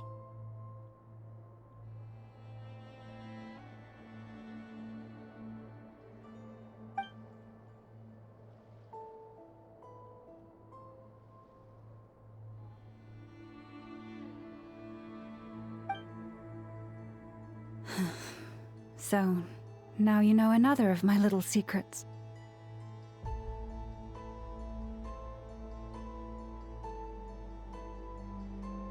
I had hoped to guide the Scions out of error before Karina's illness reached this stage, but clearly, I was too late.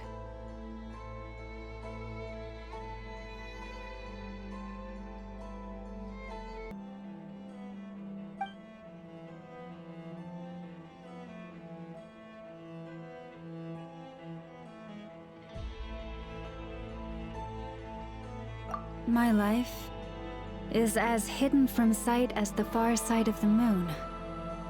Yet people only look to the bright side for guidance.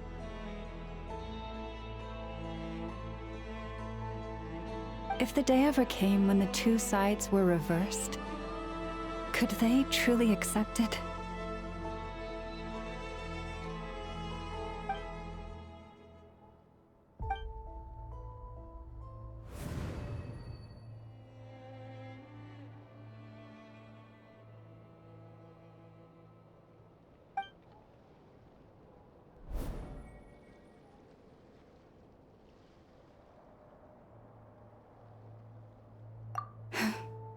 Hearing you say that puts my heart at ease.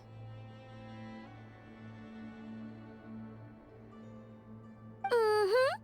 And if there's anything we can do to help the Frost Moon Scions, just let us know. Our priority right now is reclaiming our relic from the Fatui. But I now understand that the day I will tell everyone the truth is no longer far off.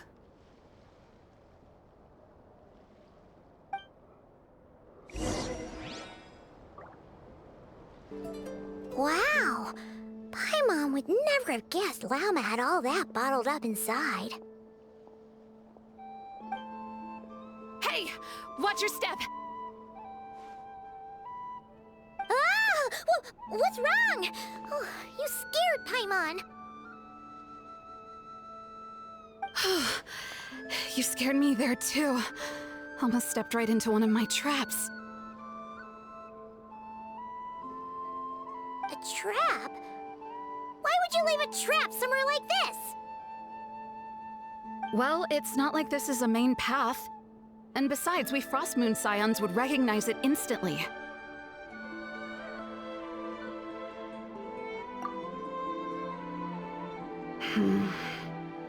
Alright. You don't seem like you're with the Fatui, so I guess there's no harm telling you. Lauma asked me to set up these traps to keep the Fatui at bay. Oh! Come to think of it, their 3-day ultimatum is almost up now. Yes. Hopefully they'll back off when they realize we won't go down without a fight. Oh, you've done a lot for the Frost Moon Scions too, just like Lauma.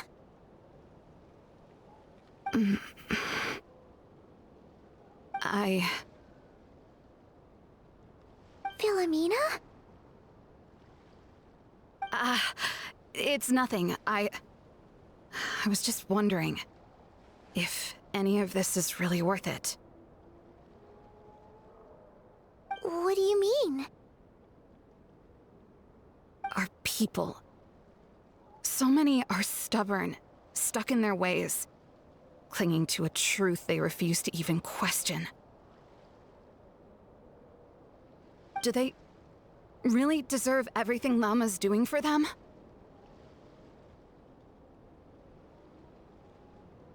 Well, yes, but even so...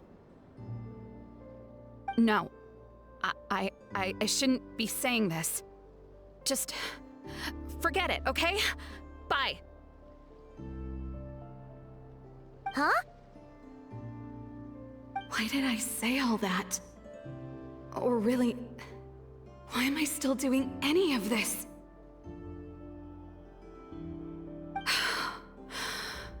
Either way, this will be my final night with the Frost Moon Scions.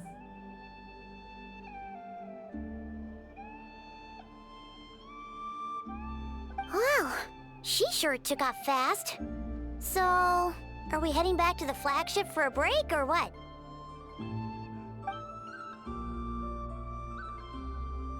Wait, you're not thinking of visiting that damsel light up in Cloud Cuckoo Land, are you? Huh. Given who she is, pushing her won't get us anywhere. Hey! Why don't we... let's bring her something tasty!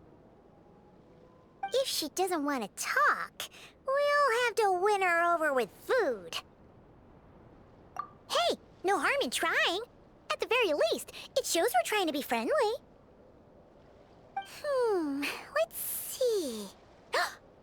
How about Ineffa's 9.12 out of 10 berries and fried meat, the Frost Moon Scion's boon of the day, and one of your signature dishes? Your choice! Should be a good mix of meat and veggies. There's bound to be something she likes.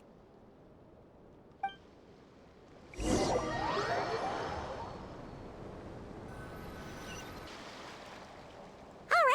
food's packed and ready. This is the place, right? Why does it feel like we're going to visit a patient? Oh, no. Take this seriously, Paimon.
Remind me, who are you again?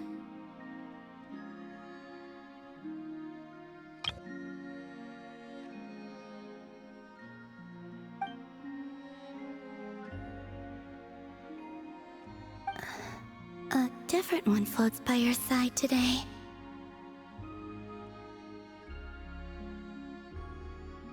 A different one? What's that even supposed to mean? Ugh, there goes Paimon's perfect conversation starter.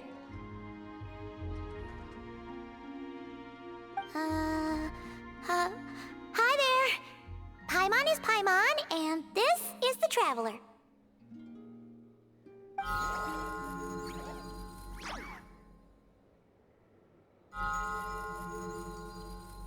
Oh, there you are. Between the two, I suppose you're cuter. Wait, what do you mean Paimon's less cute than that floaty thing?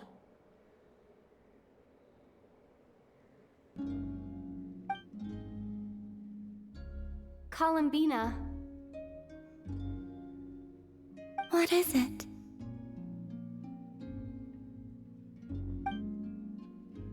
What's your favorite kind of food?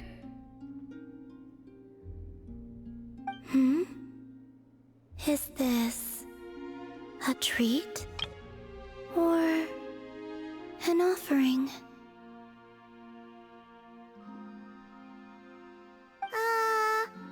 Let's go with treat.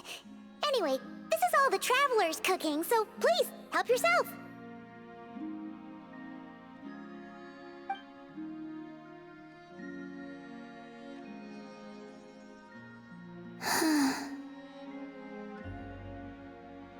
Oh, that wasn't exactly a yes, but she didn't turn it down either. What could she be thinking?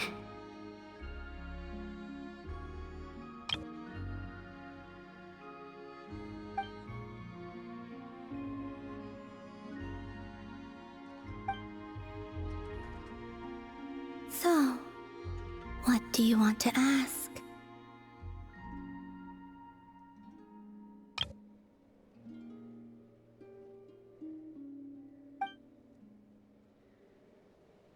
Hey, she's actually playing along! Quick, now's our shot! You know the moon in the sky isn't real, don't you? I know there is only one moon in the sky. It is simply that some can see it, and some cannot. What does it mean to you?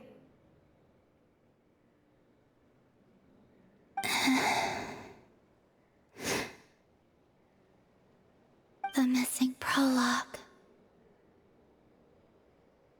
What?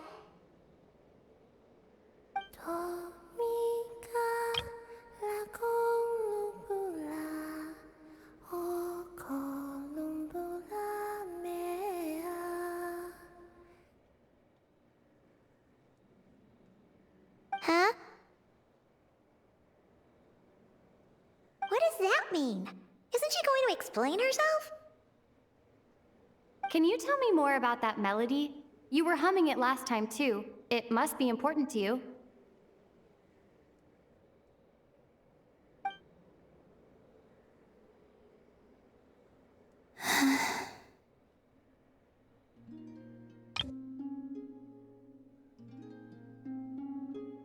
It is all I remember from the moment of my birth. A melody. A few lines of lyrics. Like a lullaby from a foggy dream. Oh, so who was singing it? I do not know. I have nothing else. Just that song. Huh? And the Frost Moon Scions who found me.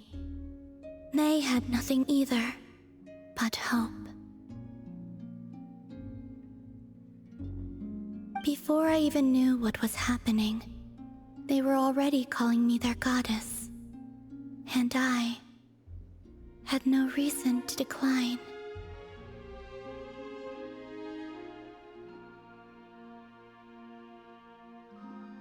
Like two lost infants unknowingly exchanged, I adopted their faith, and in return, they adopted me.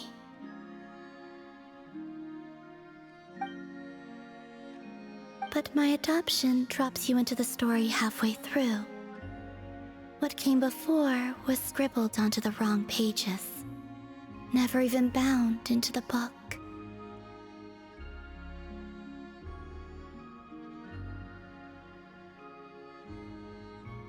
That sense of something missing only served to nurture their greed and doubt. And thus, I came to realize that this place was never truly my home. Greed and doubt? O Moon Goddess, forge weapons for us, drive out our enemies, and expand our lands.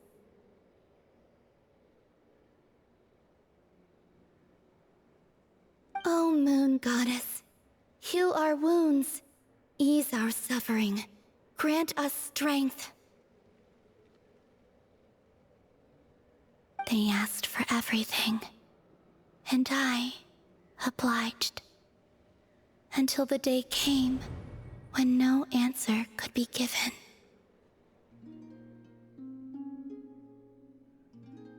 If mortals can turn to the gods when they are powerless, then who do the gods turn to when they have nothing left to give?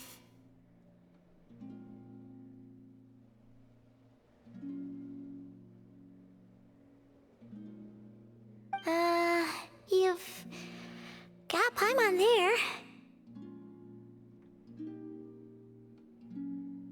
In those days, the Frost Moon Scions cared more for faith than for truth.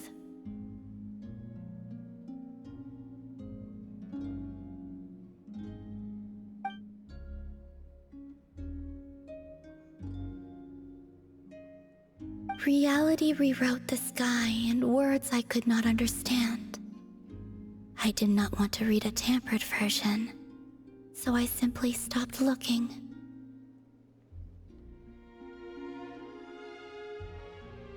The real beginning of my story lies up there, on the moon, forever beyond my reach.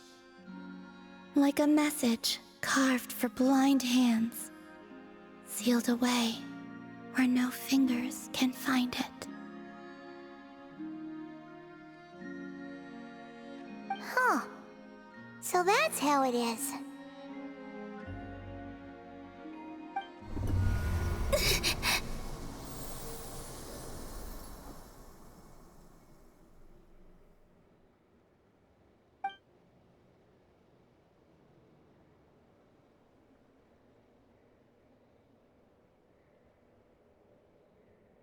What's wrong?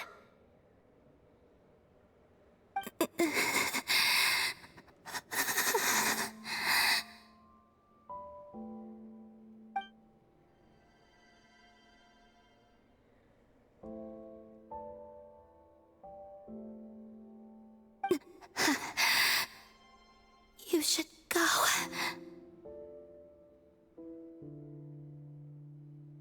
What, now?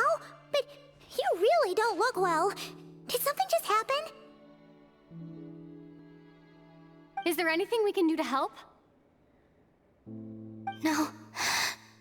Aside from answers, I have nothing else to give you in return.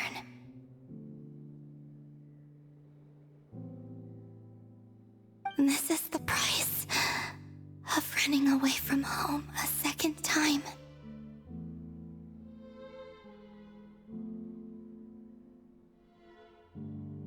Running away from home?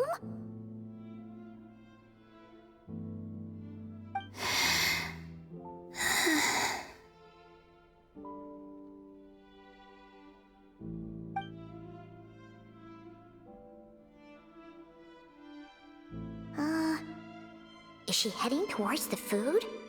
Did all of Paimon's questions make her hungry?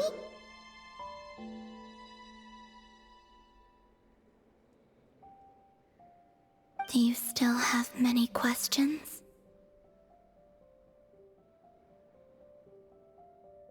I know I should offer more in return for your kindness, but I'm feeling a little worn out.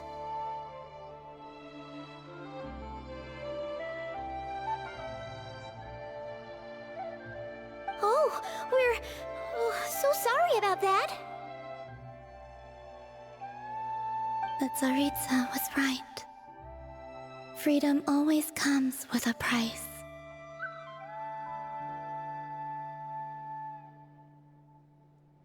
She said I could treat the Fatui as a second family, a second home. But in the end, they were no different. All they wanted in truth was my power as the moon goddess.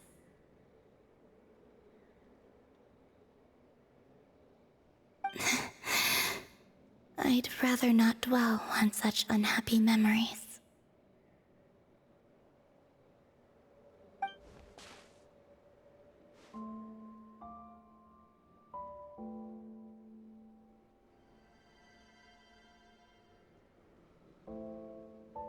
I have fulfilled my promise to the Tsaritsa, though it has used up much of my power. So you see, this has nothing to do with betrayal.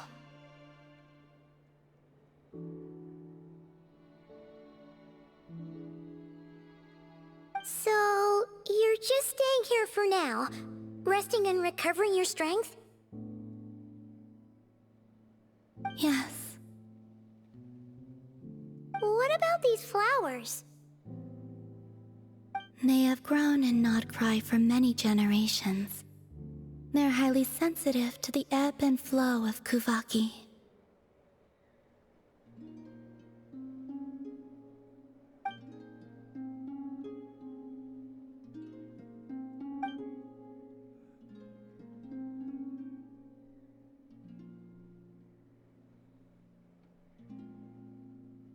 At times, I thought about using that relic the Frost Moon Scions had hidden away. I could sense the power within it.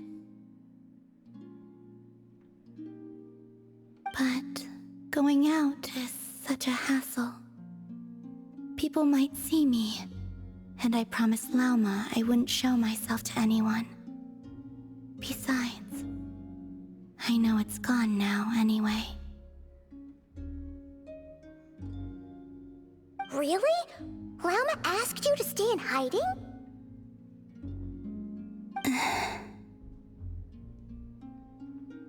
Uh-oh, she's looking back at the food again.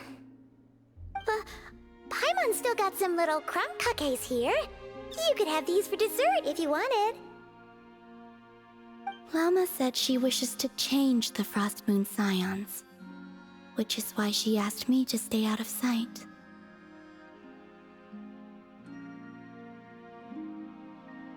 I don't really understand what she meant, and to be honest, it's not something that concerns me. But I wasn't planning to see anyone anyway. If they found their way here themselves, that's hardly my fault.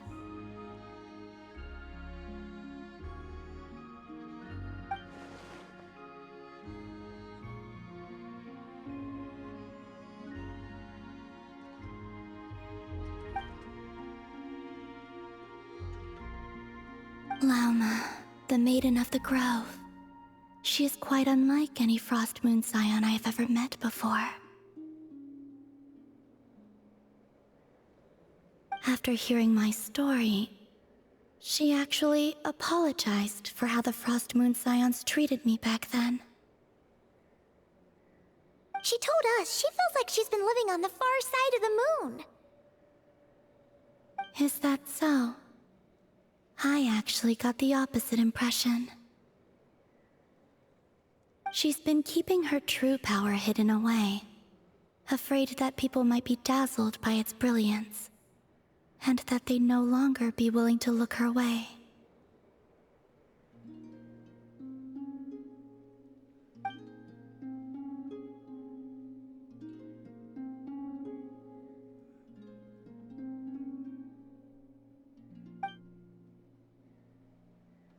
So, what do you wish for now?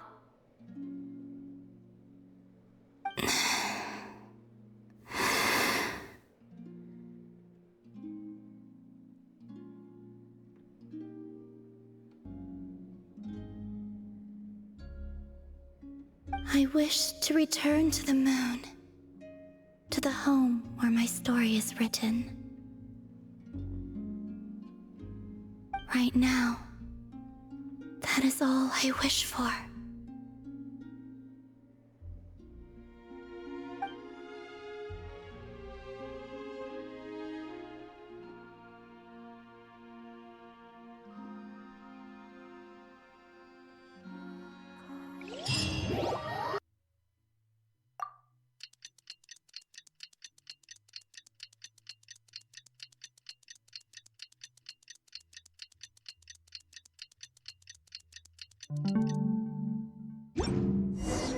Tonight's the night we infiltrate the Fatoi's Experimental Design Bureau. Come on, we better go meet up with the others.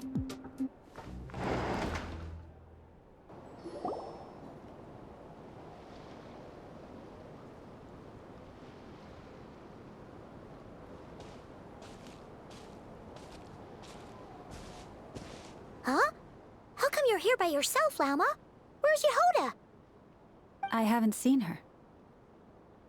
Seriously? Don't tell Paimon she's ditched us on our first mission together. I don't believe so. Nefer and I have our differences, but that shouldn't interfere with our shared objective.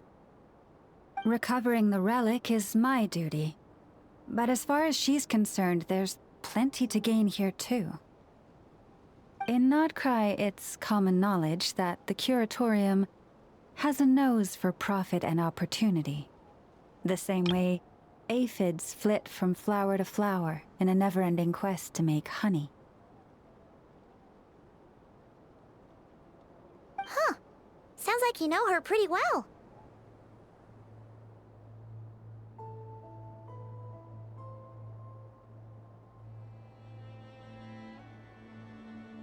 Still, Yehoda sure is taking her sweet time.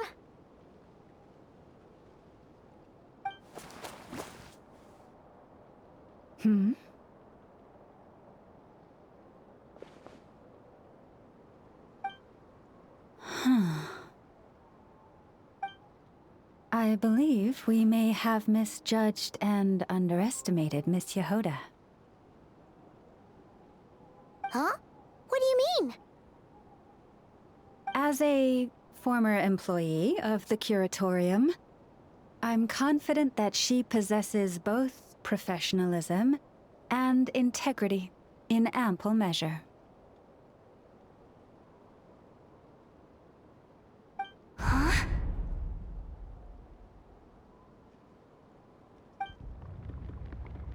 Huh? What was that noise?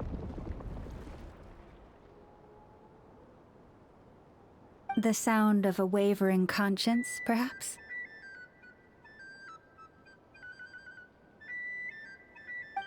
Ah!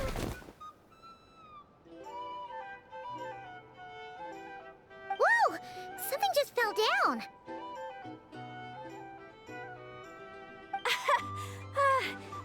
Hello, everybody! What kind of an entrance is that? Wait a second. Have you been hiding nearby this whole time? Yeah. I was just, scouting things out from up high. Darn it. How did Jane Doe even notice me up there? I can't believe I'd only realized I'd run out of smoke bombs this morning. What if something goes wrong inside? How am I supposed to make a quick getaway now? Thought I could just hang back and wait for the clients to get cold feet. But nope. Turns out they're all completely fearless. Don't they know how scary the Fatui are?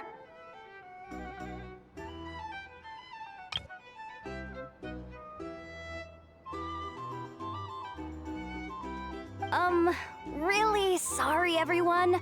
Truth is, just as I was heading out this morning, I discovered I'd run out of a super important, completely essential, absolutely indispensable piece of equipment.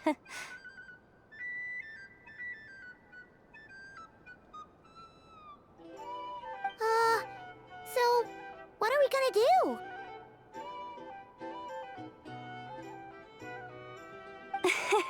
Well, as I see it, there are two options. Plan A is we take a detour to Nasha Town to restock, though who knows if any shops will still be open this late. Plan B is we call it quits right here, disband the team, and I'll go home. My place is only like a 10-minute walk from here, so... Personally, I vote Plan B. Bada bing, bada boom! Maximum efficiency, minimal effort. Don't try to solve your problems by running away. Not a fan of either? Then I guess our only option is to fall back on Plan J. That's J for Yehoda, by the way. Why didn't you just tell us that was an option in the first place? Come on, that would have totally ruined the surprise.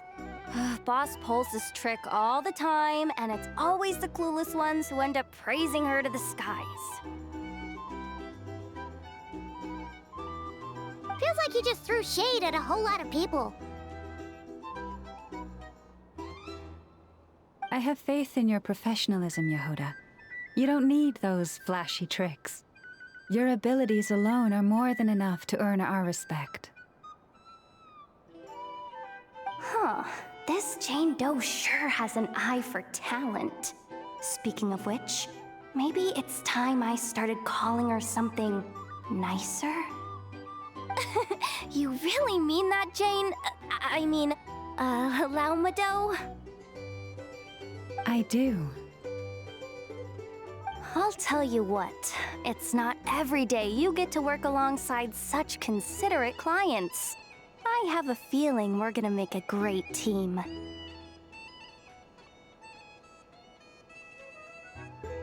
Plan J is this. We find our way in through the freight access on the facility's east side. It's tucked away from view, and security's lighter at night. I've prepared some special gadgets too, so we should be ready for anything. If we want this to go without a hitch, we'll need to work together every step of the way. So everyone, stick close behind me. Now that finally sounds like a real pro talking. Hey, you saying I didn't before?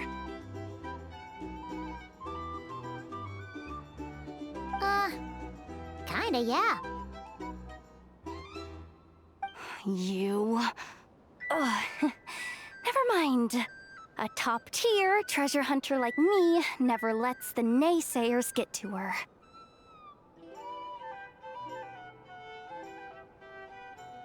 All right, let's go over what we agreed on yesterday. The goal of infiltrating the Kuvaki Experimental Design Bureau is to locate and, if possible, recover the relic that the Fatui stole. We also need to figure out why they built the facility in the first place. I'm worried that they've set their sights on the ancient moon's remnants on Hisi Island too. Well, now that we've got a plan, time to get this show on the road.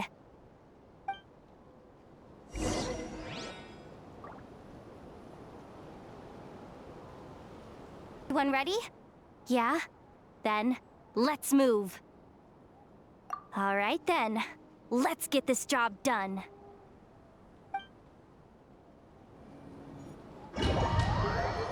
But make sure you stick to the side.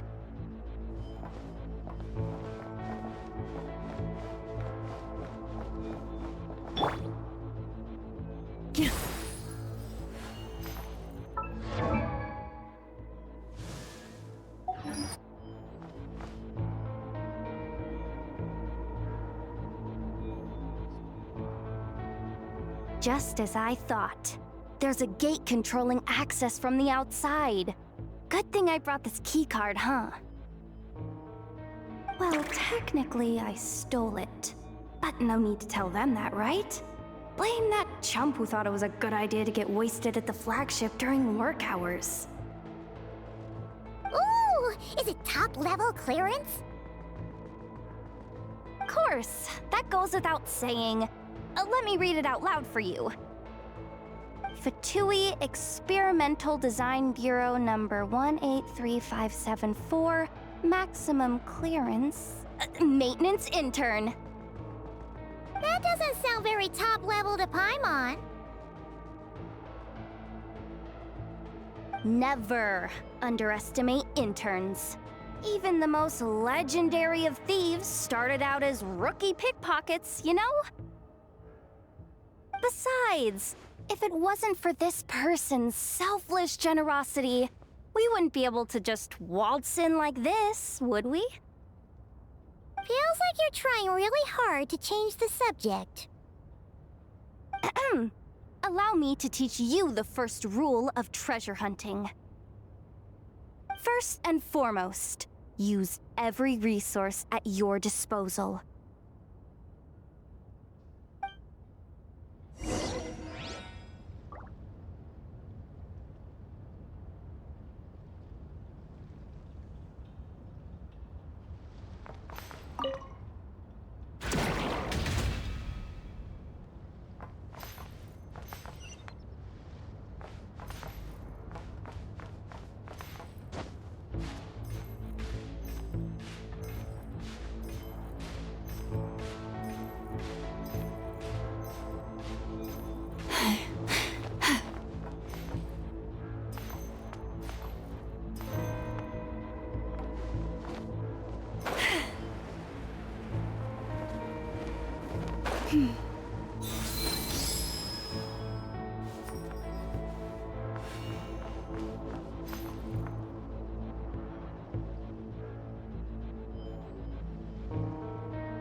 I get it now.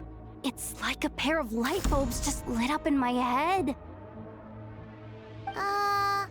What did you just get? The blue light, aka Plan A, is telling me to take the path along the left side. It'll be a lot stealthier, but that might mean a bit of a detour.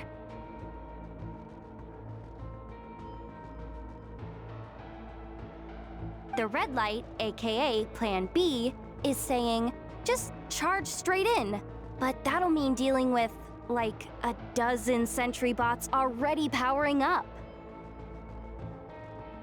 Although, I might be able to switch them to training mode. Their attacks will be weaker, but we'll still be in for a fight. Can't you just put them in sleep mode? Hey, I told you, I'm just a maintenance intern. Give the new recruits some time and space to blossom, will ya? We're still pretty close to the entrance. Surely they'll call the whole thing off once they see what these bots can do. Anyway, I say we go with Plan B. Either way, I won't be doing any of the fighting, so the shorter route sounds good to me. If we can avoid fighting at this stage, we should.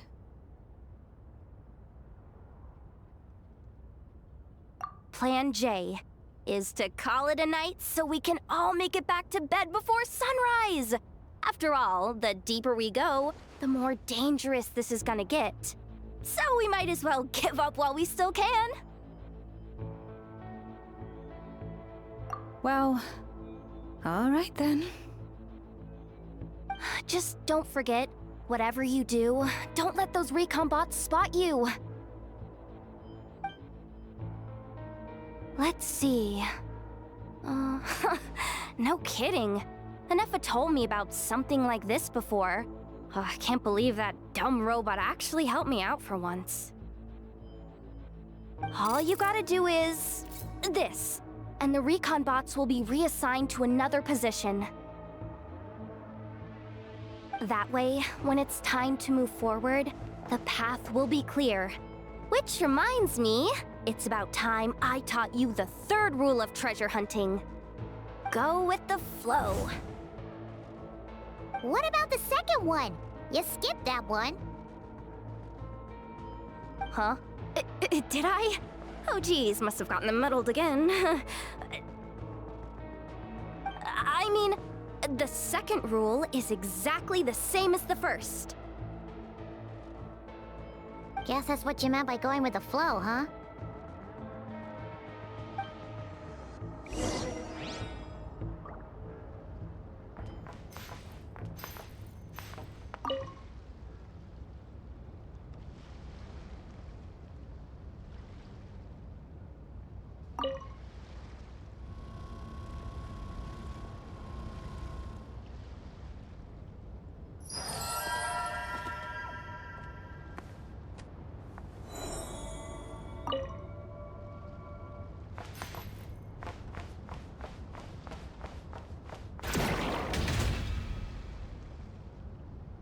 This way leads straight into the armory.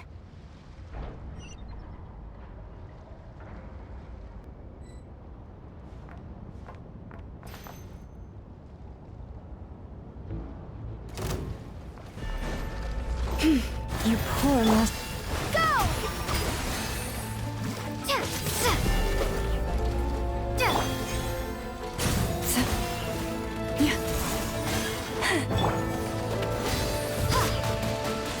Water jet!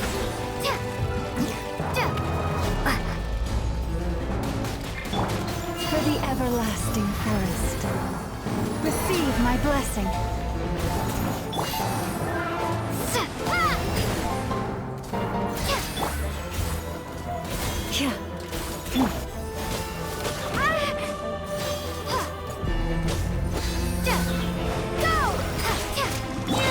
Leave this place. Bombs away!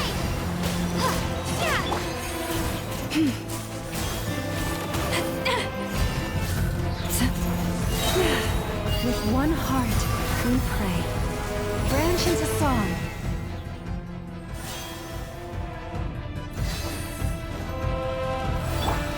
Water jet!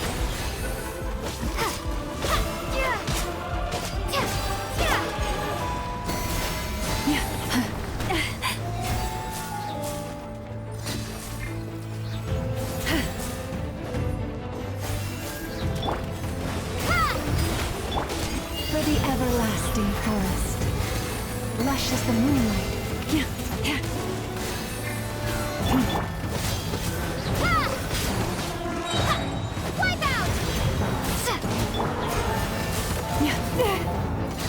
Receive my blessing. By the frost moon of old.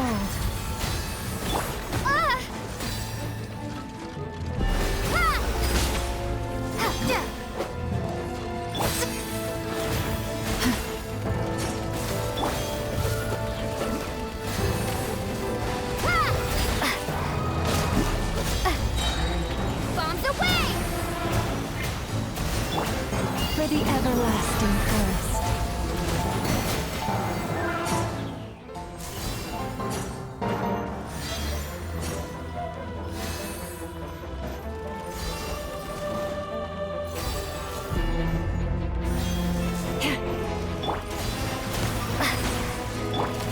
Branch into song. By the frost moon of old.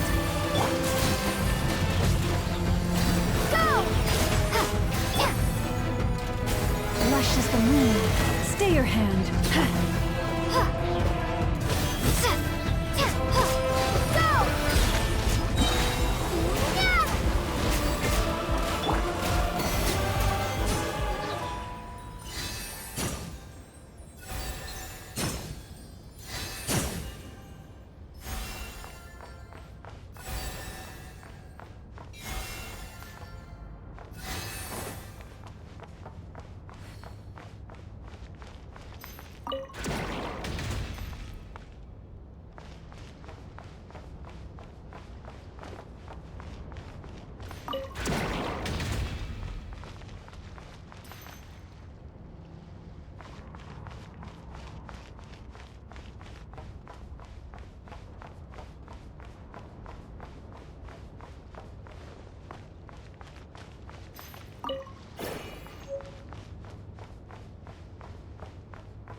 With one heart, we pray. Branch into song.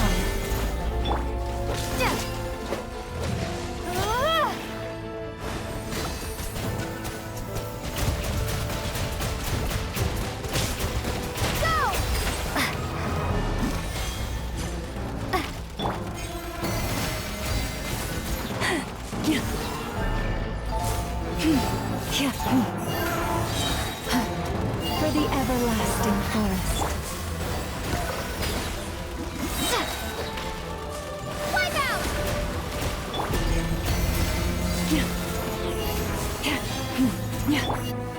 Water jet!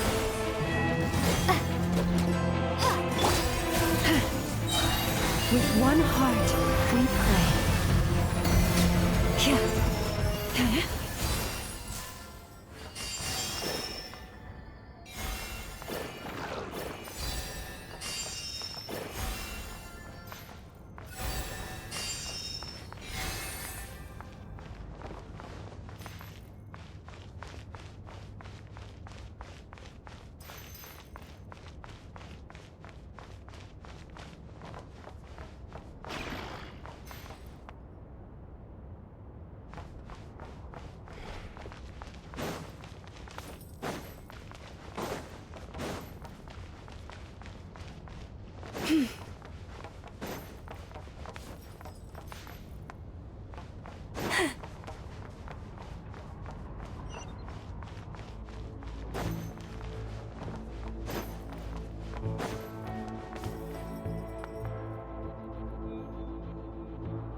There's someone up ahead.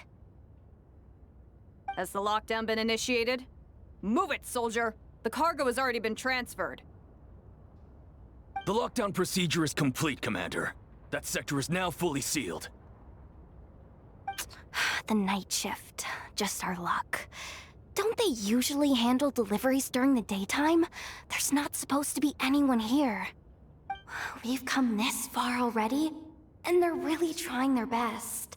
If I suggest backing out again, it's not gonna look good. Come on, brain, think!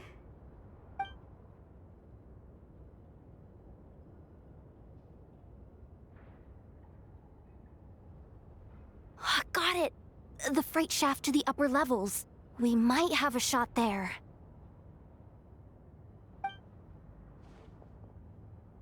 Let me see. Huh?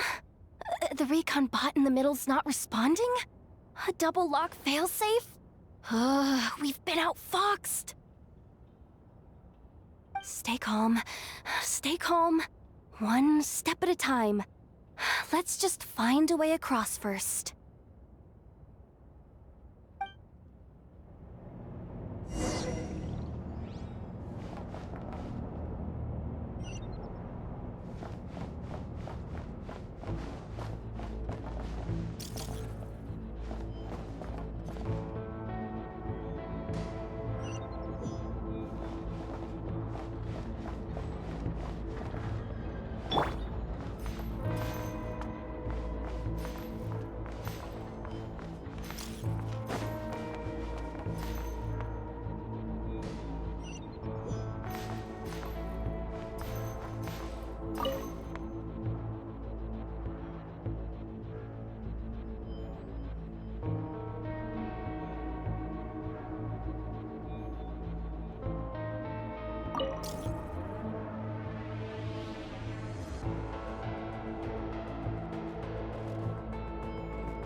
All set. Let's head down this way.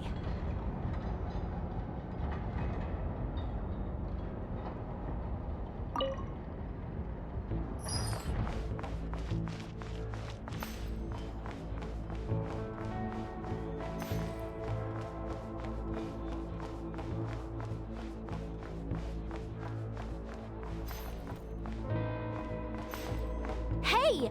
Another control terminal!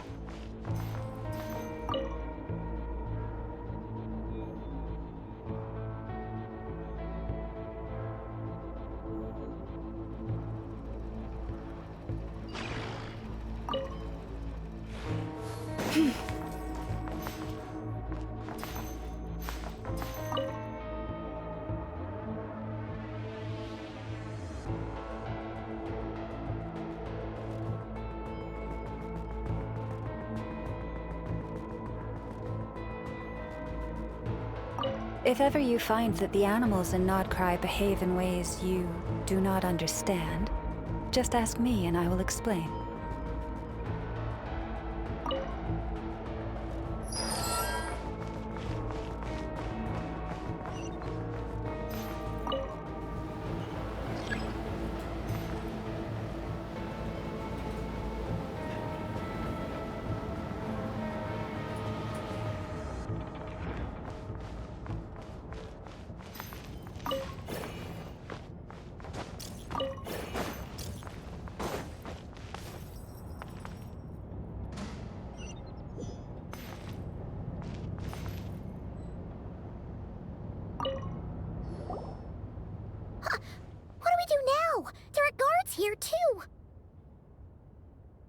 Don't worry. Bots are way easier to deal with than people. At least their behavior is predictable. First, let's find a safe spot to land. Good. That spot shouldn't draw their attention. Let's go.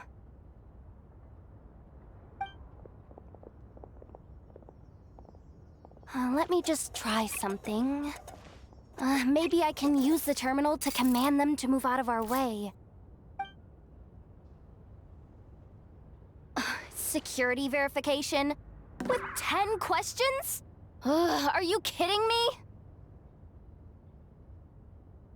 Are you serious? Doesn't she trust me? Or is she just trying to make things easier for me? No. Judging from her body language, she really isn't afraid of the Fatui.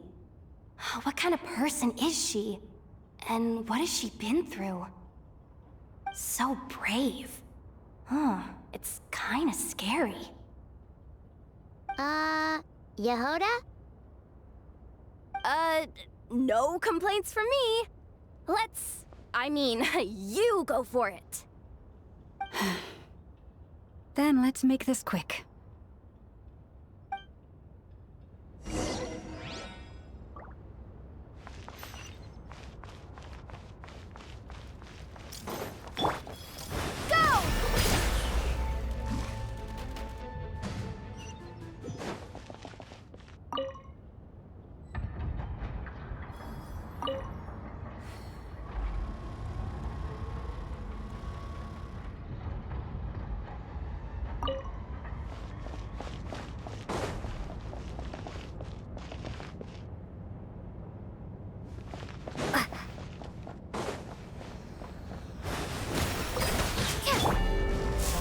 Forest, protect us.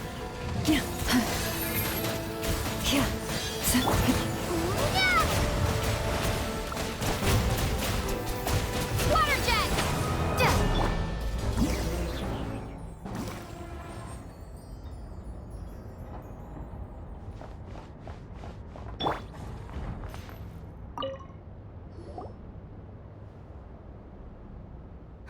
Didn't think they'd even cut off the supply of Kuvaki. They're being really cautious. If we can somehow divert some emergency power into the system, we might be able to force boot this thing.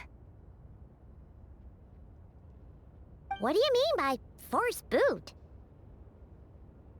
How do I explain this? It's like dumping a whole bucket of water into an empty pool so that the little ducky gets to swim around again. You should probably just ask Aino instead. So, we just need to find that bucket of water, right? Paimon thought your explanation was great. Kinda adorable. In a childish sort of way. Hey, you could have just skipped that last part. Is this what you were looking for? That's right! That's exactly what we needed. Where did you find that? I sensed Kuvaki inside it during the fight just now. They must have been using it as backup energy for their armor. I honestly had no idea that fighting could solve so many problems. Darn it! Why am I so weak? Oops! Did I say that out loud? Just, ignore me.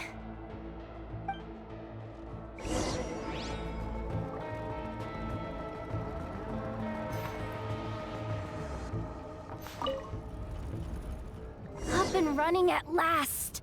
Let's hope nothing else goes wrong. Please, everyone, step inside.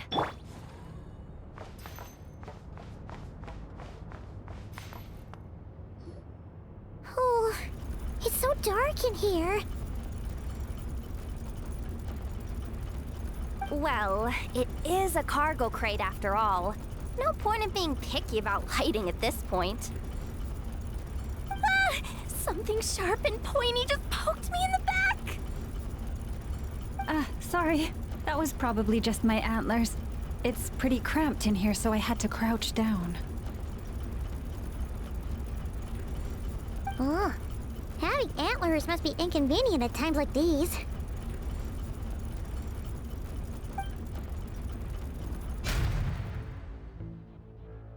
Ah! What's going on? Don't tell me something's gone wrong already. Looks like there was only enough juice in the emergency power supply to lift us this far up. Ugh. Awkward. Am I gonna get docked for this? Based on the boss's policy of docking pay for every screw-up, No, wait a sec.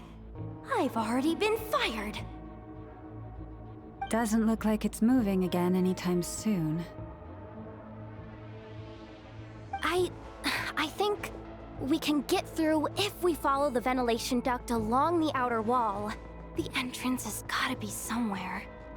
Don't worry, this was totally part of the plan.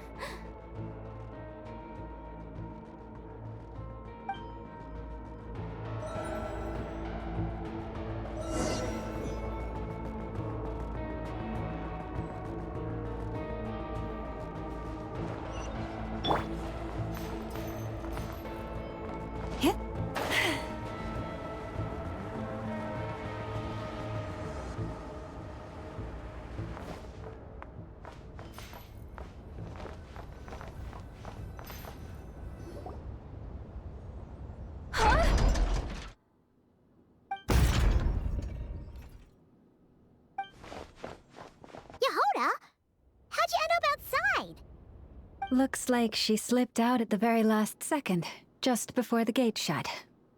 Impressive reflexes, I must say. Though I'd expect nothing less from a former employee of the Curatorium. I'm so sorry. That was pure survival instinct. I didn't mean to ditch you. Anyway, you guys just stay where you are. I'll figure something out.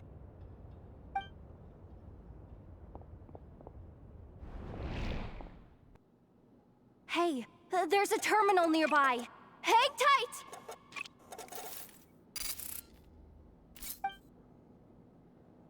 Can you hear me now? The duct security protocol has been triggered. The gate must have dropped when it detected a living presence. Wait, so we're trapped in here? I'm checking what I can do from this end. Watch out for the laser up ahead. What laser?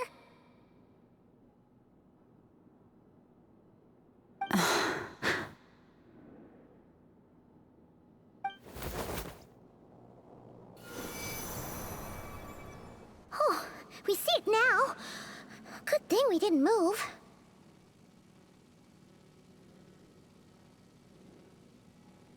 Got it. I think I understand the situation. Hang in there. Just one moment.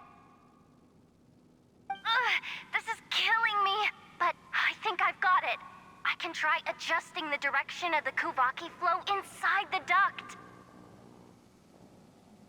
If I've got this right, you might just be able to dodge the lasers by utilizing the Kuvaki's pull in reverse.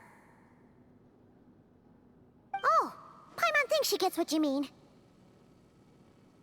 But I can't see where you are from here, so I'll need your constant input. Just tell me what to do. I'll follow your lead.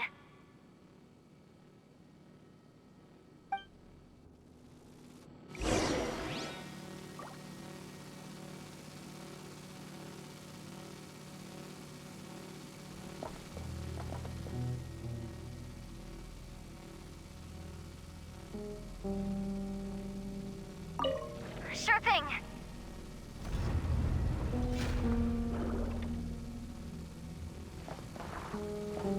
So, wanna grab dinner after our shift?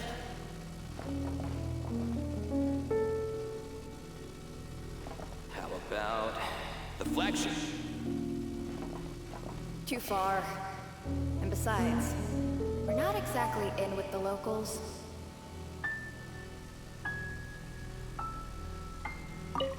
Sure thing. Then how about the staff cafeteria? Brimming with bright ideas, aren't we?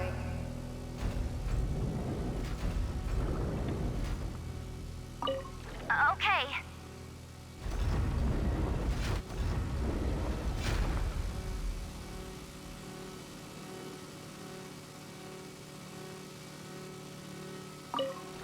Okay.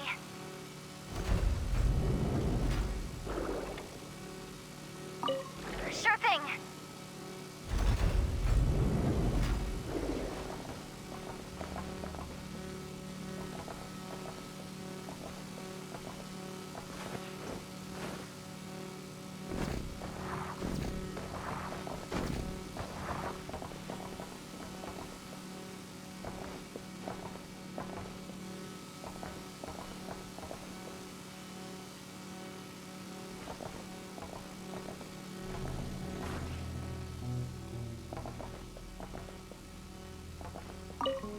Sure thing.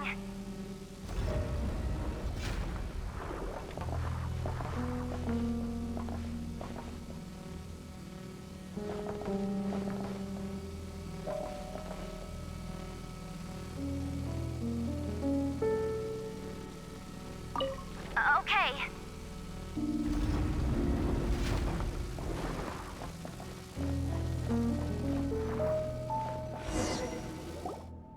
Oh, we made it to the other side. And all thanks to Yehoda. What? But the gate hasn't opened. How's she gonna meet up with us? Oh, Yehoda! No irregularities detected in the duct. Confirm. Confirm. Confirm. Ugh, just confirm the command already, you useless excuse for a terminal! You piece of robo-junk! You mindless pile of scrap! What the? Insufficient clearance? Of course! I don't have the clearance! You oversized... Ow!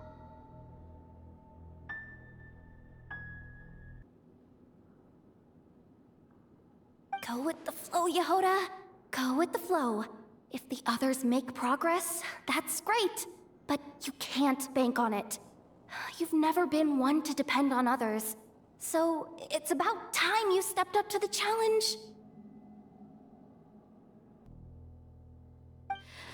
Deep breaths. Stay calm. My priority right now is getting my hands on a high-level access card. That way, I can override the security protocol. Senior maintenance staff. Only they can access the core sector.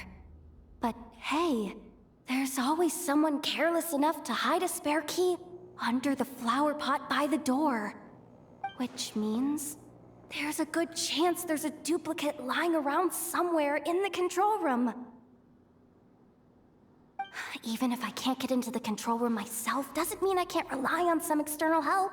If I can take control of one of those guard bots, maybe I can use it to search for the access card. This is crazy, Yehoda! You're all alone. You've got nothing. And yet, you're charging ahead like fear's a foreign concept. Maybe that's exactly why. 'Cause I've got nothing left to lose! Confirm! Am I a genius? Whoa, this feed's super clear! Oh, this is gonna be a piece of cake! Wait a second. Oh, this thing's not a guard bot. It's a... janitor bot.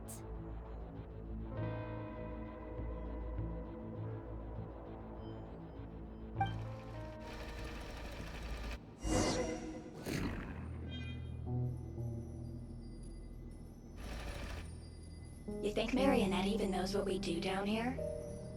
She seems to spend all day either holed up in her lab or out doing the rounds.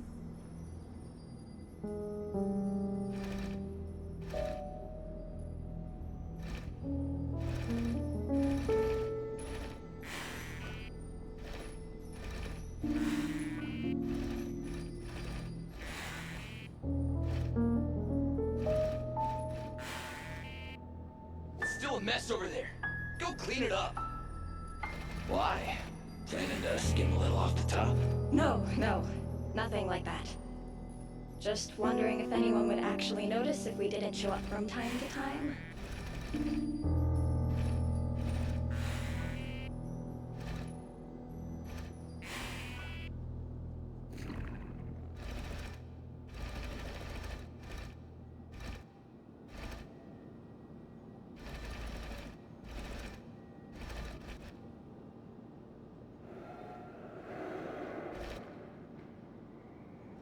Let me see.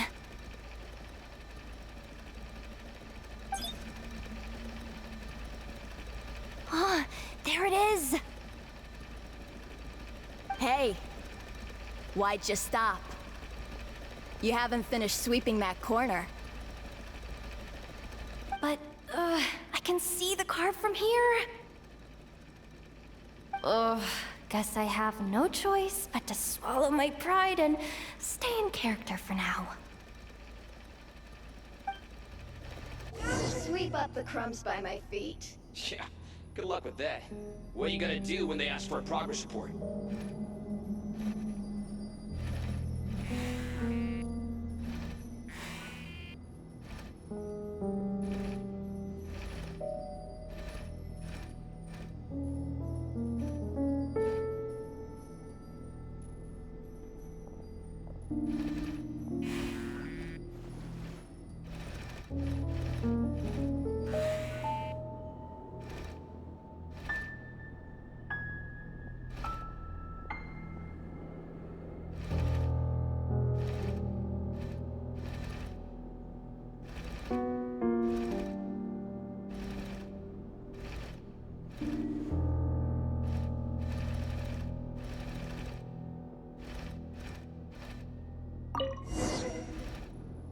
Sucks though.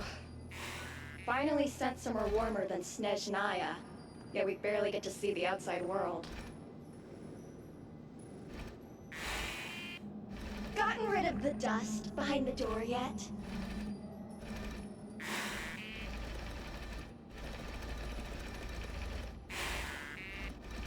Clean this spot too. I saw you skip it.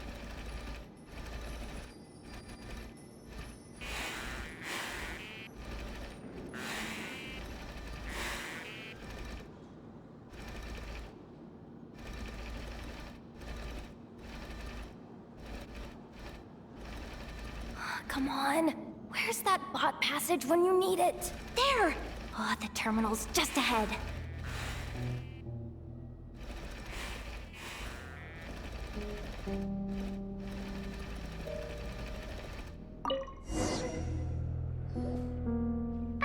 Will Yehoda be okay? Paimon! She said she'd use every resource at her disposal, so let's have some faith in her abilities. Besides, when it comes to surviving in Nodcry, she probably knows more than any of us. So, they really do believe in me. But how long are we gonna have to stay here? Paimon doesn't want to get caught by the Fatui either. Does Paimon mean the two Fatui in that room? Let me see if there's a way to distract them. Wait, did you hear that? Huh? The alarm? What's going on? Let's go check it out. This looks like somewhere important, but there's nothing here.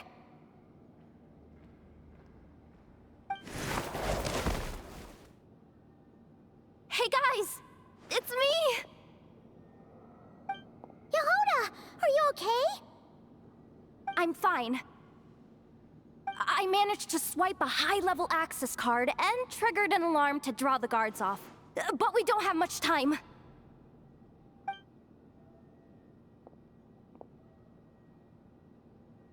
All right, looks like we can control the elevator. Come on, hop in. Let's take it further down.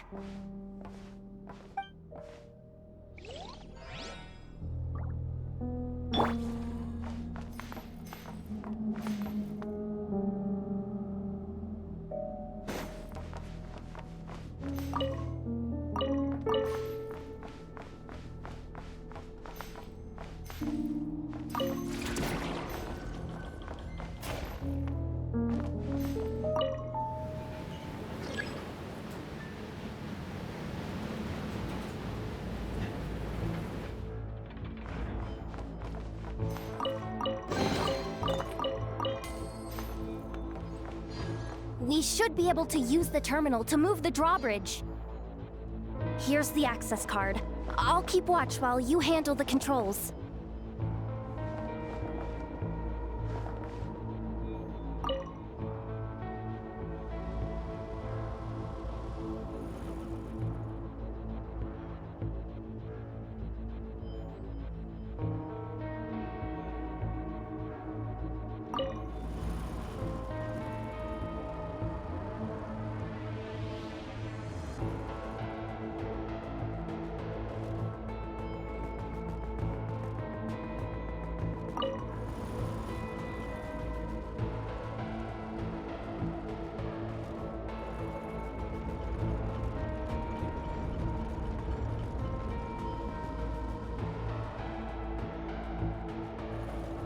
All done.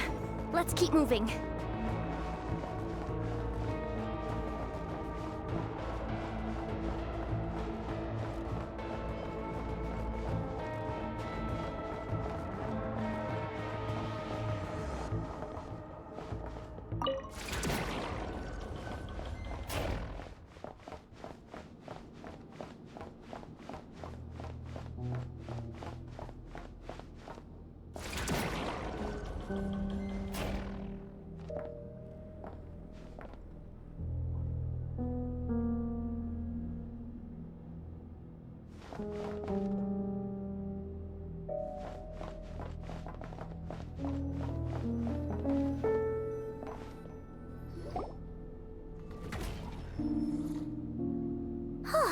There's no one here!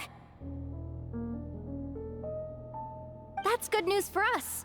Let's head inside.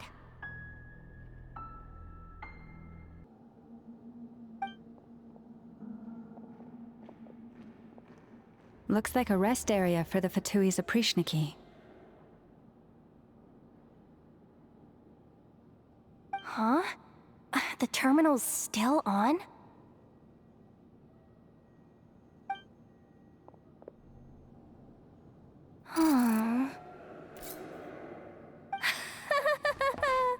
Looks like that good news is now half good news, half bad news. What do you mean? Well, it seems like that alarm I just triggered was so high level that even the guards in the rest area went to investigate. That's the good news, by the way. And what's the bad news? The bad news is that once they realize it was a false alarm, they're bound to circle back and check this floor. And then we're toast. So we've got to move fast here. If you need me to run a quick search, say the word.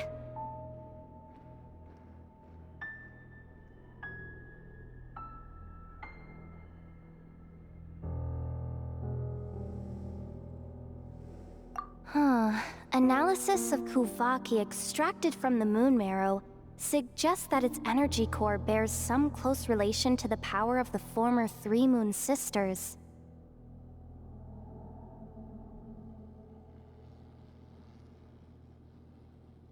It is suspected that there is a link between the Frost Moon Scion's hidden relic and the shattered remnants of the Eternal Moon.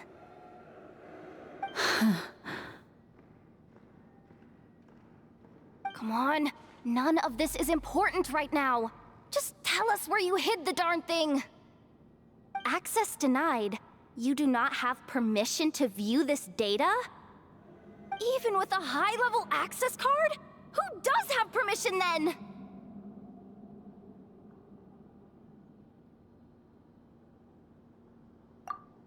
Good idea. Pulling it right away. Wow. What's with that huge hollow structure down below? That might just be it. Secluded, out of the way. Exactly the sort of place they might be keeping the relic.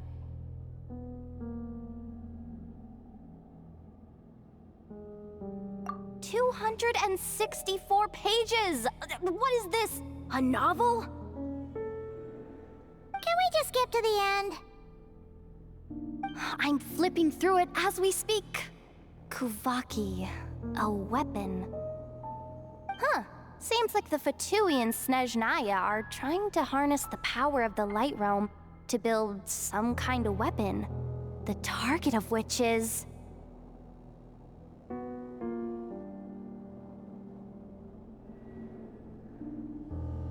Seriously? Insufficient clearance? Again? Looks like that's about all our current clearance gives us access to. Based on what we know so far, it seems like the rest must be hidden inside that massive hollow beneath us. I could sense something beneath the water down there. Something unsettling. If they've gotten their hands on the moon marrow, odds are it's hidden down there too. And here I thought we were almost done. But nope, we're going deeper and deeper into the danger zone. Chin up, Yehoda. Once this job's done, you're buying yourself the biggest nod-crying hot dog in town. Deal's a deal.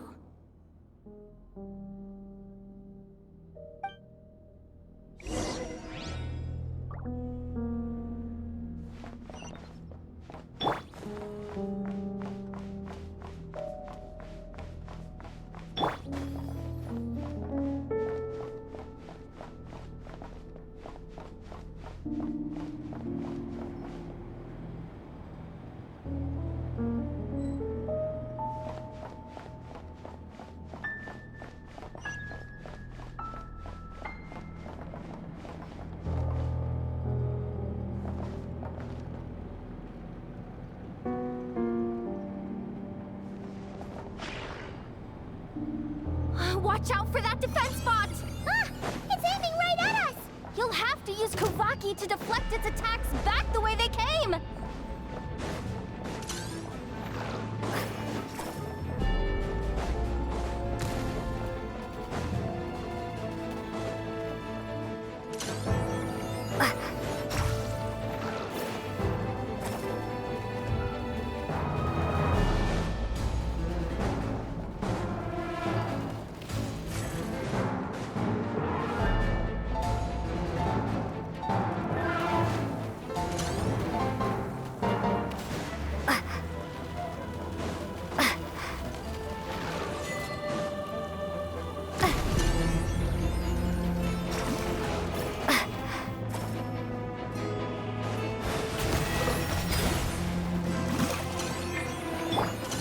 For the everlasting forest, lush as the moonlight.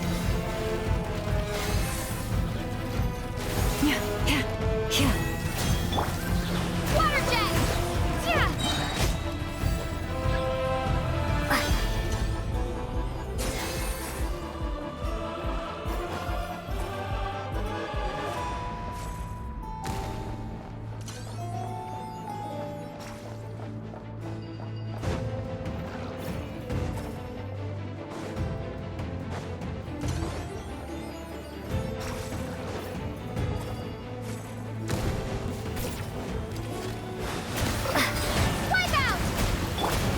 A song of grave trans... With one heart, we pray. Go!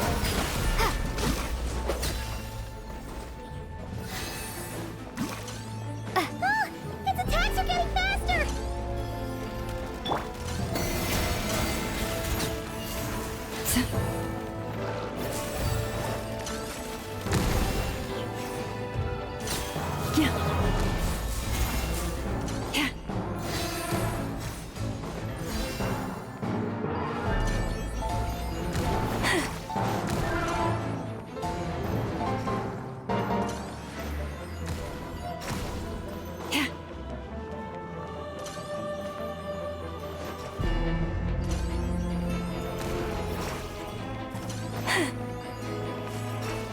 Almost there. We're almost there.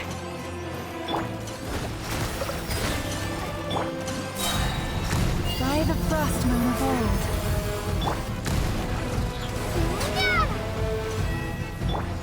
Leave this place.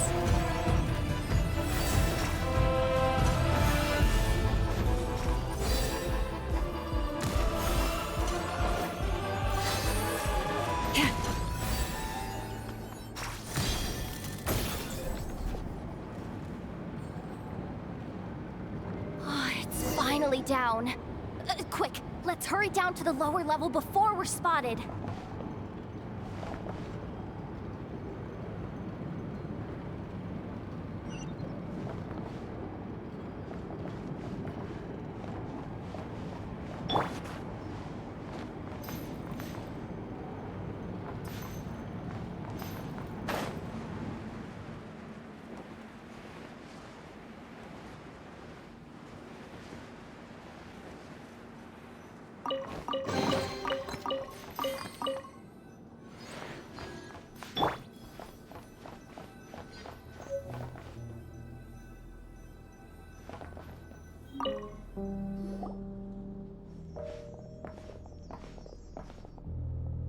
That switch looks suspiciously obvious.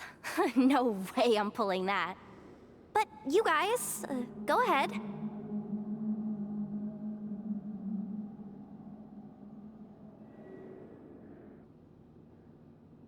Hey, you spotted it first. Shouldn't you be the one to pull it? Not a chance. I'm just the guide, remember? At most, I'll help you look for an escape route.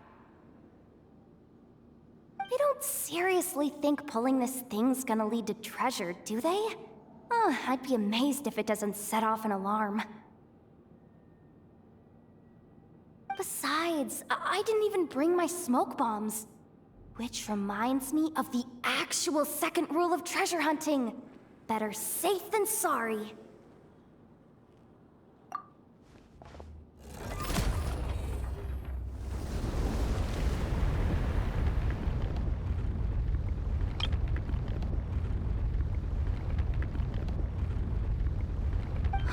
The ground, it's shaking.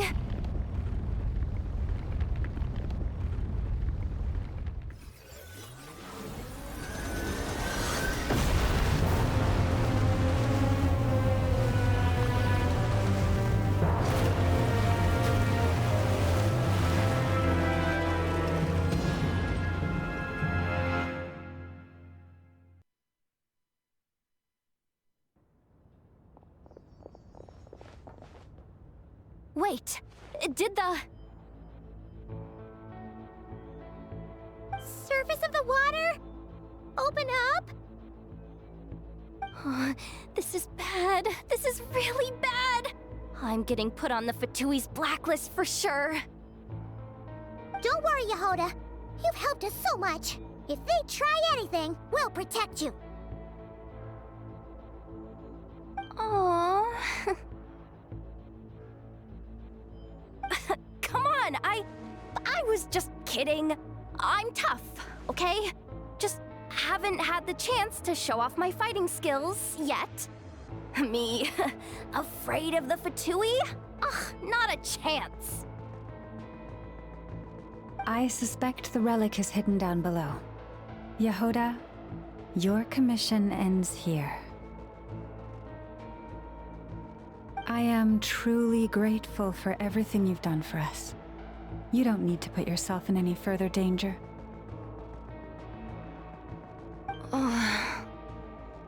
I'm coming with you.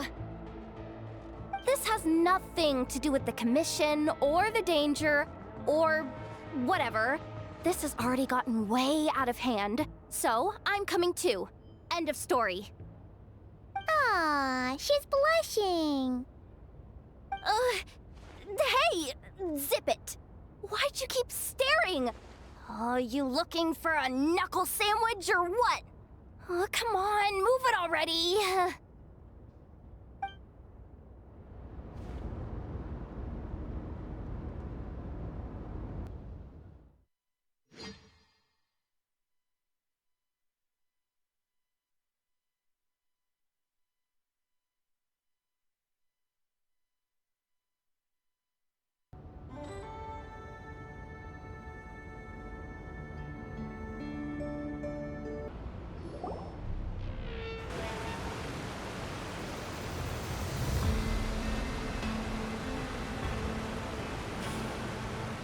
Whew.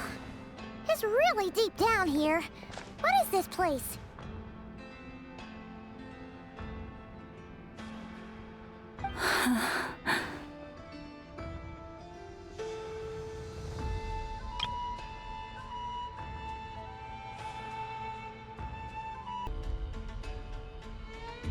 We're standing on another fragment of the ancient moon's remnants.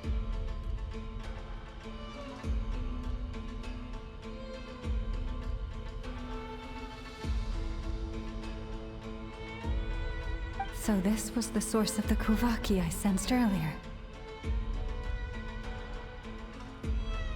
Wait, what?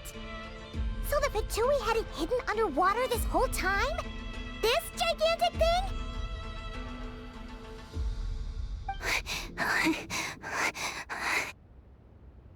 Yehoda, you've been kind of quiet since we got down here. What? Me? Have I? It's nothing. Really. We're doomed. How are we even supposed to get back up from here? Oh, my grappling hook's not nearly long enough. And if someone spots us here after all that commotion, we'll be sitting ducks!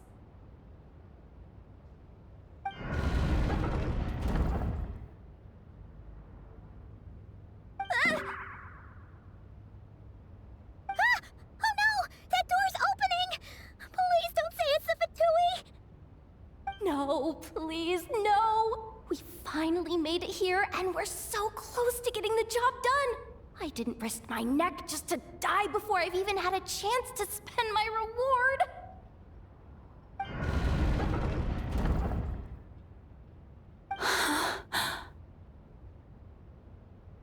What happened? Why did the underwater barrier open? How could this be?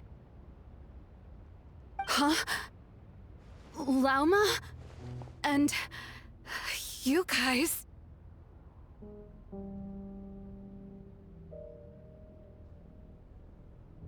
Wilhelmina? What's going on here?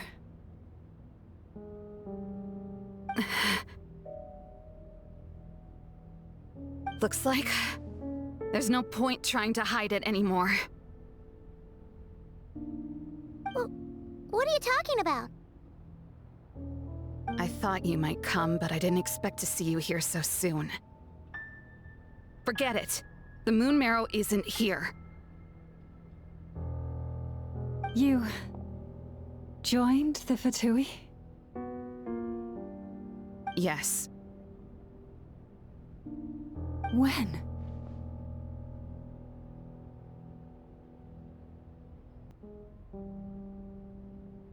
The day I could no longer bear to live a lie.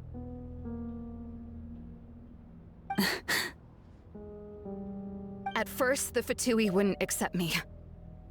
But then, one of their harbingers noticed me and said she'd give me a chance.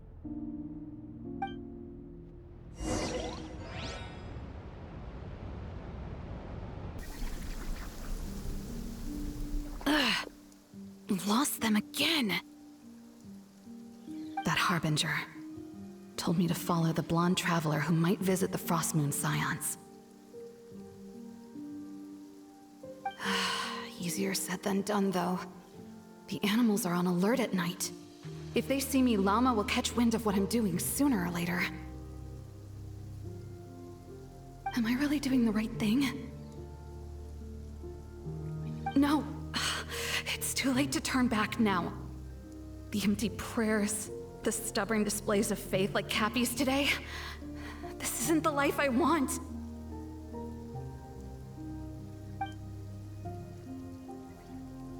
Huh? Is that... Ah, the Traveler's back. I won't let her slip away this time.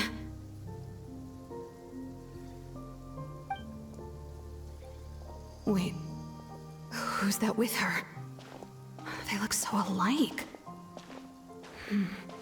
They seem to be heading towards the statue of Kutar.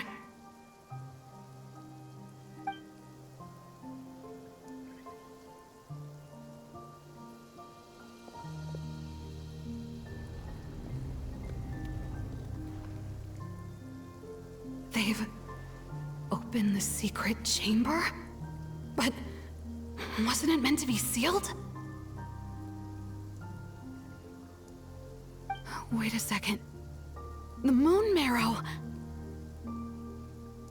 Surely they're not after the Moon Marrow. I'd better go report this straight to... Hold on. If they do actually make it to the final room, then maybe I'll be able to get my hands on the relic. The one thing the Fatui have been after this whole time. If someone's going to take it, it might as well be me. This could be my ticket to joining them.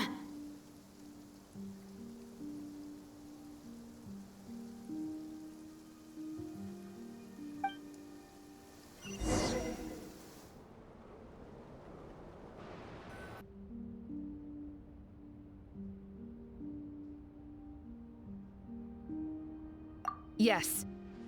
And in your final moment of hesitation, I took the chance. And then you gave it to the Fatui? But when we talked to you before, you seemed so genuinely worried about Lauma. Because I thought she was as fed up with the Frost Moon Scions as I was.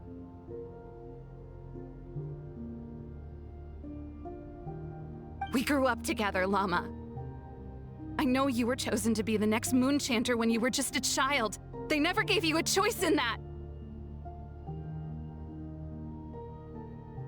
I saw the look in your eyes when you were treating that child. That sense of helplessness. Surely you too must see that this blind, inherited faith of ours is simply holding us back. If our prayers are never answered, then why keep praying? Do they really deserve all of your devotion? Or are you trapped by the responsibilities they imposed on you?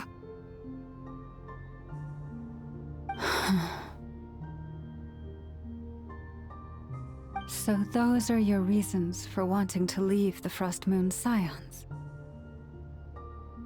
Isn't that reason enough?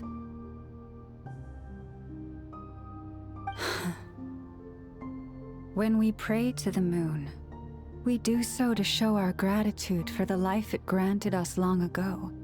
It reminds us to strive for something higher within ourselves.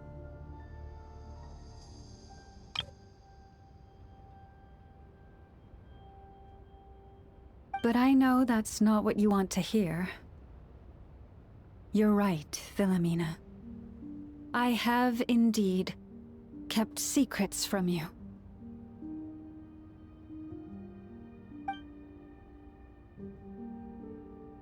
I knew it. You don't want to be the Moon Chanter, do you? No, that's not it. I'm talking about the fact that the moon in the sky isn't real. What? You're saying... Huh? I've completely lost the thread now. Oh, do we really have to do this here? What if a harbinger shows up? Oh, I'm not cut out for fighting big bosses!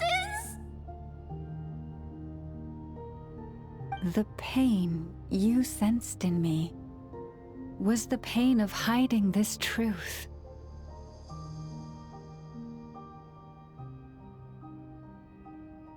If what you're saying is true, then you already knew that the Frost Moon Scions wouldn't believe any of this. Why didn't you just leave like I did? You don't understand, do you? That's the difference between us, Wilhelmina. I care about the Frost Moon Scions. They're family to me.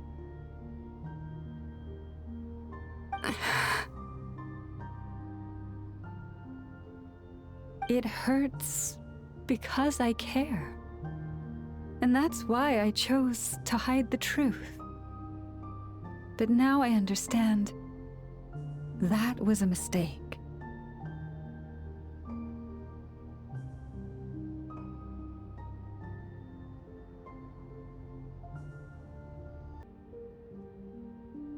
My family deserves to know the truth. I shouldn't have tried to hold it all together with empty prayers. Are you trying to say that I only ever cared about myself? There's nothing wrong with that in itself. No one would have tried to stop you from leaving. But you did not have to stab us in the back like this.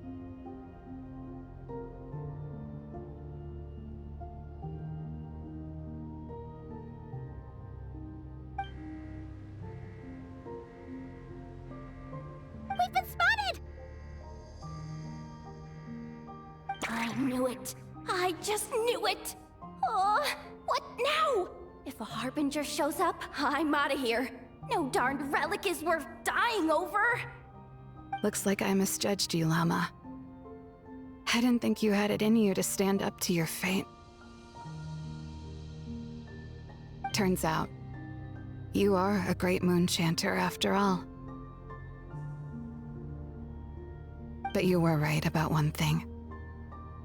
I haven't considered Hisi Island my home for a long time now. Bosses! Time to go! I will change the Frost Moon Scions, Wilhelmina, as soon as the new moon rises.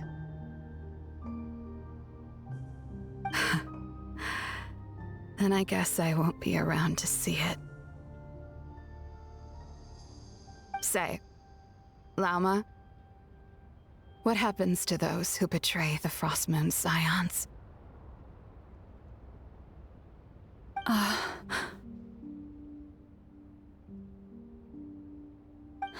May their antlers be shorn with silver blades, and let them be cast into the long night of unknowing.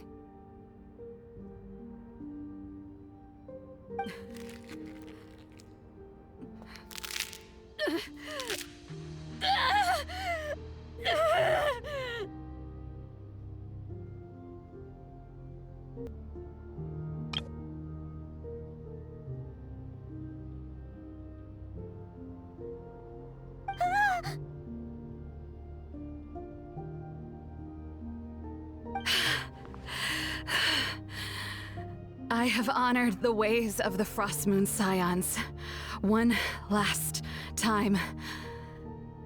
Think of it as a gesture of respect, Llama. There they are! Grandma!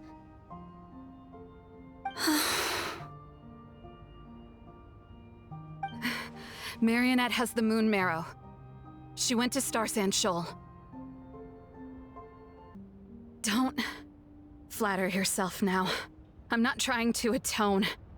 I just don't believe you'll actually be able to change them.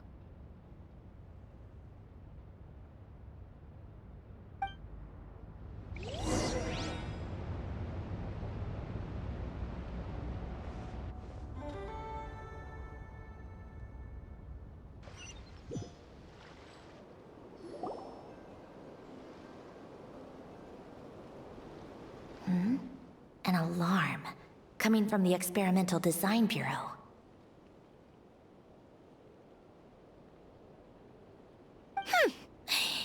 Interesting. Hey, wrap things up and get yourselves ready.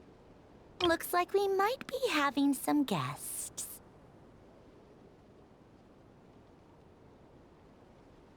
Yes, my lady. Perfect timing. This job's been boring me to death. Time to test some hypotheses.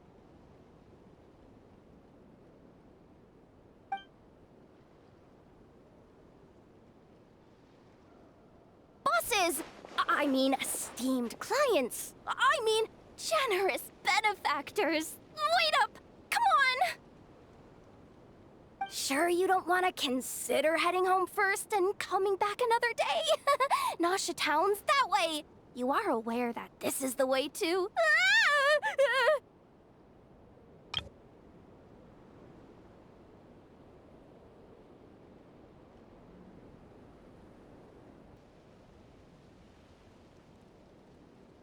A little ahead of schedule, aren't you?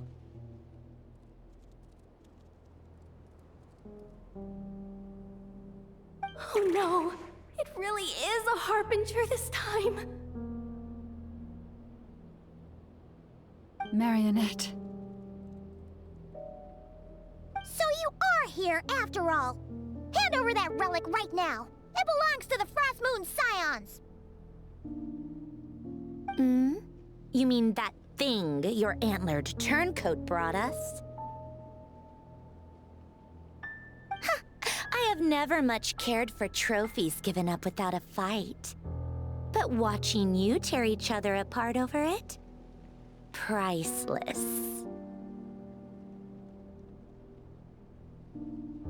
I'm not in the mood for warnings today.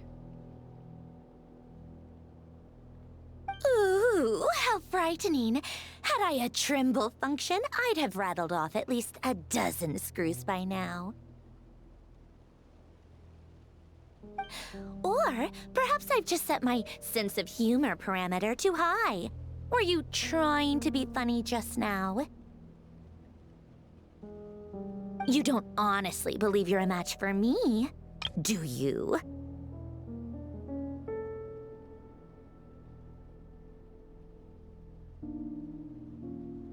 Go on then. Let's serve our guests a little appetizer.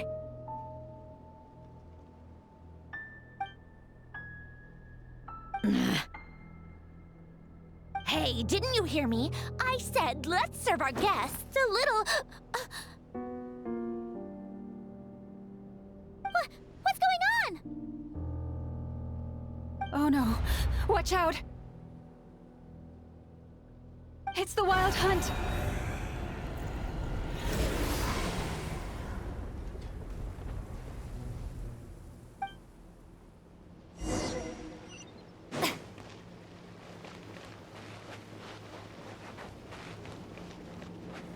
Strike a pose! Let my name echo in song! Branch into song.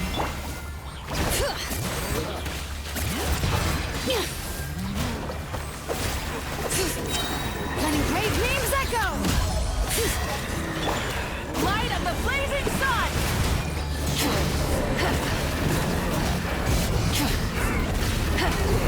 Let's go!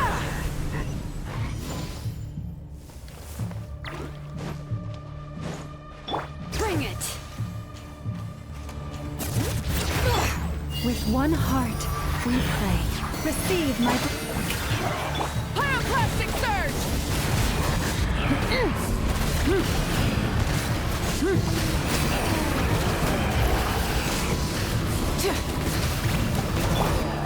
These things just keep coming! Is there anything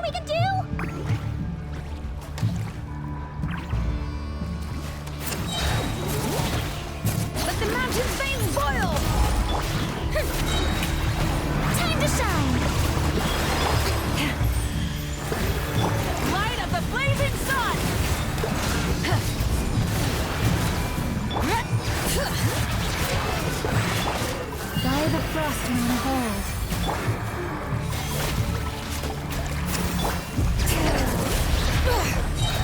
Letting grave names echo! Pyroclastic surge!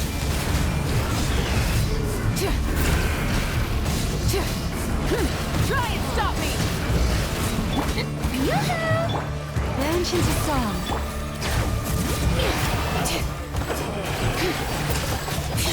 Hear the echoes of the valley! Light of the blazing sun! Use sacrifice to steal them away! For the everlasting forest, lush as the moonlight. Shower me with praise! Let the world collide! Pyroclastic surge!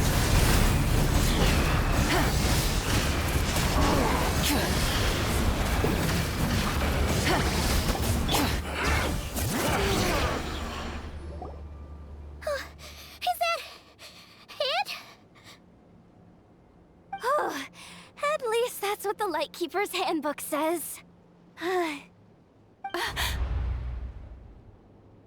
Careful, it's not over yet.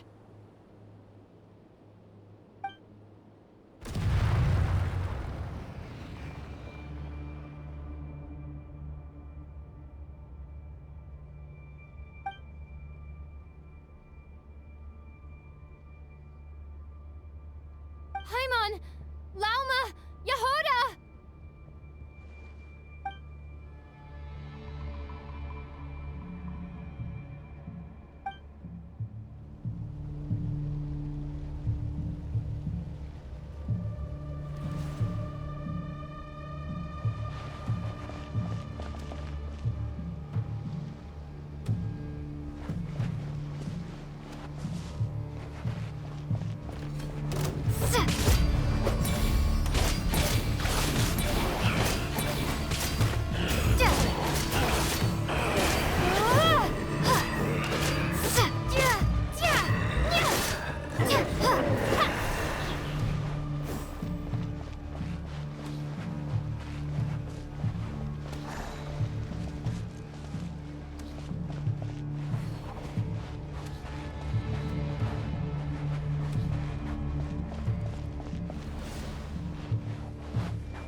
Wait, what was that?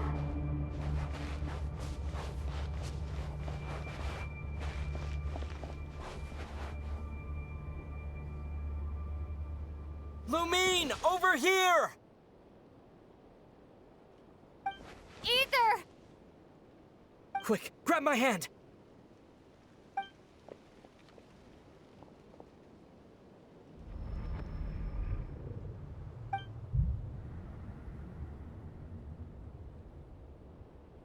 Lumine, what's wrong? Why are you here at all, Ether? What do you mean? If I may be so bold, what does family mean to you? Why were you after the Moon Marrow that night, Ether?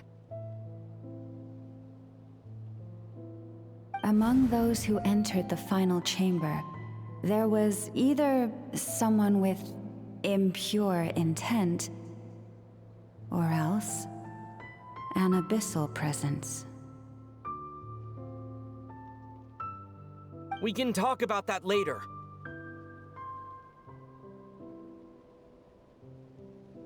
me why, Ether.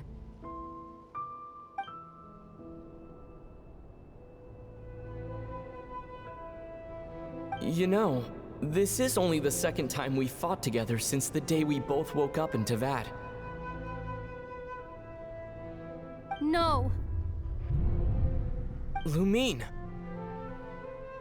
But when I found you, you were still in hibernation. Even the key to the chamber was still secure on your person. We didn't wake up together. What are you talking about? We don't have time for this, Lumine! Look at me, Lumine! Don't you want to explore this world with me?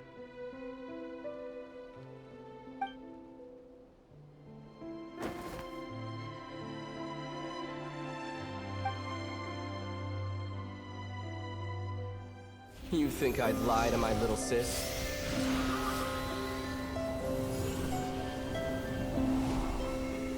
What a letdown.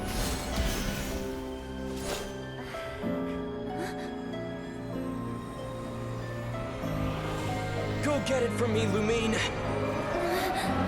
It belongs to me. I never believed it. I didn't want to believe it. That strange feeling that something was off. I wanted it to be real so badly, even if it only lasted a moment. But you're not my brother.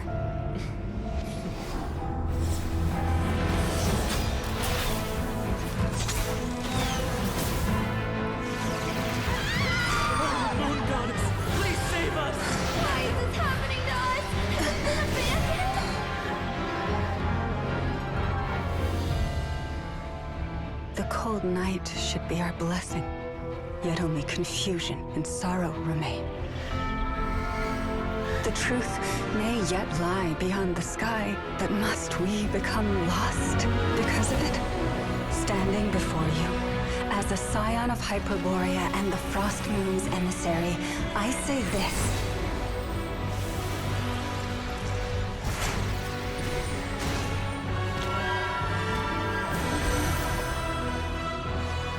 Should the false sky above dim the light of the moon, then from silver blood that flows as rivers, let us weave moonlight anew.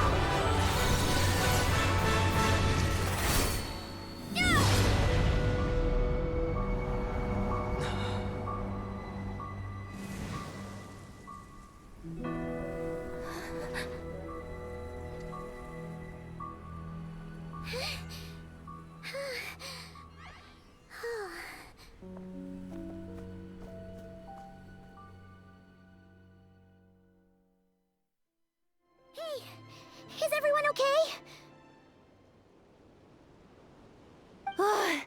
I think I saw my life flash before my eyes there. Oh, good thing Laumay was there to save the day.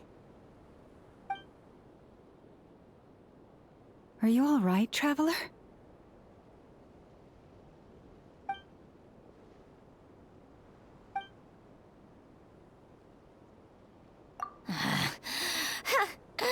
Well, that took you long enough. Seriously, how many of you are there? Pathetic. Oh no. Oh, I spoke too soon. Totally forgot we still have a harbinger to deal with.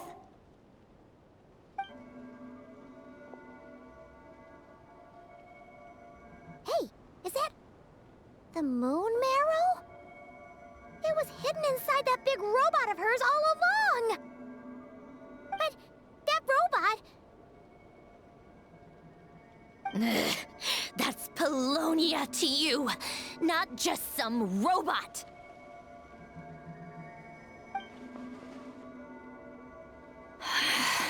Take it and get lost.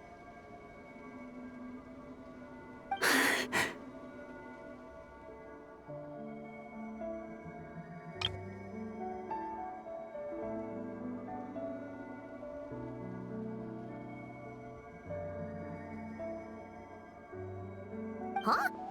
You're just giving it to us? Well, I wasn't the one who put out the order to find this thing in the first place. So if someone wants it, they can help themselves.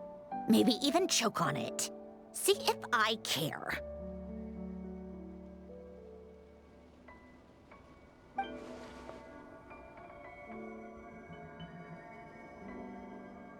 So, are you waiting for me to change my mind or what? I'd be more than happy to pick up where we just left off. But I should warn you, I'm in a bad mood right now.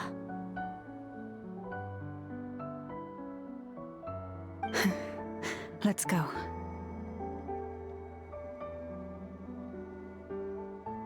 Fine by me. Totally, completely, absolutely on board with that.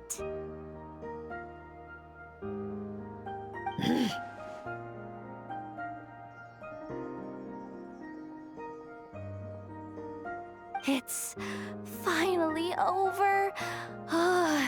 If that doesn't make the most thrilling commission of the year, I don't know what will. Looks like the Fatui are all gone now.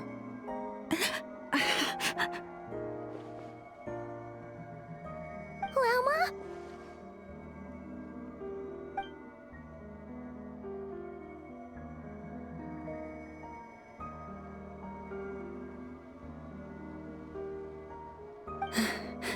I'm all right. It's just been so long since I truly felt the power of the moon.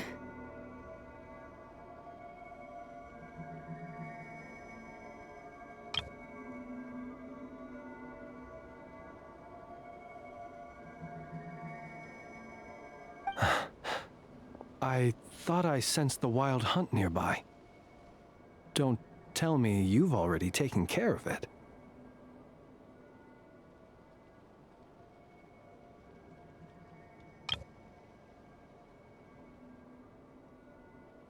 Hey, it's Flint's! Hey, he's that Ratnik. Unless I am mistaken, you are the Moonchanter of the Frost Moon Scions, are you not? May I ask, what is that in your hand?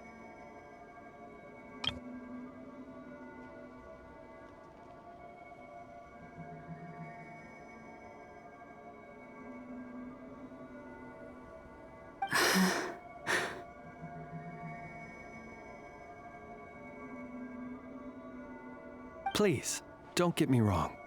I've been tracking the wild hunt lately, and I've come to suspect that its actions aren't as aimless as they might seem. When I saw what you were holding, I could not help but start connecting the dots.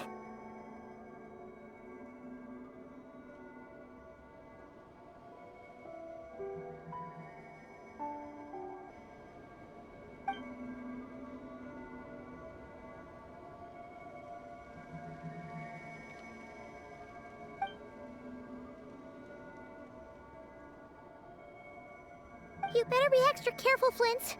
It seems like the Wild Hunt is capable of impersonating people now. Oh, is that so?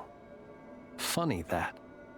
I just showed up completely out of the blue, yet you seem to have no problems trusting me.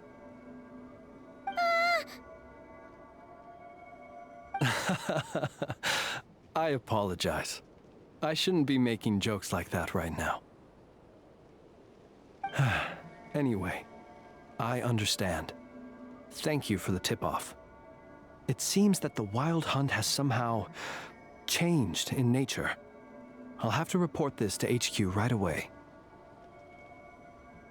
For now, let us part ways here.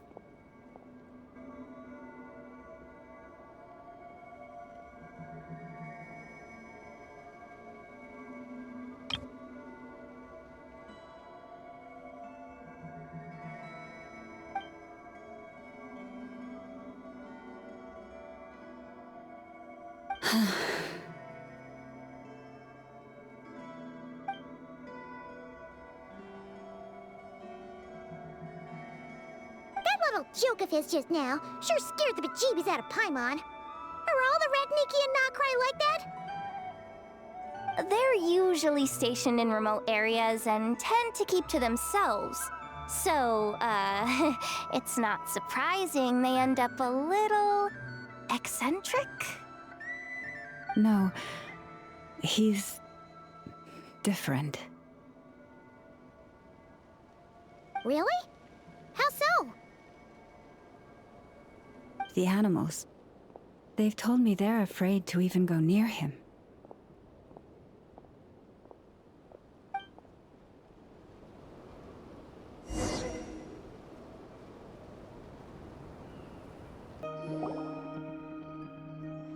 Oh, you're back. I just made you all a pot of tea.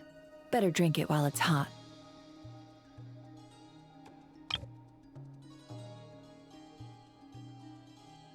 Boss Neff, you wouldn't believe how scary our day has been! Seriously, I am never, ever taking random jobs like that ever again! You hear me? Oh, come on now. You even faced the wild hunt and lived to tell the tale. What's left to be afraid of? Wait a sec, how did you? Oh, right. Like you told us before, your business is dealing in information. Huh? Boss Neff? The teacups. Why is there one missing? Did you think I wasn't coming back? My. How could you think that of me? You know the rules. If a member of staff wants tea, they pour it themselves. Your cup's sitting safe and sound right there, in the cupboard. Member of staff? Does that mean you're accepting me back? Wasn't that the deal?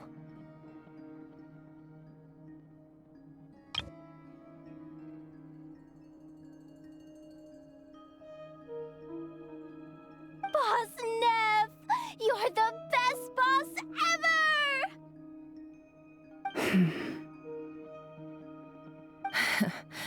You never change, do you? Everything turned out fine, no?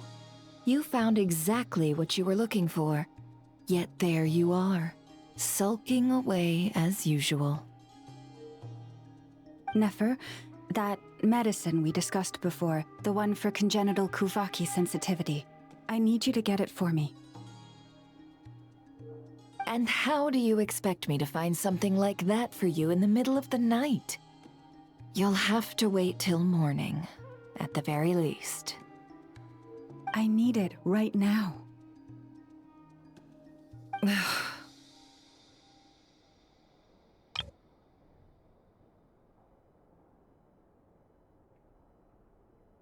All right. I'll see what I can do. But you know urgent means extra charge, right? Thank you. You know what? You do seem a little different. In a good way? Or a bad way? Who can say? I'll take it either way, so long as you don't start making a habit of asking me for ridiculous favors.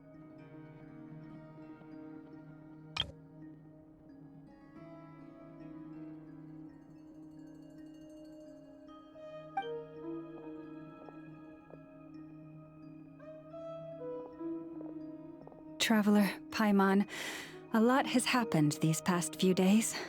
I don't know what I would have done without you. Hey, don't mention it. That's what we're here for.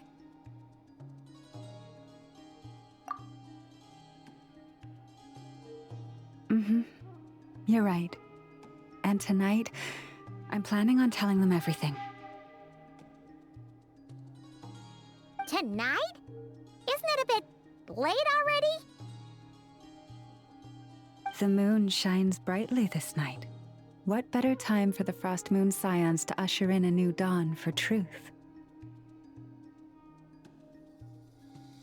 Thank you for your kind words.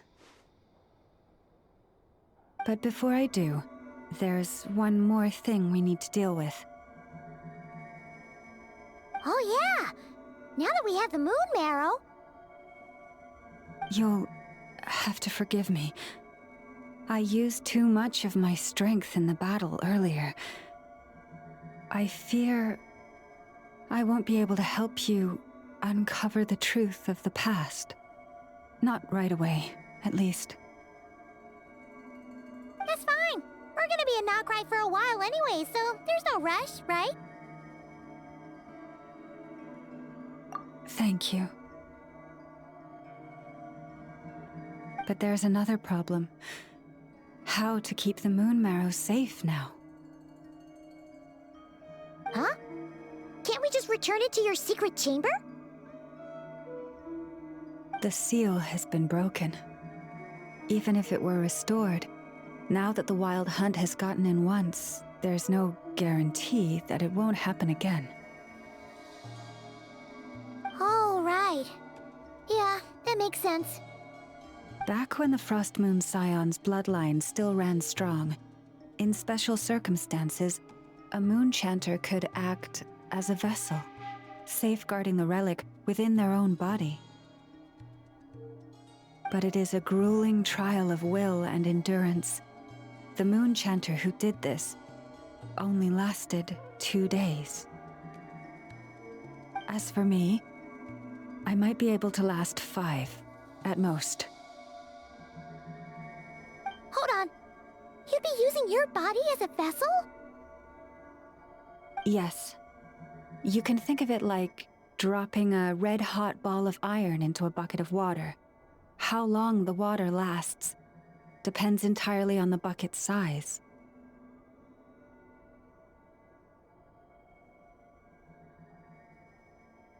Pardon? Hey! That's not a bad idea! You've always held up pretty well against the abyss. Surely the moon mirror can't be any more dangerous than that.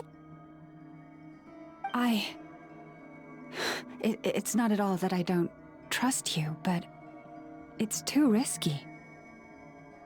But we're out of options, aren't we? Might as well give it a shot.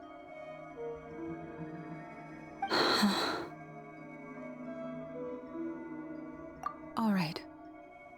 Well, I'll be right by your side. If anything feels off, please tell me immediately.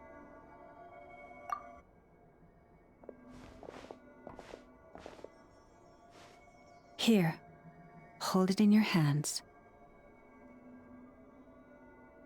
Feel its power.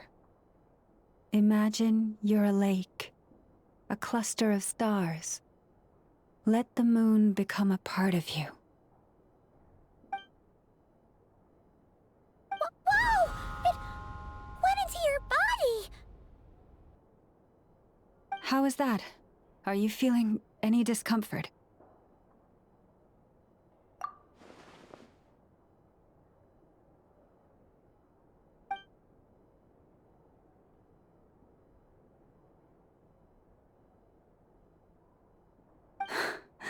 Astonishing. Not even the slightest hint of lingering fluctuations. It's as if all that power just sank to the bottom of the ocean. Well, looks like we won't have to worry about the wild hunt catching its scent now. Phew! Paimon knew you have special abilities, but still, you never fail to amaze.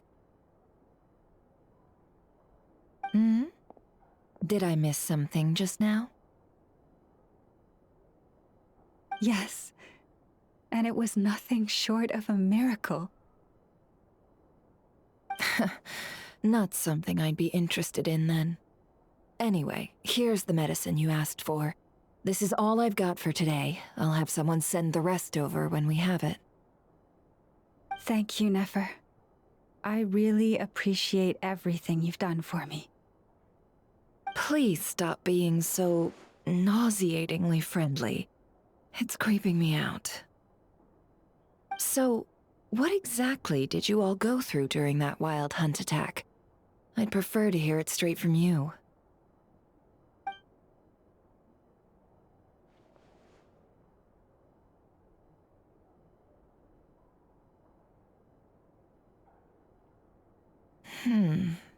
A phantom that can mimic the appearance of others. Quite different from what we've seen before. Yeah, and both times it appeared, its goal was pretty clear. It seems like it was after the moon marrow. And on both occasions, it was accompanied by the wild hunt, too. It appears there must be some close connection between the two. I must say, I don't often see you look this serious, Nefer. Too late in the day for thinking, that's all. We'll pick this up again later. You all feel free to keep chatting, though. Just don't forget to lock up when you leave.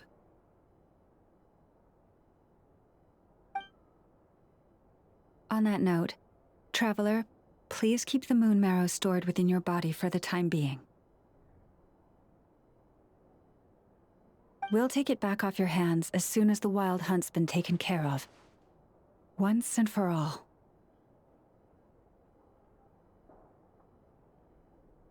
Of course. Anyway, if the two of you will excuse me, I'm heading back to Hisi Island now. It's time I came clean with the Frost Moon Scions. Hey, we're coming with you! Though, guess we won't be able to do much more than cheer you on from the sidelines. That alone means more to me than you could ever know.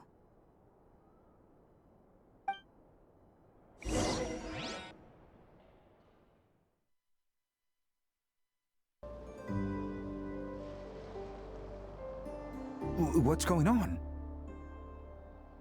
I'm not sure.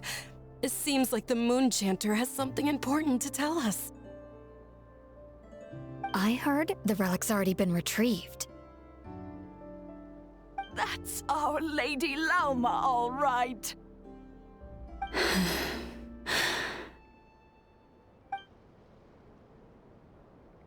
Noble scions of the Frost Moon, my kin beneath the moonlight,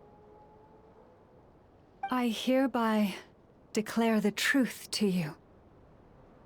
Long have our ancestors looked up to the Frost Moon, guided by her serene light. Yet now, she lies hidden beyond the limits of the sky. And so, Laumay began to reveal to the Frost Moon Scions a truth long hidden within her heart. A story of a false moon and the death of gods. Kutar was indeed born of the moon. But that does not give us the right to reap without sowing, nor clothe ourselves without the toil of weaving. As she spoke, some who listened were stunned into disbelief, while others seemed to awaken as if from a dream. From this day forth, the road shall be paved with truth, and we shall pave it ourselves.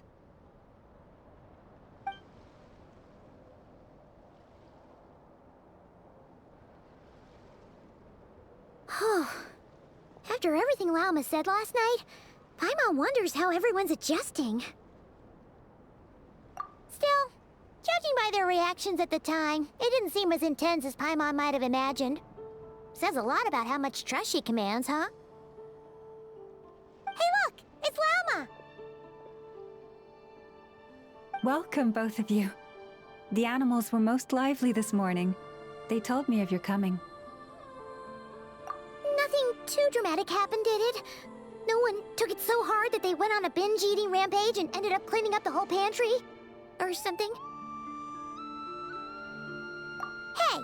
Paimon's just trying to lighten the mood. Thank you for your concern. Change doesn't happen overnight, and new ideas need time to take root. But nothing as extreme as that has happened, no. Although... Although what? Well, just as I thought might happen, some have chosen to leave the Frost Moon Scions for good. For them, losing their faith was like losing their home. Confusion, frustration, helplessness. I saw it all, reflected in their eyes. Oh. I respect their choice. May they carry the Frost Moon Scion's blessings far and wide, should they be willing to do so. If we meet again someday, perhaps we will be able to sit together and share stories once more. Others sought me out afterward, though, and thanked me profusely for sharing the truth with our people. They said they used to see me as distant, even somewhat unapproachable, whereas now I seemed much closer to them. Like a friend, or even a family member. Sounds like a win overall! Paimon thinks you did the right thing, Lauma. Thank you. Though, I wanted to ask... Do I really come across as... distant? Well... maybe just a little. To people who don't know you, you are kind of tall, especially if you consider the antlers. I see. That's a bit of a hard one. My antlers tend to grow under the moonlight, so I can't quite help it. It brings me comfort to hear you say that. By the way, how has your body been adjusting to the moon marrow? I'm glad to hear it. I've also suggested to Nefer that we meet within the next few days. We need to figure out how to counter this new manifestation of the Wild Hunt. But for now, let's just relax. I want to enjoy this feeling a little longer, of finally living on the bright side of the moon.